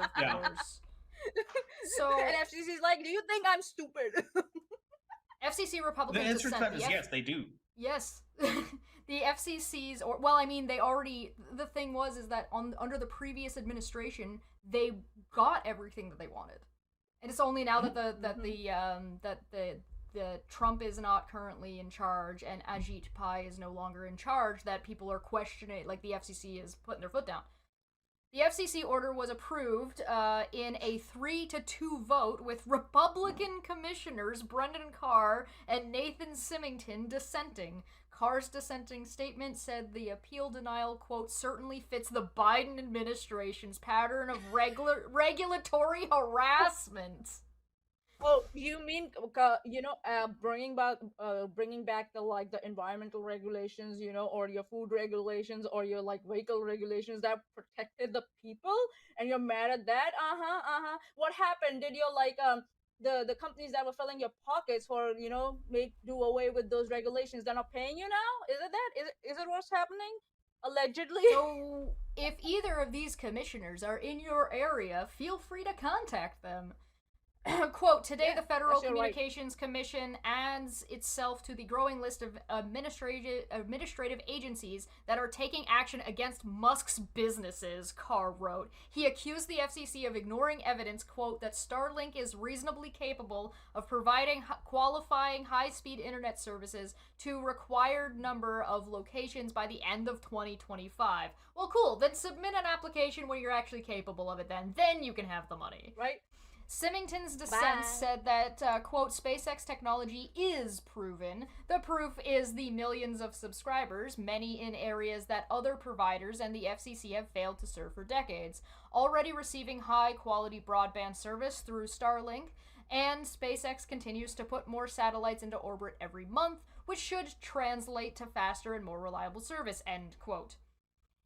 Quote, if this is what passes for due process and the rule of law at the FCC, then this agency ought not be trusted with the adjudicatory powers Congress has granted it and the difference that the courts have given it, Symington wrote. SpaceX criticizes the use of speed tests, and so they were like, no, why are you using this type of thing? And then it quotes what they were doing, and that's about it. Now, I just posted in the chat an article saying that Starlink is starting to charge users in limited capacity areas an extra $3 over other users who aren't in limited capacity. So what does limited capacity mean? Areas like rural areas that have very little to no other options.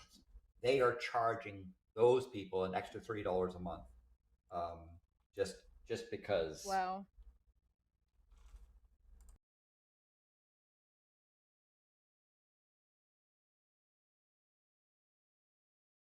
Hello, I have returned. You guys have fun watching me lay on the bed read. That's how I take my breaks if I'm not making food. Hey, what?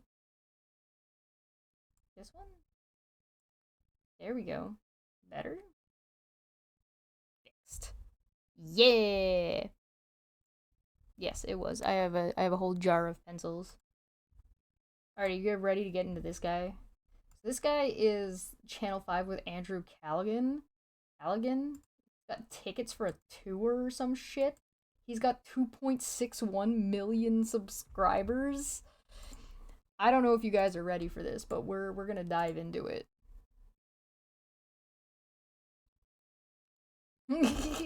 I'm back, except I'm not. So long. Goodbye, friends. Alright. Let's hit play on this. Fear. Fear in the past is shame. Fear in the future is doubt. So when I am shameless, I am fearless, I am doubtless, because fear in the present moment is fear.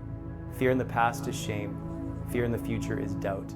So when you cup another dude's nuts, you're sending good vibrations, good chi, spiraling up the back, down the front of each testicle.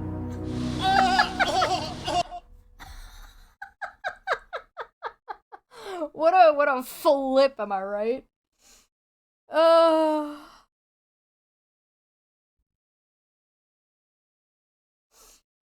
sorry, I'll wait for the fear in the future is fear in the past is regret. So when you cop another dude's nuts, I need Jeff's come.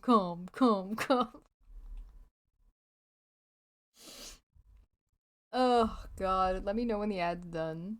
Did it? Are you back from ads? I'll wait.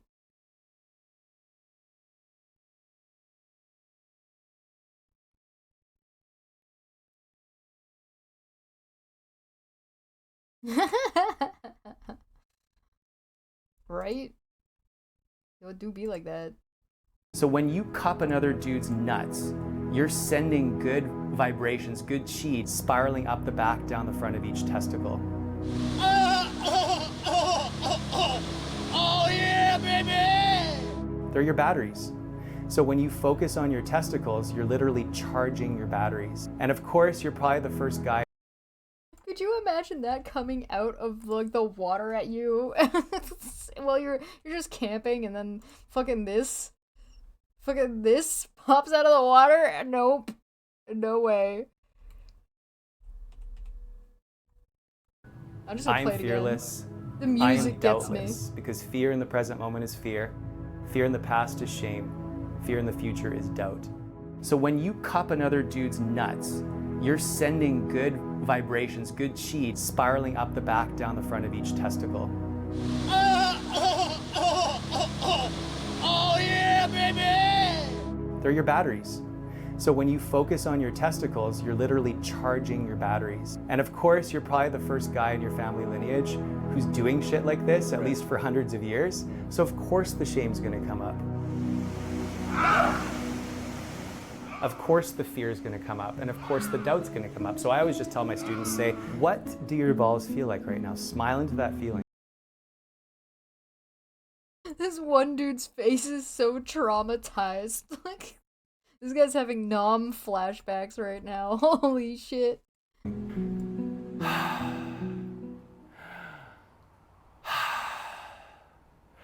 Really staying grounded in your nuts and your body and your feet. Good. And then you reach for the nuts, and you basically cup the nuts, and you appreciate the nuts. Can you kind of feel the Reiki energy leaving my palm chakra into your ball sack? Mm-hmm. Yeah. Mm-hmm. And we take 3 deep breaths through the mouth.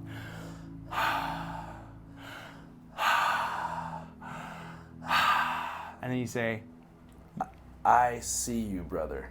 I see you, brother. Mm-hmm. Amazing. And then you give them a hug.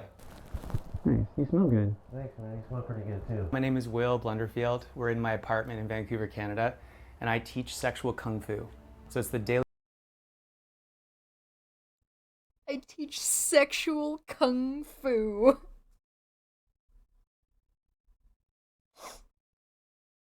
Bro, okay, you know what? Yeah, don't be ashamed. Don't be ashamed of what you do, bro. if that's what gets you going. They're just who am I? Who am I to say? I don't have nuts, allegedly. I wouldn't discipline know. Of harnessing and directing your sexual energy from your loins up into the rest of your system rather than constantly just shooting it out like most guys do. Some people are like, well, you're saying that, you know, you should love yourself as you are. Why are you encouraging guys to grow their cocks? But I'm just saying, let your cock and your balls fully exist in the form that they're meant to exist in, beyond the poisoning. The sad truth is that cock size is the smallest it's ever been in recorded history. So my holistic approach is a 3-pillar thing. It's about getting the... Gay people have existed the whole time. And what? The cock size is the lowest it's ever been in history? Can we fact check that? Is that something we can fact check? 14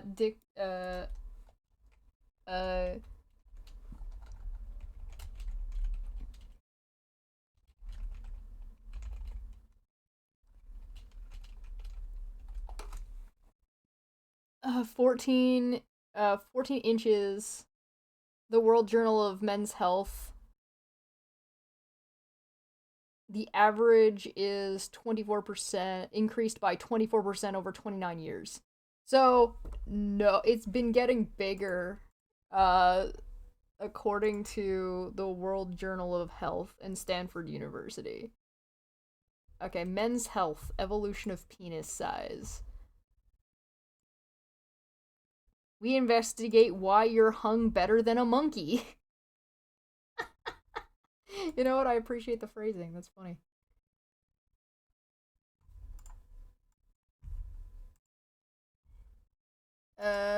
The adult male gorillas, blah blah blah, millions of years of evolution, blah blah blah. In 2013, Australian study researchers had women view life-size computer-generated images of men with various body types and flaccid penis length. As it turns out, ladies generally rated the better endowed guys as better looking. Blah blah blah blah blah blah. Scottish 13 research you should know. Blah blah blah blah blah. Okay, well that didn't actually give me the information I was looking for. Let's see what this one says. This is from Stanford Medicine. According to trends in male reproductive health data, sperm quality and testosterone levels have declined over the last few decades, sounding alarm bells. Made him wonder, should we be concerned about other differences in men's reproductive health, surmising that there may be more to uncover. They set out to determine if physical anatomy had changed. In a study published on February 14th in World Journal of Men's Health, him and his colleague compiled data from 75 studies conducted between 1942 and 2021 that reported the penile length of 55,761 men. The team found that the average erect penis length increased by 24% over 29 years, a trend that they saw around the world. So, fact checked, and no, in fact, penis length has been getting longer rather than shorter.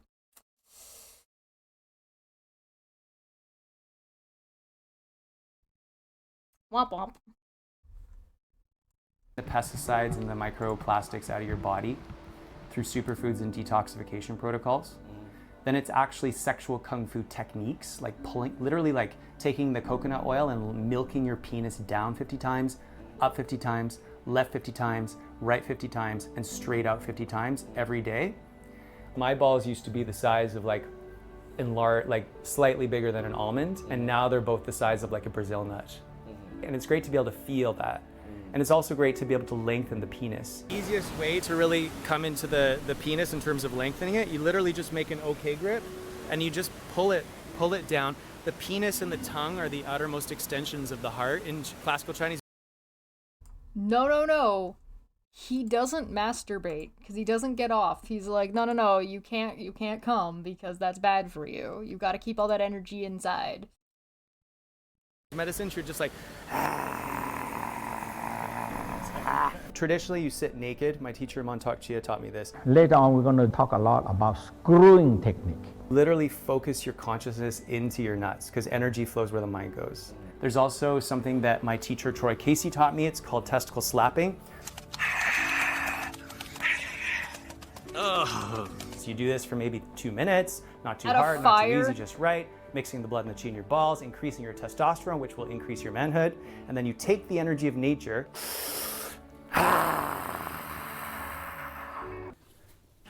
Okay, so I don't know why I flushed the toilet, force of habit, but anyway, so this is Shivambu.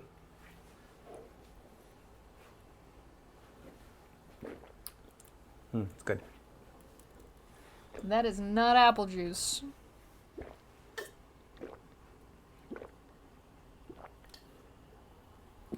Oh, I got in my beard. I eat carrots, organic carrots, because they make me feel good. I drink my piss because it makes me feel good. Can you tell us what same-sex erotic bonding is? Yeah, same-sex erotic bonding is when two men or a group of men come together to do things that this culture would say would be like homosexual. For example, two men hugging heart to heart with the cocks touching, breathing, and doing our best to stay in a parasympathetic state of being rather than going into stress mode. The first time was definitely really challenging to really be present with actually observing my brother's body and being present with him watching me. The more you do it though, the more you spend time with each other too, the more you can actually just observe and witness the person for everything they've gone through. It's no different than any other part of their body, so why not give them some appreciation, send them some love. Brother, you've got a beautiful cock. You got a beautiful cock, baby. Thanks, brother. Got you. And then you hug heart to heart because the heart is on the left side of the body with the cocks touching. When I started hanging out with these guys, I'm not here to yuck your yum. If if that's what you're into, who am I? Who am I to judge that? Also, don't drink piss. Don't drink your piss. That is medically unsound. The rest of it, you want to slap your nuts around. I really couldn't care.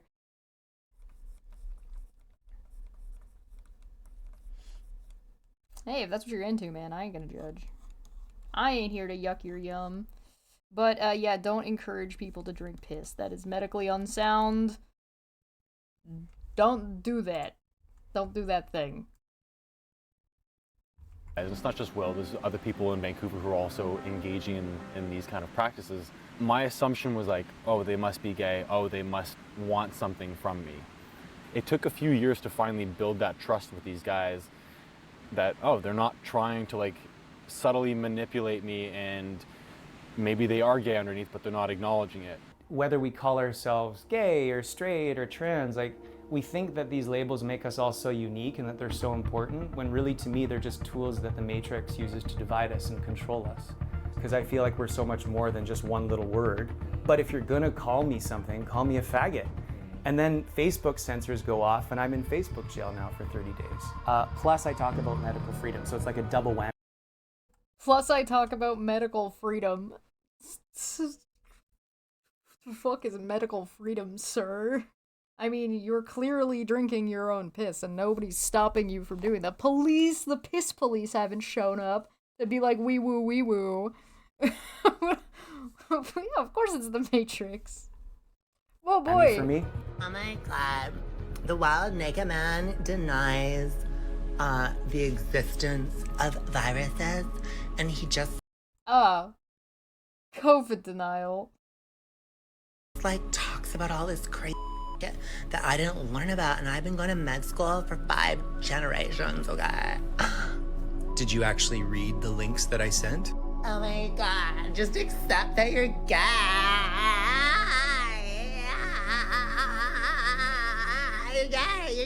You're gay, honey. the word that I was called most in high school was faggot. And I just love the intensity of that word. And I guess it's like how some black people reappropriate the N-word. Yeah. I like to reappropriate the faggot. So you experienced like a lot of bullying in school and stuff like that? Yeah, it was pretty bad. Like people would like draw cocks in my mouth on my student council posters. And I guess they assumed that I was gay because I was a singer. I remember I was living in Manhattan and I was dating this guy. We just, had a great meal and we held each other's hands. Was it that you were a singer or was it that you were gay? What? They just assumed I was gay because I was a singer. So anyway, I was dating this guy. Are you sure it wasn't the dating the guy part that made people think you were gay? I mean, that doesn't mean you should be bullied. I don't agree with the bullying part. I am a little bit confused about the association with therefore anti-vax. Those things seem unrelated.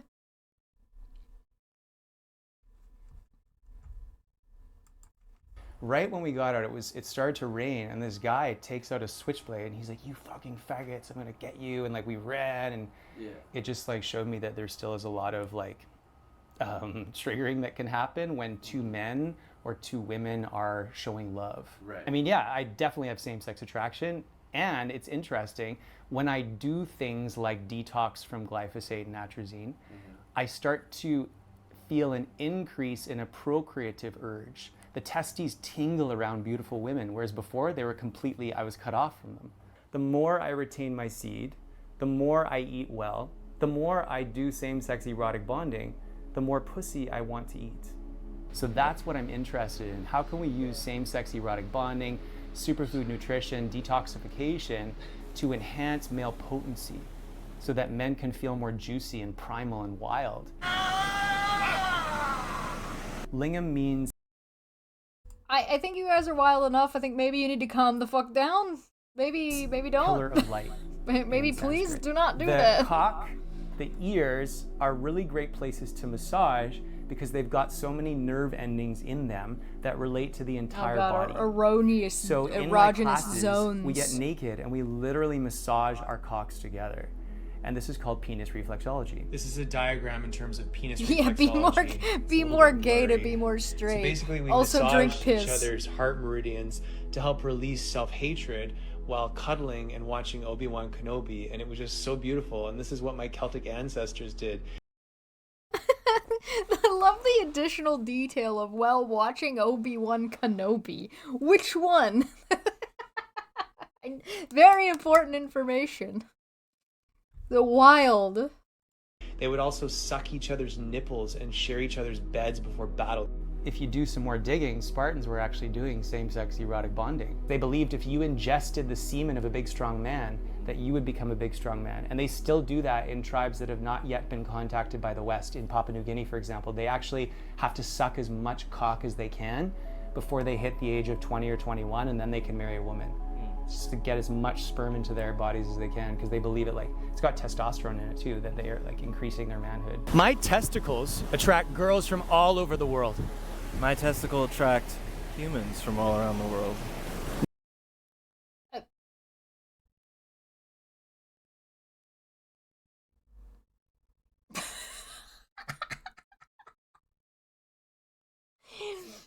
Bro,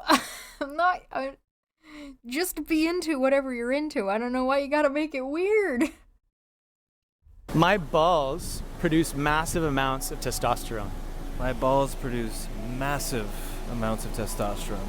My testicles are an engine of alpha growth. My testicles are an engine in alpha growth. Beautiful. So for most of my life, I couldn't feel my balls. Now that I do this ritual regularly, I can actually feel the sperm being produced in my balls, and I feel so much more grounded. I couldn't feel my cock and balls unless I was fully erect.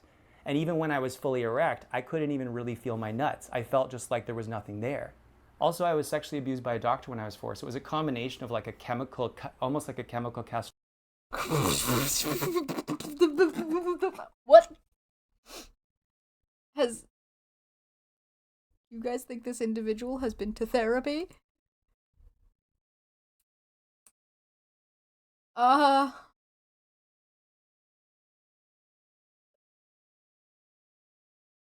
Okay. All right. I'm sorry for continue. Plus the shaming of the abuse. So the sexual kung fu lineage has literally helped me like feel my balls again, mix the blood and the chi in my nuts. People always say, Will, can I really grow my penis? And I say, yeah, just fucking pull on it. I witnessed his cock change for sure. Like his cock's gotten bigger. It was probably flaccid, maybe 2-3 inches. And then erect, it was maybe 5 inches.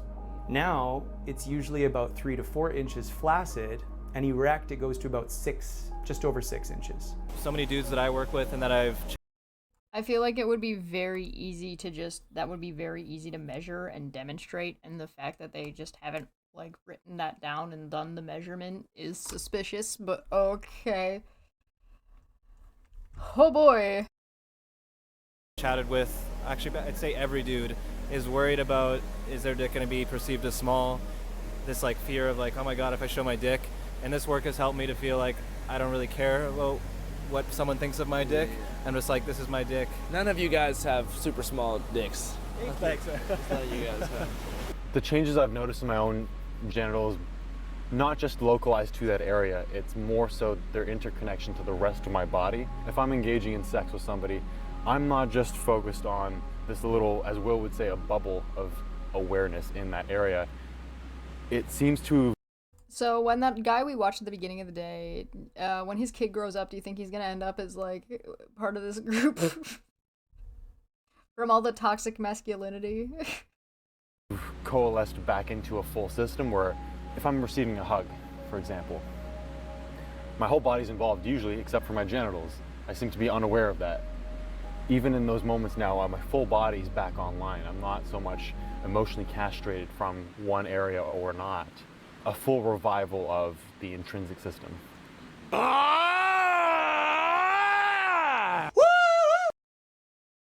Alright guys, I need you to tell me, boys out there, when you guys hug, do you guys do like that little shimmy backwards to make sure your dicks don't touch? Is that something that you guys do? Is that a thing that dudes always make sure that there's like 2 feet for Jesus? Is that a thing that guys do? I mean, when girls hug, boobies squish most of the time. So, am I wondering if this is like, is this a real concern that men have for their personal interactions? Christian side hug or fist bumps. Doesn't occur to you? Think about it next time. Let me know how that goes. And this is great to do like in a circle with a bunch of naked men because we communicate subtly through the pelvic consciousness. I call it the testiculum. Kind of like the mycelium network in the forest. The mushroom is the cock and the mycelium are the testicles. So it's like, let them fill with this yang chi, with this yang prana, and exhale, appreciate it, right? Because gratitude is the highest form of yoga. So you're basically blessing your nuts for the upliftment of all of humanity, and you're Whoever the cameraman is for this little mini documentary, top tier. Good job, cameraman. increasing the frequency of the mini brain of your gonads by smiling and growling into them. And you can do this when you're having sex with a woman. You can thrust. If you're about to ejaculate and you don't want to ejaculate, growl into your balls. It's so powerful. You go, and literally you can feel some of the energy will leave your system and come into your body instead. And she'll probably be more wet because of it, because women like to be ravished. I went to musical theater school. I was actually in Canadian Idol. I made it pretty far. They kicked me off for being too theatrical.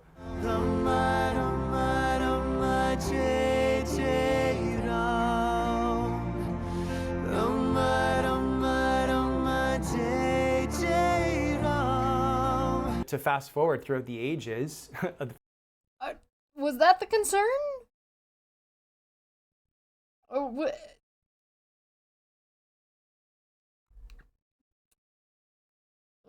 Are you sure the concern wasn't that you... Whatever, I don't know.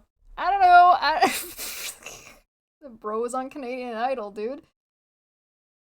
Throughout the last 15 years, I was teaching what we would call like hatha yoga, like stretchy stretch yoga. And it was great, but it felt like there was something missing. I started to get into other modalities. I was like, I need more. And also I got addicted to cocaine. So I stopped doing that and I started to look for other ways. He's got all this like mumbo jumbo talking about everything, and then suddenly he just throws in something that's just like, oh, well, why wouldn't you just state that? It's like, oh, well, I was getting into this and it was missing and it didn't feel fulfilled. Oh, because I was also into cocaine. Oh, like, I had this real problem with sexual repression and I couldn't do this, and my spirituality, and oh, I was abused as a child.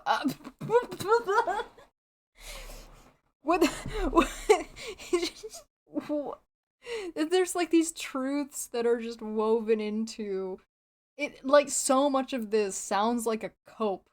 Like, all of this is just him coping with these very, very real things, but the way he's gone about coping with them is by burying them under, like, all this other mumbo-jumbo that's gotten all, like, that has escalated into drinking piss. Like, what the okay. To get high. Drinking my piss gets me kind of high. I don't know how it works. Doing breath work.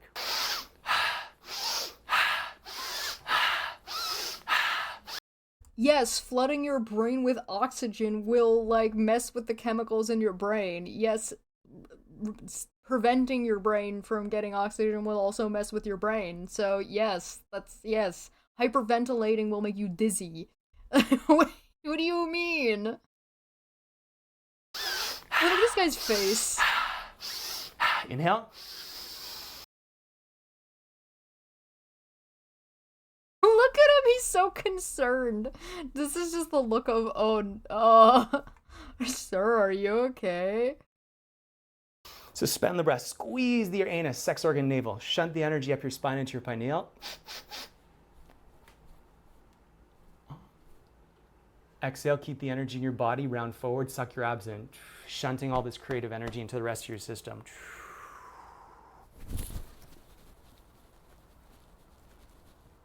That's actually pretty impressive. Inhale. High on your own supply, baby. Cash App. the easy way to pay a male yogi to take you into the forest for an afternoon of platonic male bonding rituals. You can also use Cash App to buy, sell, and send Bitcoin instantly. But it gets even better. If you go to the App Store or to Google Play and download Cash App right now, you can use code CHANNEL5 to get a free $15 for new users. Terms apply. I'm fine with this app. Good job. For me, rewilding is reconnecting to Mother Earth. A lot of yogic lineages that are really popular these days, like Kundalini, is all about connecting to the third eye, into heaven, into other dimensions.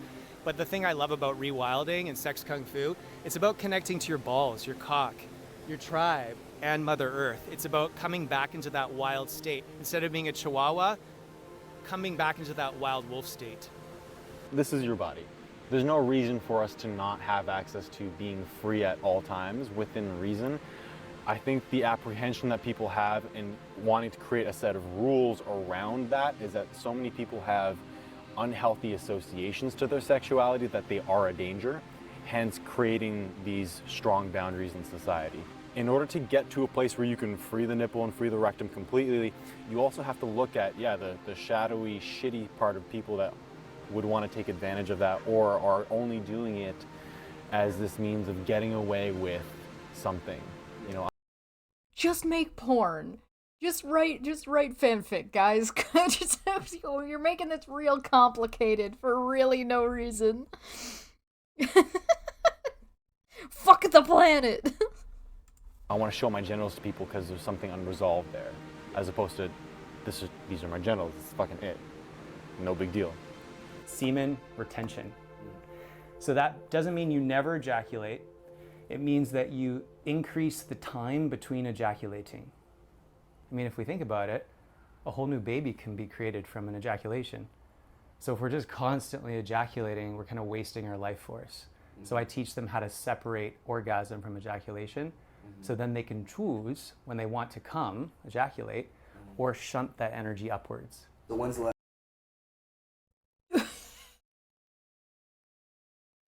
Advanced BDSM training.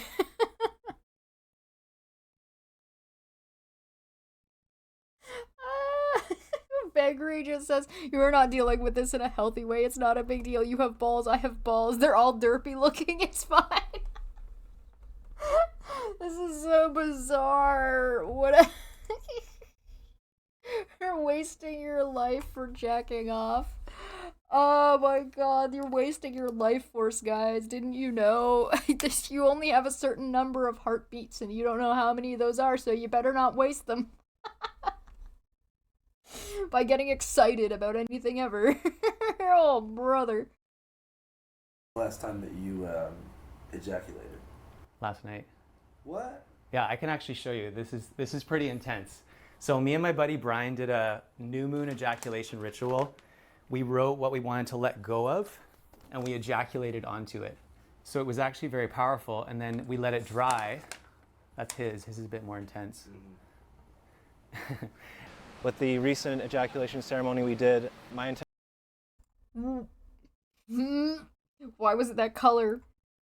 Go to the doctor. Go to the doctor. Go to the doctor. Somebody's got to go to the doctor. I'm pretty sure your jizz is not supposed to look like that.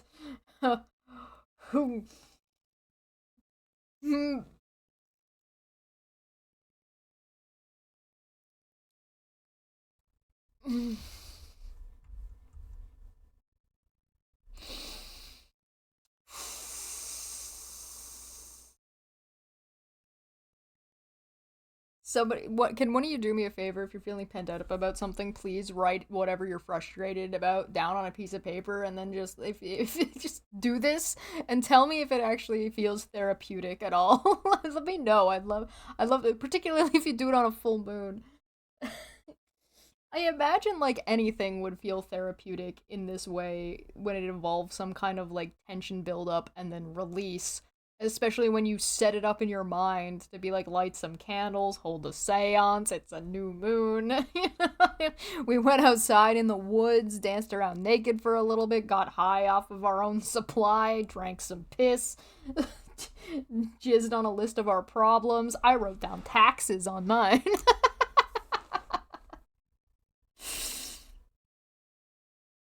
intention was to purge certain energies or certain narratives. Then we do some sex kung fu, so testicular breathing, and then we draw up some of that energy as we're stimulating ourselves, as we're exciting ourselves, so that all the asexual energy doesn't get poured out of the ejaculate.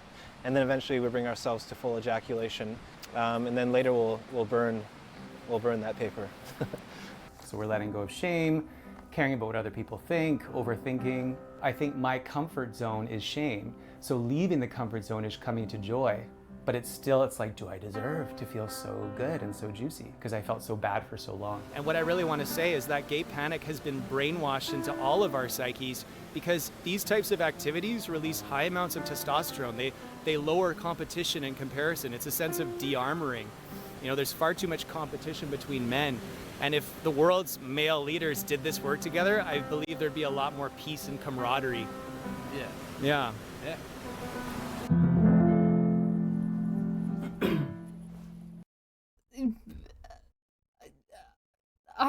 I mean, I agree with some of those things. There's like a lot of like sex shaming out there and sexual repression out there, and that's not good and it's not really healthy for society, and so we shouldn't sexually repress people through shame. But I'm not convinced that drinking piss is the way to overcome that as a society. I don't know, do you guys think I'm going out on a limb here? You think I'm going a little too far?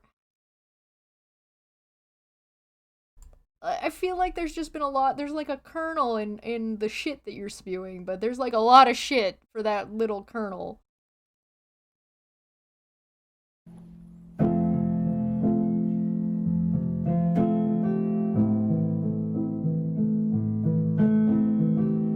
Bless the cameraman. Heard there was a secret chord David played and it pleased the Lord, but you don't really care for music, do you? She tied you to a kitchen chair, she broke your throne, cut your hair, and from your lips she drew the hallelujah. It's not a cry that you hear at night.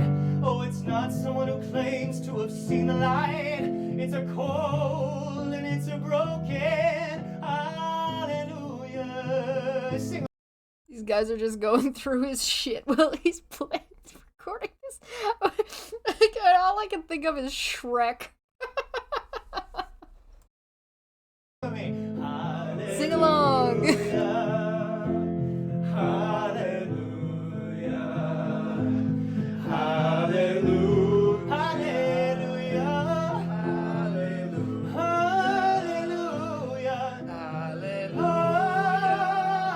They're gonna do it if they're having a good time.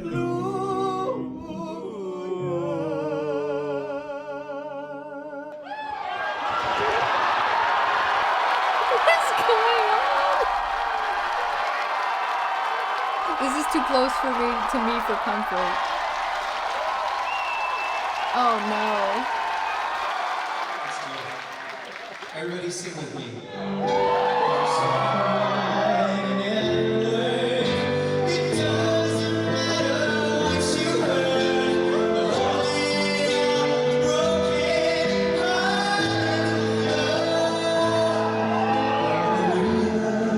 Sing from your nuts.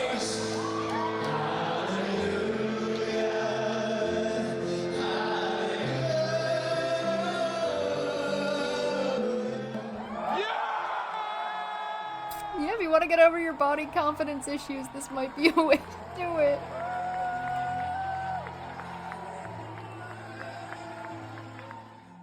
Oh my god. What you just saw was a surprise performance from Will at our first ever Channel 5 live show in Toronto about 3 weeks ago. Oh yeah, if you guys didn't know, we're going on a 43-city national Channel 5 live tour. Milwaukee, Madison, Phoenix, Denver, Philly, New York, Hamden, Connecticut, New Haven, Connecticut, Orlando, Austin.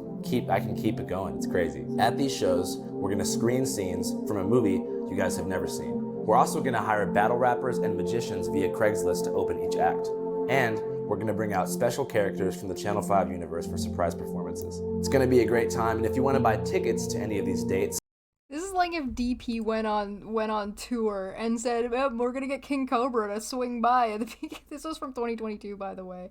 What else do you guys do? Because this is Kea Boys, Vegas Tunnels. Oh, they did the Vegas Tunnels thing. Yeah. Oh my god. I'm not gonna lie, these guys' work is actually pretty impressive. That they're like going actually to go check these people out and actually interview them or speak with them and stuff like that. Like, we're gonna have to watch another one of these, cause like, oh boy, QAnon's shaman. Oh god. Like, here's the link to their channel, by the way, if you guys wanted to look at any of this on your own. Fucking couple Canadian boys. Jesus Christ. They fucking would. They fucking would, man. Oh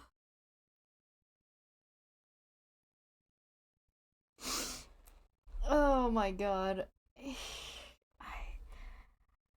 I guess there's something to be said about, like, I don't like using labels because labels are only used to divide us, and so we shouldn't call each other, like, gay or trans or whatever. We should just accept everybody for who they are. And I'm like, okay, yeah, fine. And so I drank piss. No! You had us in the first half, and then in the second half, we're just like, no! Is this, like, our country's version of Florida Man? No, Vancouver is certainly a place. Vancouver's got a lot going on. Vancouver also, if I remember correctly, has a really bad drug problem, but like Vancouver specifically is like has a lot of like the big art schools are in Vancouver, and it has some really big like poverty problems and really big drug problems. There's been work on them done in the past. I haven't looked in on it recently though, so I couldn't say what the current status is. The Florida of Canada is probably Newfoundland or the Yukon. It kind of depends on what you're looking for. Alberta is Texas. The coming on the page. You think keeping it on the shelf? Dude, bro's probably gonna frame it. Are you kidding? That's probably what's gonna happen. He's gonna frame the damn thing. Alright. Well, this is the art that we were working on today. We'll come back and work on this more tomorrow because I gotta get out of here, man. This is more than This is it. This is all I can deal with. This is more than I can. That's not what I want. This is more than I can handle. I think we gotta get out of here. If you want this one to go live, be sure to vote on it. In the coming Sunday, there's a video that's gonna come out for members in about 2 hours. If you're interested in that, yippee! I'm gonna raid somebody. Whose day do we want? Oh my god, Ross is live. Go tell Ross everything that just took place here. I'm gonna put this up. We're gonna raid Ross. Send him goblins. Just tell him what we've been up to. He's playing a League of Legends. Surely this will be a reprieve from what we've been doing.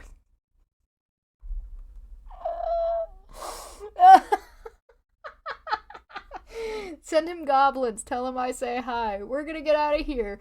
Thanks for coming. Hopefully not on a page that you wrote your problems down on. Bye. I can't with this. Where's my off button? I don't know what's going on. Bye.